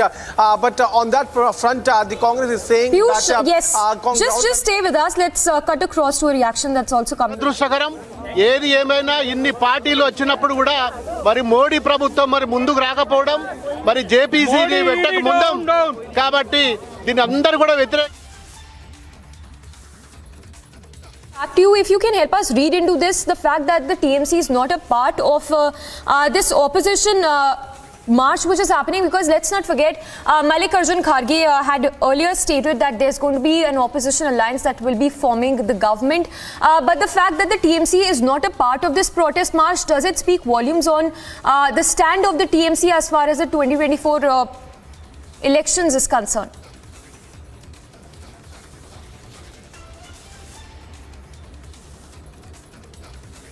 Protested over the issue of price rise. Yesterday, in fact, TMC had protested over the Adani matter. They had raised the placards of the scam in LIC and SBI, where they had said that both the agencies, both the institutions have faced massive loss because of the Adani case. Why TMC is not part of this? Because TMC wants to send out a clear message that it does not want to, be a part of Congress leadership, and that is why it has given a skip. In fact, TMC is not taking part in this joint opposition meet. On the other side, it is holding its own protest in front of Gandhi statue. Not only TMC, it's NCP also which has given a miss. But what is more ironical here is that Aam Aadmi Party is now part of this. Earlier there was a group of Aam Aadmi Party, BRS, Left and other political parties who were taking out their own individual protest. But this time, for first time, we are seeing as to how around 70 to 18 opposition political parties are part of this protest march, which also includes BRS and Aam Aadmi Party. But Trinamool Congress has decided to go alone. Today they protested, but not on the Adani matter or the alleged misuse of agencies. They protested over the price rise.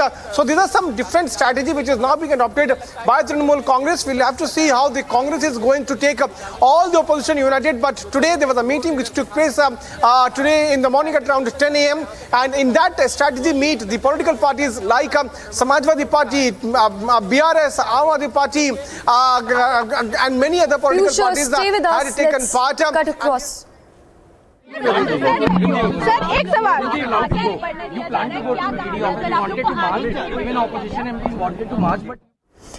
All right, we'll play out that reaction again, but continuously beaming those live visuals that are coming in of... First answer, then I'll answer in Hindi also.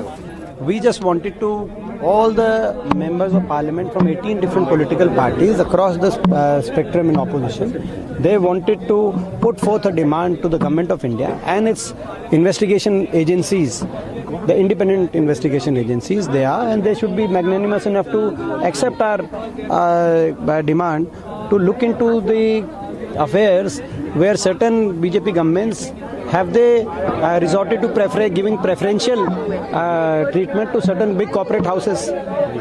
So that's our question. That's the question. The mind of the bill. We have seen a trend of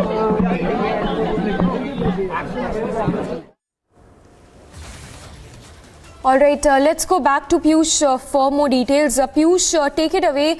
Give us a sense of what you see on the ground. We see several of these opposition leaders holding banners and placards against the central agencies and demanding a JPC inquiry into the Adani matter. Well, political parties, opposition political parties who are now at the Vijay Chowk. In fact, they are planning to march towards the ED headquarters, which is at least 2 to 3 kilometers.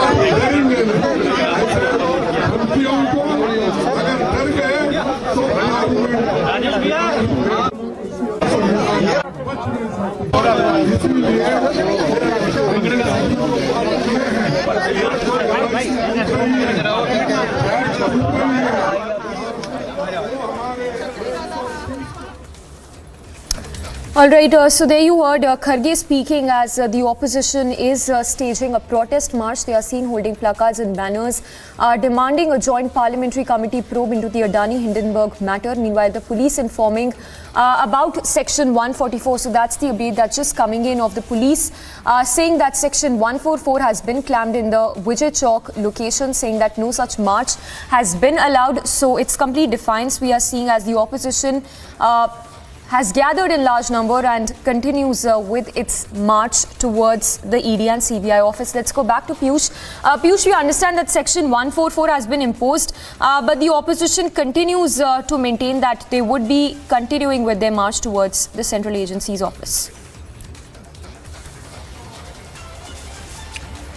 Well, absolutely, Samiksha. We are getting these pictures of these opposition political parties and their leaders. Those are present there at Vijay Chowk. In fact, they are very much adamant to take out this protest march from Vijay Chowk till ED headquarters.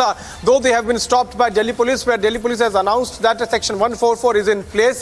And it is because these opposition political parties did not seek any kind of permission from Delhi Police to take out this march. But we are also seeing these leaders, opposition leaders, holding placard in their hand, raising slogans like Modi, ED, down, down, and demanding the formation of JPC into the entire Adani matter. It is also important to highlight the kind of demands which they are putting forth. One is that JPC should be formed to investigate the Hindenburg report. Two, में कोई चीन का व्यक्ति जुड़ा हुआ है, कोई विदेशी ताकत जुड़ा हुआ है, तो ये राष्ट्र सुरक्षा के हित में हम अडानी ग्रुप पर जेपीसी की मांग कर रहे हैं। लेकिन अफसोस कि मोदी जी पुलिस का इस्तेमाल करके अपने दोस्त अडानी जी को बचा रहे हैं।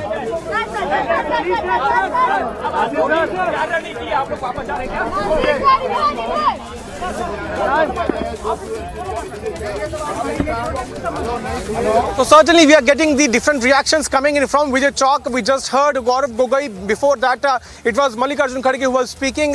The political leaders here are now saying that they are looking forward to march towards the ED office, but they are now being stopped by Delhi Police because no permission was sought. And in fact, Delhi Police is also announcing that Section 144 is in place. Remember that soon after the second leg of a budget session started, on the very first day, the Congress party, wanted to form the, in fact, they wanted that JPC should be formed to investigate the Hindenburg report on Adani. On the other side, BJP demanded answers from Rahul Gandhi for, making alleged anti-India statements on foreign land. So showdown continues to take place. At one side, the government demands, BJP demands answers from Rahul Gandhi. On the other side, Congress, is leading that entire protest march from Parliament towards the ED headquarters. And right now, the pictures coming in where the opposition political parties are holding placard in their hand, raising slogans like Modi, ED, down, down, also demanding that JPC should be formed to investigate the entire matter. In fact, they wanted to move towards the ED office to hand over a memorandum to ED director, demanding that a thorough probe should take place into the allegations. Those are now being leveled as far as the Adani scam is concerned. This is not the first time where we are seeing such protests taking place. Earlier also, during the first leg of budget session also, the entire session was flushed down because of the Adani matter. Throughout the session, we also saw, throughout the first leg of the budget session, we saw Congress party repeatedly demanding for JPC, and today we are now seeing Congress along with other opposition political parties taking out this protest march, and this happening after the strategy meet which took place today in the morning at around 10 a.m. inside the parliament. In fact, yesterday night also there was a meet which was called in by the opposition leaders, where they had decided that they would continue to press for the demand of formation of JPC into the Adani case. Now we'll have to see how the government is going to counter that, but the BJP, which is the ruling partner in NDA government, देने के लिए ED को जा रहे थे, परंतु आप सबने देखा हम लोगों को बलपूर्वक रोका गया। देखिए कितनी फोर्स है। तो इस स्थिति में ईडी ने मिलने से इनकार कर दिया। अब वहां नहीं, अब पार्लियामेंट में जा रहे हैं, इस आवाज को पार्लियामेंट में उठाएंगे। अब सर आगे की क्या स्ट्रैटेजी होगी? आखिरी दम तक लड़ते रहेंगे जब तक 130 करोड़ लोगों का पैसा भारतीय जीवन बीमा निगम, LIC और बैंकों का बचा नहीं लेंगे और इसकी जांच नहीं करा लेंगे। हम लड़ते रहेंगे। सर क्या अब जो है पार्लियामेंट के अंदर इसको लेके हंगामा जा रहे पार्लियामेंट, हंगामा मत कहिए, इंसाफ की आवाज है। लालू जी की जमानत मिल गई है, कुछ कहेंगे आप? लालू जी को बेकारी बुलाया गया। अभी बेचारे का आपको सबको मालूम है, उनकी बेटी ने उनको अंग दिया और उसके बाद उनका ऑपरेशन हुआ, और इस तरह बुलाना क्रूरता की निशानी, क्रूरता की। प्रमोद सर, एक आखिरी सवाल, जिस तरह से के कविता से लेके और मनीष सिसोदिया और अब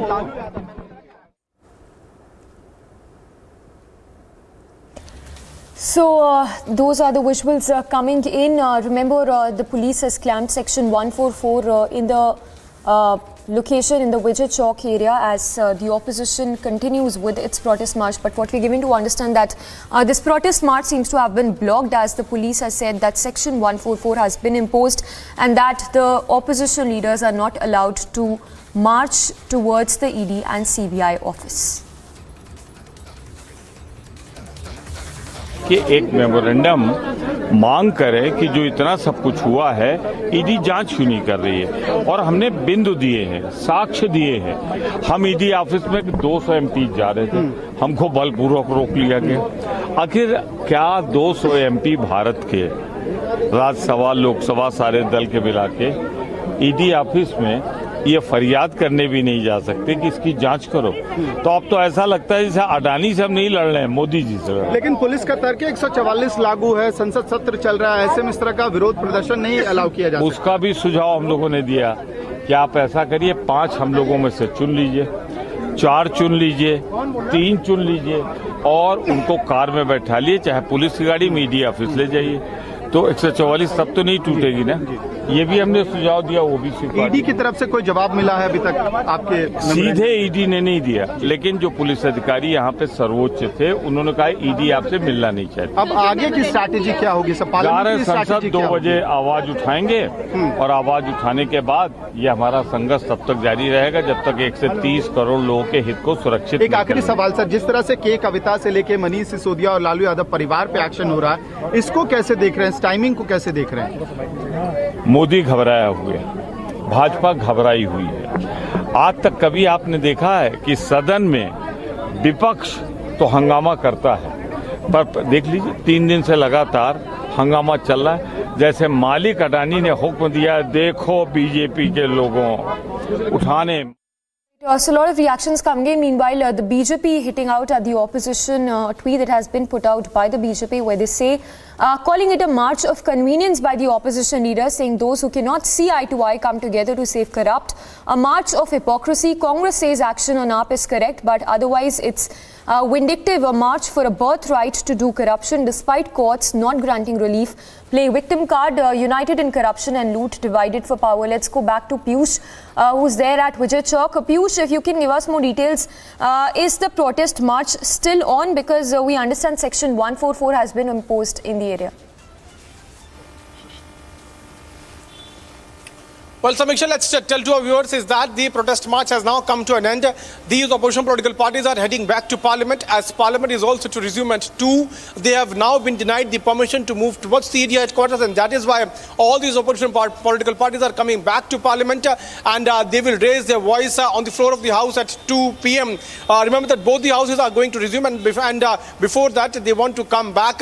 All the opposition leaders were stopped there at the Vijay Chowk, which is barely 200 meters away from the Parliament. They are in fact also saying that they did not get direct answers from ED headquarters. The Delhi police officers who were present there at Vijay Chowk have communicated them that ED does not want to meet them.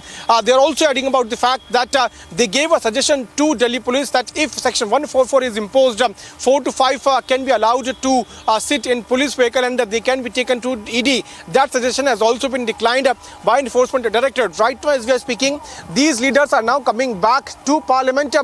In few minutes from now, they will reach back to Parliament, and then they are going to take part in discussion, which is going to take place at 2 p.m. On the other side, BJP continues to demand answers from opposition political parties, in fact, especially from the Congress party, as to why Rahul Gandhi is missing on such a crucial day, why Rahul Gandhi is not answering over the allegations those are being leveled by BJP that he went there on a foreign land and made some anti-India comments. On that, the Congress is saying that what Rahul Gandhi has said is absolutely correct, and there is no it's not a false at all, and the showdown, that's why, continue to take place where BJP seeks answer from Rahul Gandhi, opposition seeking answer from BJP. The opposition is in fact demanding to form JPC into the entire Adani matter, and also wanted to meet ED director, and that is why they took out this protest march. Series of meetings have taken place earlier. Yesterday also there was a meeting which the opposition, joint opposition, had decided to demand for JPC to be formed into the entire Hindenburg report of Adani, and today in the morning also there was a meeting in which various political parties took part, and it was and TMC, at a time when Congress party was spearheading that entire opposition meet. At the time, TMC was taking out a protest in front of Gandhi statue on the issue of price rise. So right now, the big development coming in is that the protest march has come to an end. The leaders of opposition political parties are coming back to Parliament, and they are saying that they will raise their voice on the floor of the House when House resumes at 2 p.m. Samiksha. All right, Piyush, thank you for taking us through all those latest updates. So Piyush, getting us those details of the opposition march, which has now been called off as the opposition MPs head back to the Parliament for the House to be adjourned at, in fact, resume at 2 p.m.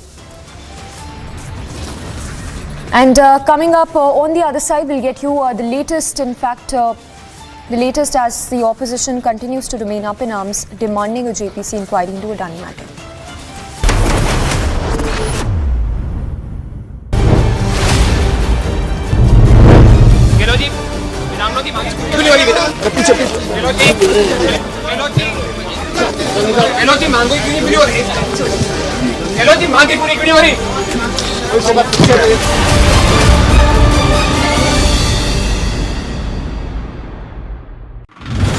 Right now we are showing you visuals straight from Jantar Mantar as YSRTP is protesting against KCR in the national capital. This is the place where YS Sharmila started her protest. She clearly stated that she wants to get the attention of all the parliamentarians and the nation towards the biggest scam which is done by the KCR government in the Kaleshwaram lift irrigation project. As YS Sharmila is detained by the Delhi police officials, she is being taken to the nearest police station.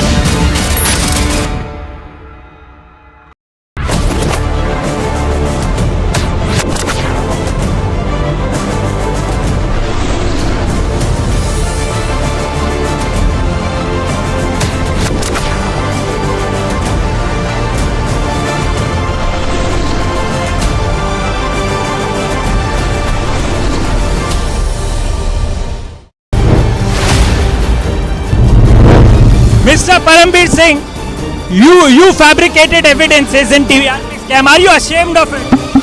Are you sorry for it? Who were your political bosses? Who gave you orders? Are you ashamed of the fact that to Republic?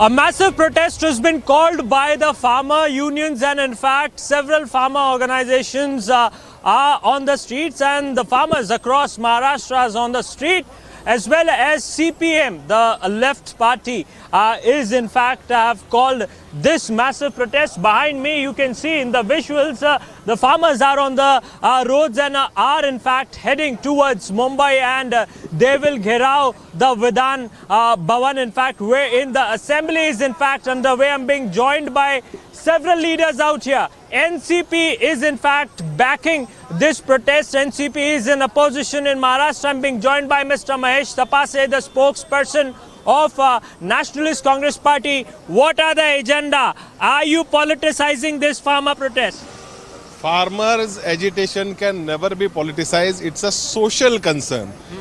Unfortunately, the government in question is very insensitive to the questions of the farmer.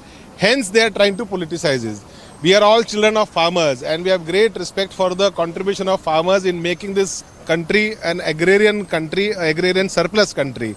Today, when these farmers have started their procession, their long march from 4 days from Dindori, it is my duty to welcome them in my district of Thane. This is the border where Thane district starts, and I have come here to welcome them into the district of Thane. In fact, heading towards Mumbai, and on 20th of March, that is the day wherein they are in fact planning to gherao the Vidhan Sabha, and in fact they will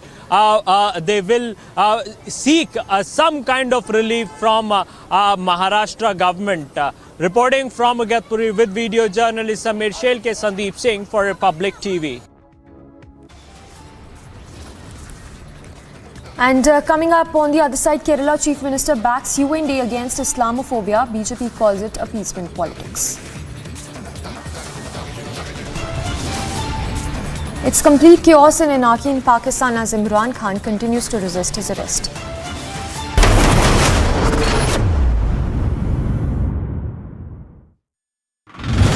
Right now we are showing you visuals straight from Jantar Mantar as YSRTP is protesting against KCR in the national capital. This is the place where YS Sharmila started her protest. She clearly stated that she wants to get the attention of all the parliamentarians and the nation towards the biggest scam which is done by the KCR government in the Kaleshwaram lift irrigation project. As YS Sharmila is detained by the Delhi police officials, she is being taken to the nearest police station.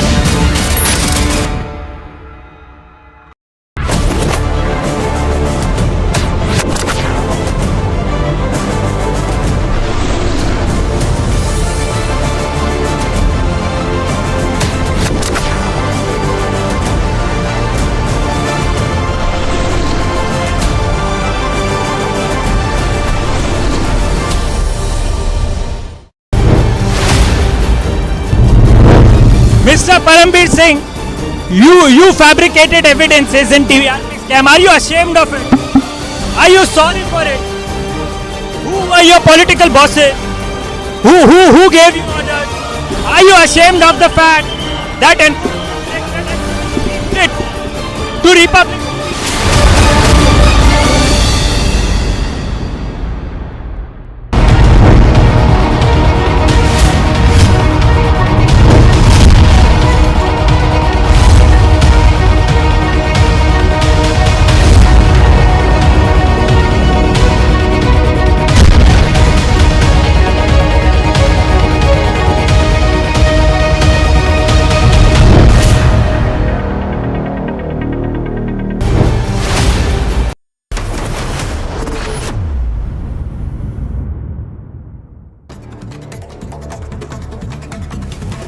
A news in brief from across the country. Union Minister Smriti Irani on Wednesday slammed the Congress MP Rahul Gandhi over his remarks that he made in the London events. She said that Rahul Gandhi during Bharat Jodo Yatra said that all is well in India and changed his tone and tenor the moment he landed on foreign soil.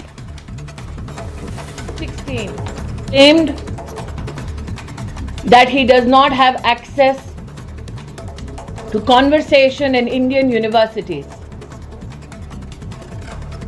That for him was indication of death of democracy. My question today to Mr. Gandhi is this. In 2016, Rahul Gandhi went to an Indian university in the national capital and supported the slogan of Bharat Tere Tukde Honge. Former Railway Minister Lalu Prasad Yadav and ex-Bihar Chief Minister Rabri Devi and their daughters were given bail by the court in the Land for Jobs case.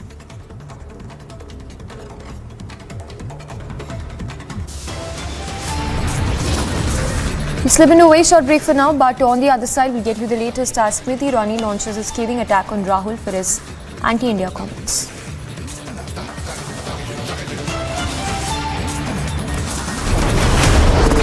In the global employability rankings by Times Higher Education UK, only the following 6 institutions from India are ranked amongst the top 230 in the world for having the most employable graduates. IIT Delhi, IISc Bangalore, IIT Bombay, IIM Ahmedabad, IIT Khargpur and Amity University.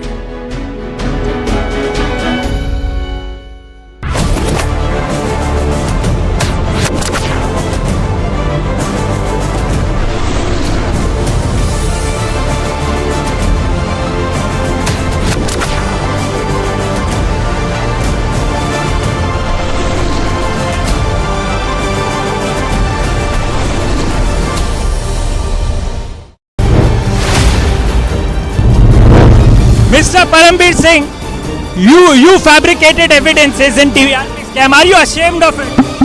Are you sorry for it? Who were your political bosses?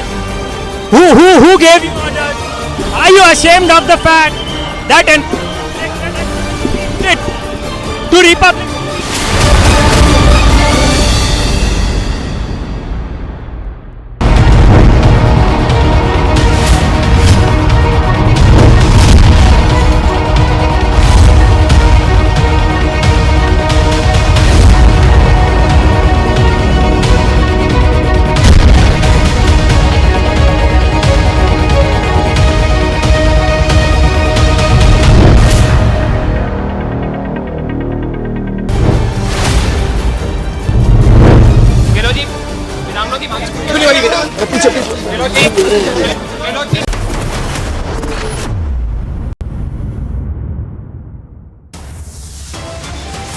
A man who started his career with 1,650 crores and today he is worth of 13 lakhs crore. So therefore we want there should be an inquiry. Opposition march from Parliament to ED. Flops leaders head back to Parliament.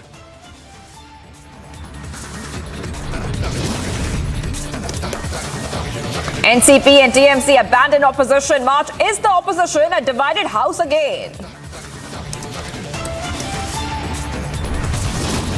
That Rahul Gandhi attacked not only the magnificence of the Indian Parliament, but also the supremacy of institutions such as the Supreme Court of India, the Election Commission of India,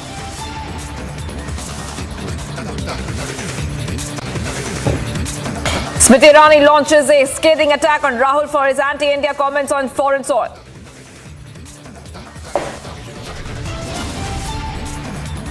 Kerala CM backs UN Day against Islamophobia. BJP calls it appeasement politics.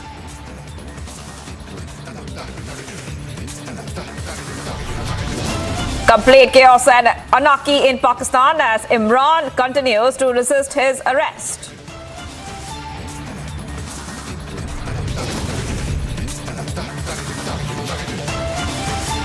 U.S. versus Russia over claims of a Russian jet downing a U.S. drone in Black Sea.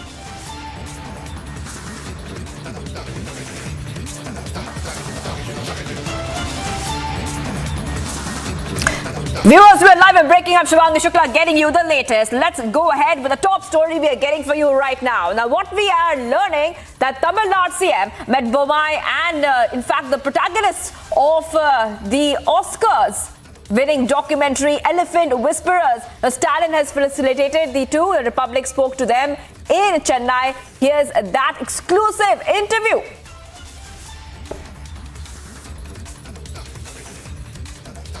நீங்கள் வந்து இப்போது உங்களோட வாழ்க்கை வந்து உலகம் ஃபுல்லாக பேசுகிறாங்க உங்களோட வாழ்க்கை பற்றியும். நீங்கள் வந்து அந்த யானைகளுக்காக நீங்கள் உங்கள் வாழ்க்கையை அர்ப்பணிச்சிருக்கீங்க, அதை பற்றி பேசிகிட்டு இருக்காங்க.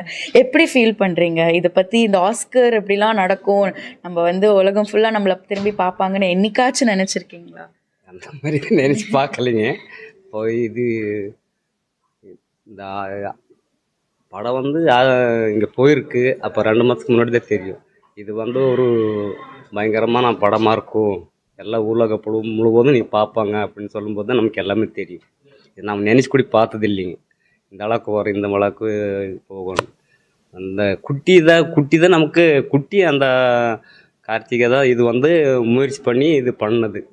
இந்த 2 குட்டி தான் எல்லாமே நம்ம வாழ்க்கையிலிருந்து அந்த குட்டி தான் வெளிச்சம் அந்த காமிச்சிருக்கு. கண்டிப்பா. இப்போ உங்களுக்கு வந்து இந்த யானைகளோடான தொடர்பு எப்படி தொடங்குச்சு? நீங்க எப்படி வந்து உங்க வாழ்க்கை வந்து இவங்க தான் நம்மளோட வாழ்க்கைன்னு? யானை வேலை தான் செஞ்சுட்டு இருக்காருங்க. அப்போ கூட போவேன் வருவேன், நமக்கு ஒரு ஆசை இருக்கும், ஓ இவரு செய்யும்போது நமக்கும் செய்யணும். இதில் தான் இந்த யானைக்கு வந்து நமக்கு ஒரு பாசம் அப்படியே இதாச்சு. அந்த காலத்துலேருந்து தான் செய்யும்போது சரி, அவரு செய்யும்போது நான் அவர் கூட போவேன் வருவேன். இந்த அப்போல்லாம் வந்து வேலை வந்து நிறைய வேலை இருந்துச்சுங்க யானைக்கு. இது மாதிரி காட்டுக்குள்ளே அப்போ கேம்ப் எல்லாம், இப்போ தான் டவுனுக்குள்ளே வச்சுருக்கேன்.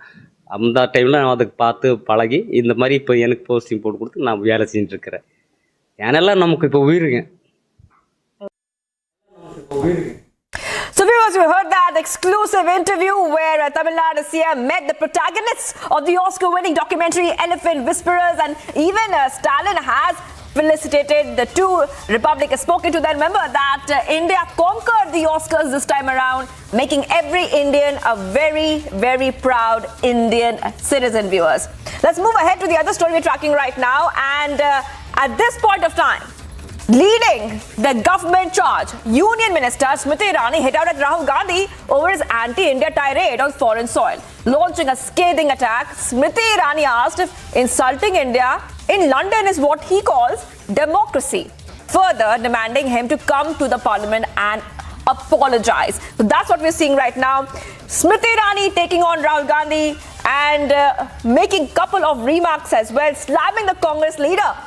Rahul Gandhi's remarks, the kind of remarks he made in the UK. Remember, in the UK, he said that India's democracy is on the downfall. He made these remarks, and Smriti Irani has questioned the remarks that Rahul Gandhi made on India's democracy. Let's play out that exact reaction which has come in from Smriti Irani. That he does not have access to conversation in Indian universities. That for him was indication of death of democracy. My question today to Mr. Gandhi is this. In 2016, Rahul Gandhi went to an Indian university in the national capital and supported the slogan of Bharat Tere Tukde Honge. Rahul Gandhi further states in his travels to the United Kingdom that democracy is being blown to smithereens. However, this very gentleman in Jammu during the Bharat Jodo Yatra said all is well in India. Which was a lie, Mr. Gandhi? Your statement in India or your statement in England? That Rahul Gandhi attacked not only the magnificence of the Indian Parliament, but also the supremacy of institutions such as the Supreme Court of India, the Election Commission of India, is now known to every Indian citizen. I question Rahul Gandhi today that when he helps elect to Parliament a congressman who gives a clarion call to kill people, is that democracy? When the Gandhi family directs congressmen and women to tear papers and throw it at the speaker's chair in the Lok Sabha. Is that democracy? When the Gandhi family directs congressmen in Rajya Sabha to tear books, jump on tables and humiliate the chair of the Vice President of India in Parliament, is that democracy? Today, every Indian citizen demands an apology to the Indian Parliament, which is not mere an amalgamation of parliamentarians. It is the voice of the Indian people. It is the constitutional reflection of the will of the Indian people. It is shameful that Rahul Gandhi, instead of coming to Parliament and apologizing for his undemocratic rant against India, today seeks to be absent from Parliament. Democracy, Mr. Gandhi, is not in peril. The Congress party has been brought to political perish by the people of India for this very behavior that you exhibited against the nation state overseas. But the Vadra Congress continues to defend Rahul Gandhi, asking why must Rahul Gandhi apologize in the first place? अरे ये माफीनामा मांगने वालों को मैं एक प्रश्न पूछता हूँ, जब मोदी जी 5-6 कंट्रीज में जाके हमारे देश के लोगों को ह्यूमिलेट किया और हमसे ये कहा गया कि चंद कंट्री में जाके कि हिंदुस्तान में पैदा होना एक बहुत बड़ा पाप है, उन्होंने कहा, तो ये ऐसे लोग, अगर डेमोक्रेसी यहाँ ख़त्म हो रही है, फ्रीडम ऑफ एक्सप्रेशन को कमज़ोर किया जा रहा है, फ्रीडम ऑफ स्पीच को कमज़ोर किया जा रहा है, सब टीवी चैनल्स को दबाया जा रहा है और जो लोग सच बोलते हैं उनको जेल में डाला जाता है, तो ये डेमोक्रेसी को ख़त्म करने की प्रक्रिया नहीं है तो और क्या है? तो इसीलिए माफ़ी का सवाल नहीं, और हम पूछेंगे उनको, आपने इतने कंट्रीज़ में जाके बात की, वो भी यहाँ के लोगों के कल्चर को और इंसानियत को अपमान किया, और उन्होंने तो सिर्फ डेमोक्रेसी पे बात की, और हर जगह जो लोग जाते हैं डिबेट में अपने विचार रखते हैं, उससे ताल्लुक इससे नहीं है। So viewers, we just heard Smriti Irani taking on Rahul Gandhi, and she slammed the Congress leader for his UK remarks questioning democracy in India. Now, this is a developing story where we're getting many reactions throughout the day. We'll give you the top updates.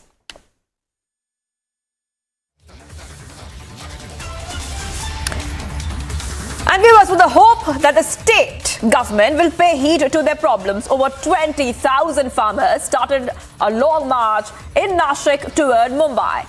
The march has been organized by the Akhil Bharatiya Kisan Sabha. The marching farmers will take around 9 days to reach Mumbai with an estimated arrival on March 20th. Take a look at this report. Been called by the farmer unions, and in fact several farmer organizations are on the streets, and the farmers across Maharashtra is on the street, as well as CPM, the left party, is in fact have called this massive protest. Behind me you can see in the visuals the farmers are on the roads and are in fact heading towards Mumbai, and they will gherao the Vidhan Bhavan, in fact wherein the assembly is in fact underway. I'm being joined by several leaders out here. NCP is in fact backing this protest. NCP is in opposition in Maharashtra. I'm being joined by Mr. Mahesh Tapase, the spokesperson of Nationalist Congress Party. What are the agenda? Are you politicizing this farmer protest? Farmers' agitation can never be politicized. It's a social concern.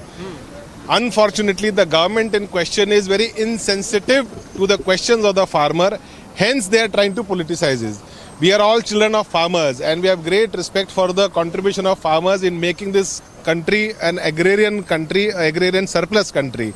Today, when these farmers have started their procession, their long march from 4 days from Dindori, it is my duty to welcome them in my district of Thane.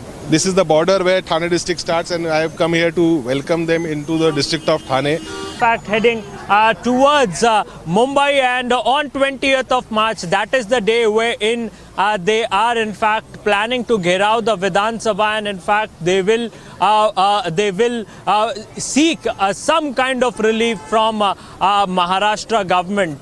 Reporting from Agatpuri with video journalist Samir Shelke, Sandeep Singh for Republic TV. Viewers, a Russian fighter jet struck the propeller of a U.S. surveillance drone over the Black Sea on Tuesday in a brazen violation of international law, causing American forces to bring down the unmanned aerial vehicle. But Russia insisted its warplanes did not hit the MQ-9 Reaper drone. Instead, it said that the drone maneuvered sharply and crashed into the water following an encounter with Russian fighter jets that had been scrambled to intercept it near Crimea. The incident, which added to Russia-US tensions over Moscow's war in Ukraine, appeared to be the first time since the height of the Cold War that a US aircraft was brought down after an encounter with a Russian warplane. US President Joe Biden was briefed on the incident by National Security Advisor, and according to the White House National Security spokesman John Kirby, he added that the US State Department officials would be speaking directly with their Russian counterparts and expressing our concerns over this unsafe and unprofessional intercept. State Department spokesman Ned Price called it a brazen violation of international law. The US-European command said the two Russian fighter jets intercepted the drone while it was operating within international airspace. It said one of the Russian fighters struck the propeller of the MQ-9, causing US forces to bring it down in international waters.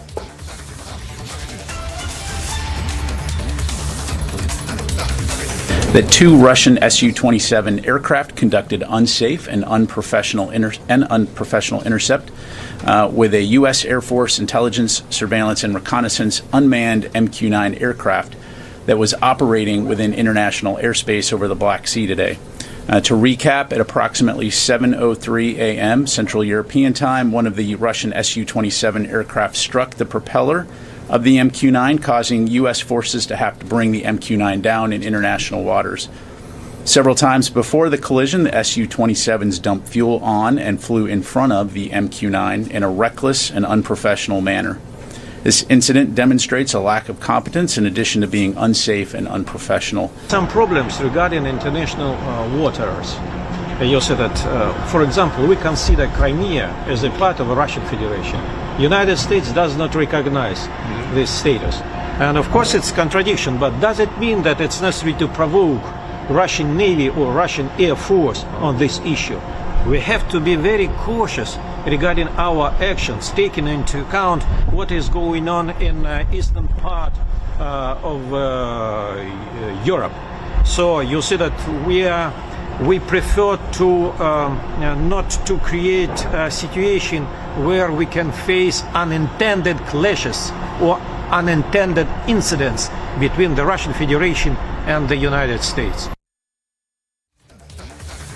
And SpaceX launched its 27th contracted cargo mission for NASA on Tuesday, sending a robotic Dragon capsule aloft from Cape Canaveral Space Force Station in Florida. Take a look at this report to understand what really happened. 4, 3, 2, 1. SpaceX has successfully launched another resupply mission to the International Space Station. Pitch downrange. SpaceX launched Dragon's 27th commercial resupply services mission. Stage 1 chamber pressure is nominal. A Falcon 9 rocket carrying Dragon's 27th commercial resupply services mission lifted off from Launch Complex 39A at NASA's Kennedy Space Center in Florida on March 14th. Following the state's separation, Falcon 9 landed on the Gravitas drone ship in the Atlantic Ocean. This is the 7th flight of the first stage booster supporting this mission, and the 3rd flight for the Dragon spacecraft. Impact ignition. And now Dragon is on track to arrive at the International Space Station tomorrow. Agency Report, Republic TV.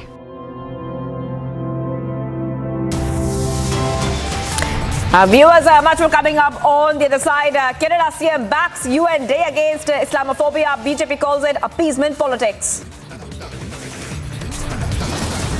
And complete chaos and anarchy in Pakistan as Imran Khan continues to resist his arrest. Stay tuned.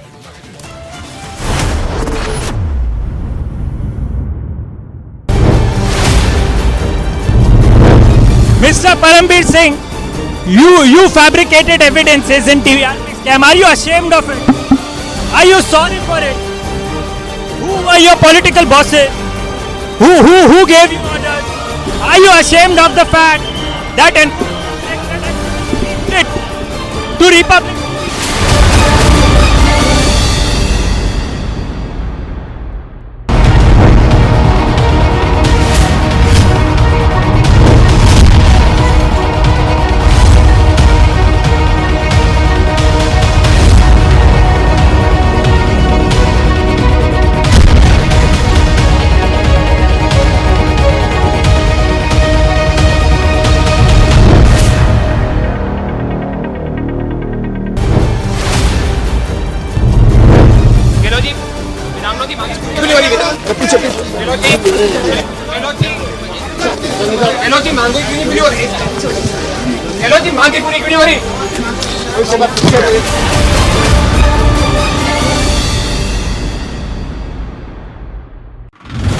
Right now we are showing you visuals straight from Jantar Mantar as YSRTP is protesting against KCR in the national capital. This is the place where YS Sharmila started her protest. She clearly stated that she wants to get the attention of all the parliamentarians and the nation towards the biggest scam which is done by the KCR government in the Kaleshwaram lift irrigation project. As YS Sharmila is detained by the Delhi police officials, she is being taken to the nearest police station.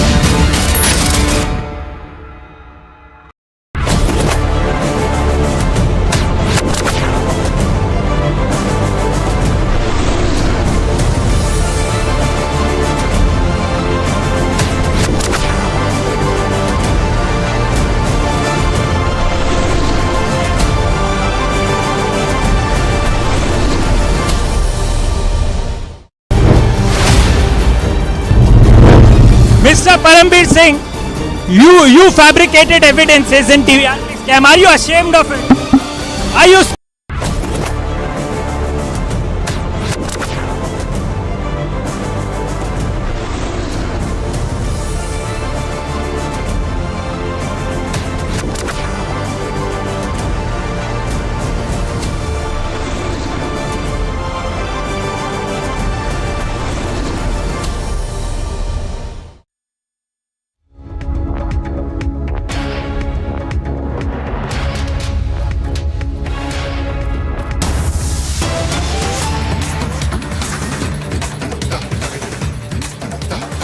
Viewers, getting some breaking news coming in. We are now learning that a high-level meeting is underway at a Defence Minister Rajnath Singh's residence. That's what we are learning so far. It's happening right now as we speak. This key meeting at Rajnath's residence, getting these top updates coming in at this point of time. In fact, soon we'll come to know exactly what could be the agenda of this particular meeting. But what we know so far is a key meeting is happening at this point of time at the residence of the Defence Minister Rajnath Singh. And getting these back-to-back top updates coming in today. A key meet happening at Rajnath's residence. That's what we know so far. And it could have a lot of key points that could be discussed at this point of time. We'll be joined soon by our executive editor, Ashwira Kapoor, to help us understand what could be the agenda of this meeting, which is happening at Rajnath Singh's residence. Remember that Usually, the Defence Minister Rajnath Singh calls high-level meetings at his residence whenever there is an issue of importance. Taking a very short break right now, we'll be continuing our rolling coverage here on Republic TV, on India's #1 news channel. Coming up on the other side of this very, very short break, opposition march from Parliament to ED flops. Leaders head back to Parliament. And NCP and TMC abandon opposition march. Is the opposition a divided house again? Stay tuned.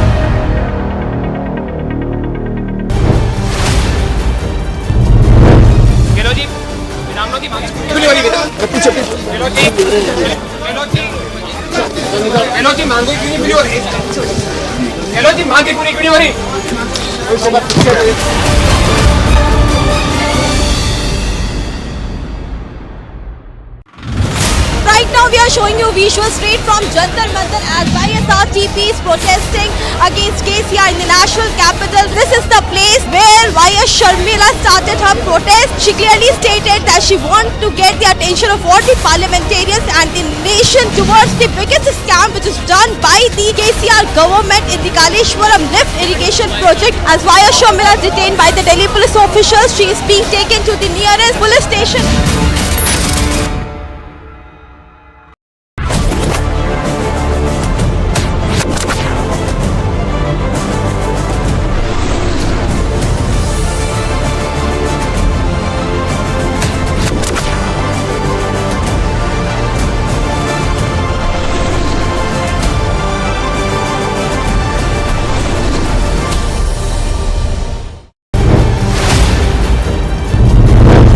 Mr. Parambir Singh, you fabricated evidences in TVRP scam. Are you ashamed of it? Are you sorry for it? Who were your political bosses? Who gave you orders? Are you ashamed of the fact that to Republic?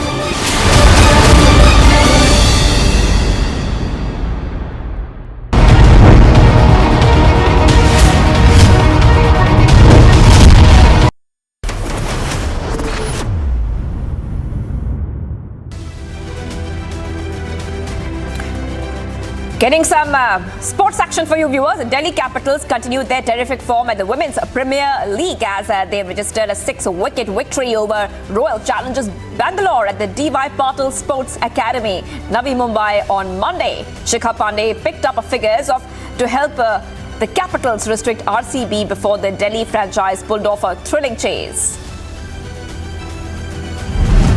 Mumbai Indians became the first team to qualify for the playoffs as they kept their unbeaten record intact with a comfortable 55-run victory over Gujarat Giants in their reverse fixture in the Women's Premier League at the stadium in Mumbai.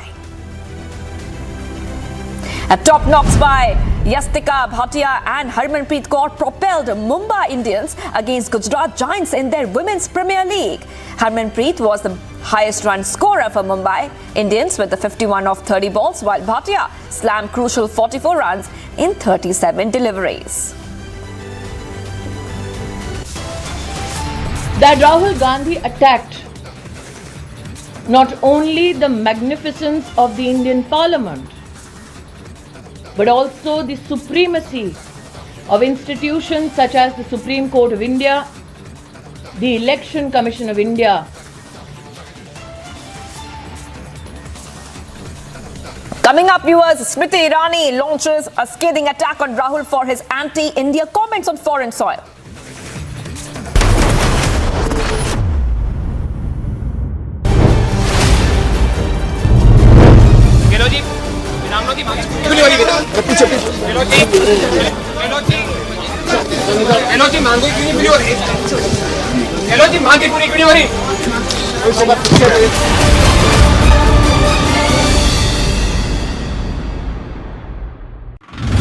Right now now we are showing you visuals straight from Jantar Mantar as YSRTP is protesting against KCR in the national capital. This is the place where YS Sharmila started her protest. She clearly stated that she wants to get the attention of all the parliamentarians and the nation towards the biggest scam which is done by the KCR government in the Kaleshwaram lift irrigation project. As YS Sharmila is detained by the Delhi police officials, she is being taken to the nearest police station.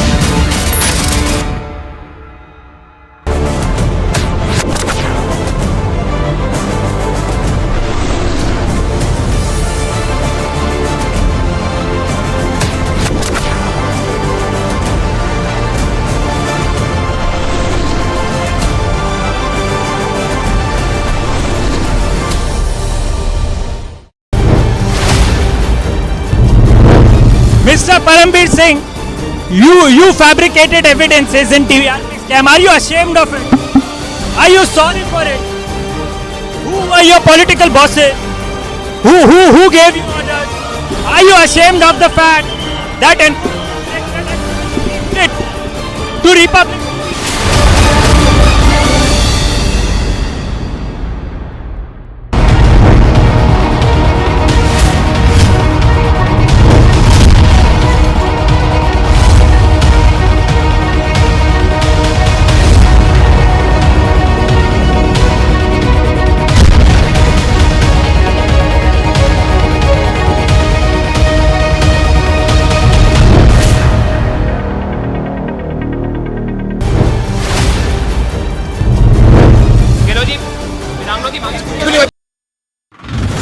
Lalu Prasad Yadav was the railway minister. He had acquired these pieces of land. If we look at the history of this scam, there were 8 people from whom this 1 lakh square feet of land was obtained by the Yadavs. Amount that they paid for 1 lakh square feet of land was only a mere 26 lakh rupees.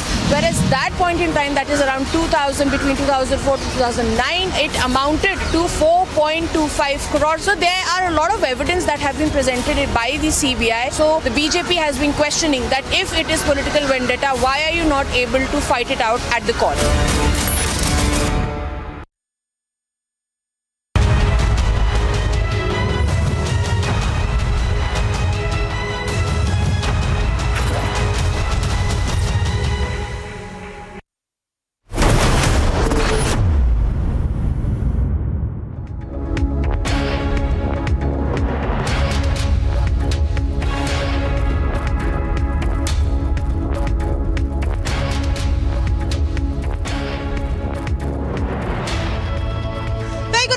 Watching live and breaking at 2 p.m. I'm Suesha Savan joining you on the broadcast. We'll get you all the top stories we're tracking for you this afternoon. First, a quick check of the headlines. And who started his career with 1,650 crores and today he is worth of 13 lakhs crore. So therefore we want there should be an inquiry.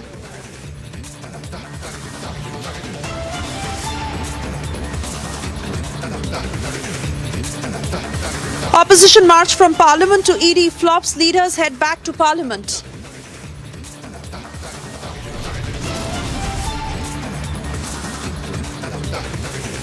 NCP and TMC abandon opposition march. Is the opposition a divided house again?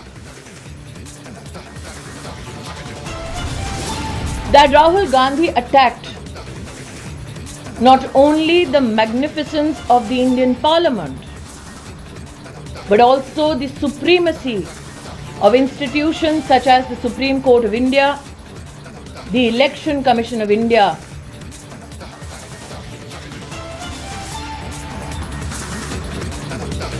Smriti Irani launches a scathing attack on Rahul for his anti-India comments on foreign soil.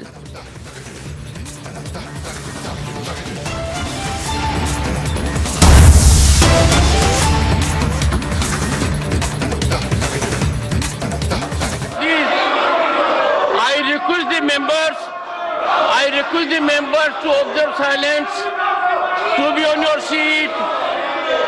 I have called upon leader of the opposition. I have called upon leader of the opposition. Leader of the House, control your your team. Leader of the House, control it.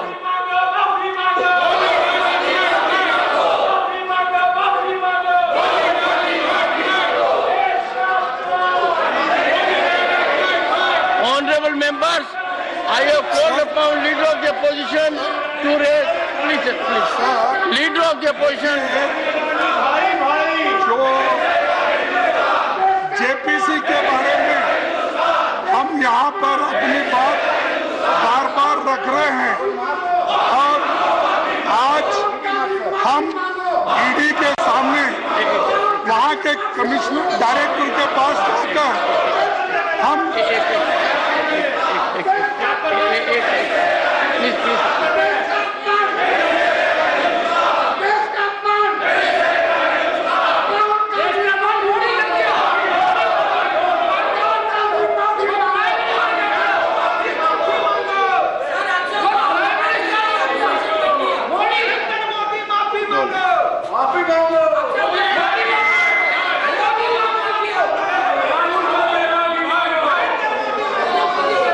Honorable members,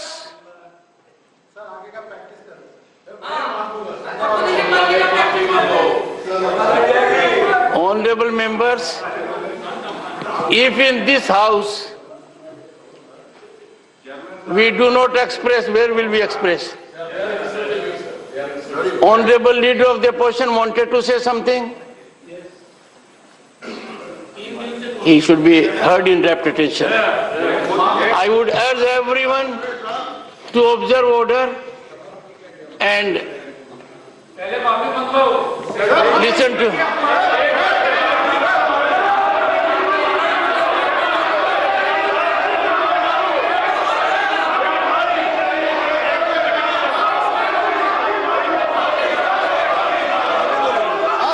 The House stands adjourned to meet at 1100 hours on Thursday, 16th March 2023. Public grievances, law and justice on demand for grant 2022-23 pertaining to the Department of Administrative Reforms and Public Grievances, Pensions and Pensions Welfare, Ministry of Personnel, Public Grievances and Pensions. Thank you, Honorable Speaker, sir. सोम प्रकाश है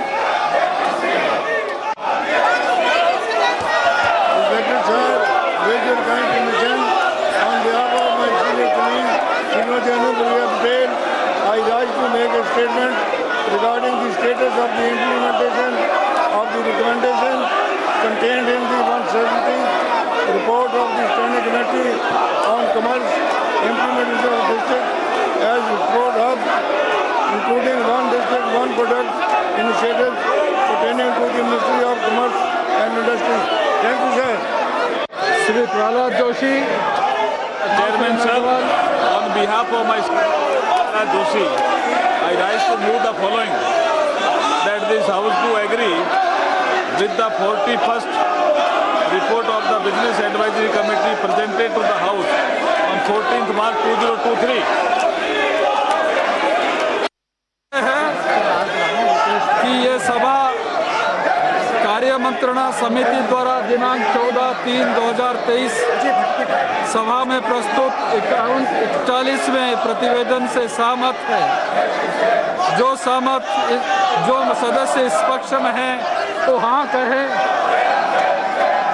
जो सदस्य विरोध में है वो ना कहें। मेरे विचार में निर्णय हाँ वालों के पक्ष में है, हाँ वालों के पक्ष में हुआ, प्रतिवेदन स्वीकृत हुआ।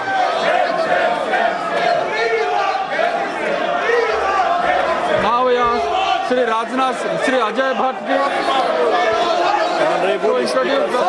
on behalf of my senior colleague Shri Rajnath Singh ji, I seek the leave to introduce Inter-Services Organization Command, Control and Discipline Bill 2023, which empowers Commander-in-Chief and Officers in Command of Inter-Services Organization with all disciplinary and administrative powers. करने की अनुमति प्रदान की जाए। जो सदस्य इस पक्ष में हैं वो हाँ कहें, जो सदस्य इसके विरोध में कहे वो ना कहें। मेरे विचार में निर्णय हाँ वालों के पक्ष में हुआ, हाँ वालों के पक्ष में हुआ। माननीय मंत्री जी विधेयक को पुनर्स्थापित करें। Honourable speaker sir, I introduce the bill.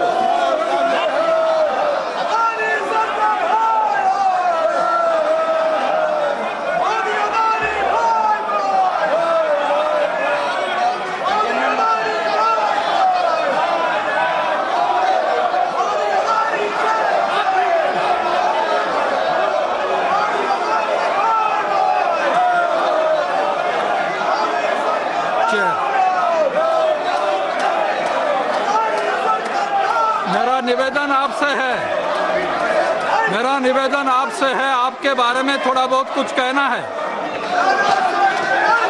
सबको बताना है, पूरे हाउस को भी बताना यह है कि हम बैठे हैं विधि विधान कार्य करने के लिए, लेजिस्लेटिव बिजनेस ट्रांजैक्ट करने के लिए पार्लियामेंट होती है। और इस सिलसिले में मेरे आपसे सबसे निवेदन यह रहेगा कि यहाँ हाउस में ऑर्डर लाने के लिए सिर्फ चेयर ही एकमात्र व्यवस्था नहीं है, हर एक मेंबर को भी यह काम करने की आवश्यकता है।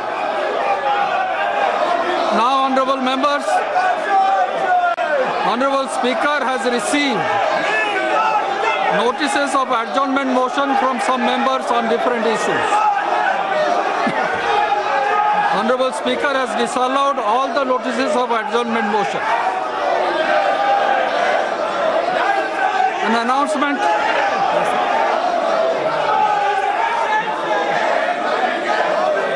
There are a large number of members who want to submit their 377. I would request all members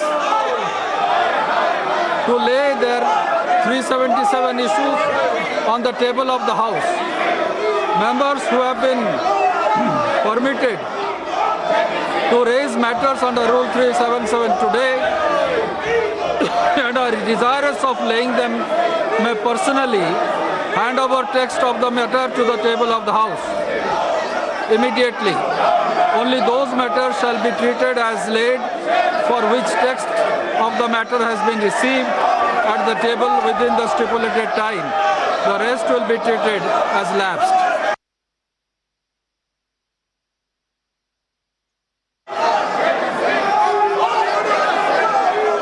मुझे जितनी जानकारी है, हाउस में पेपर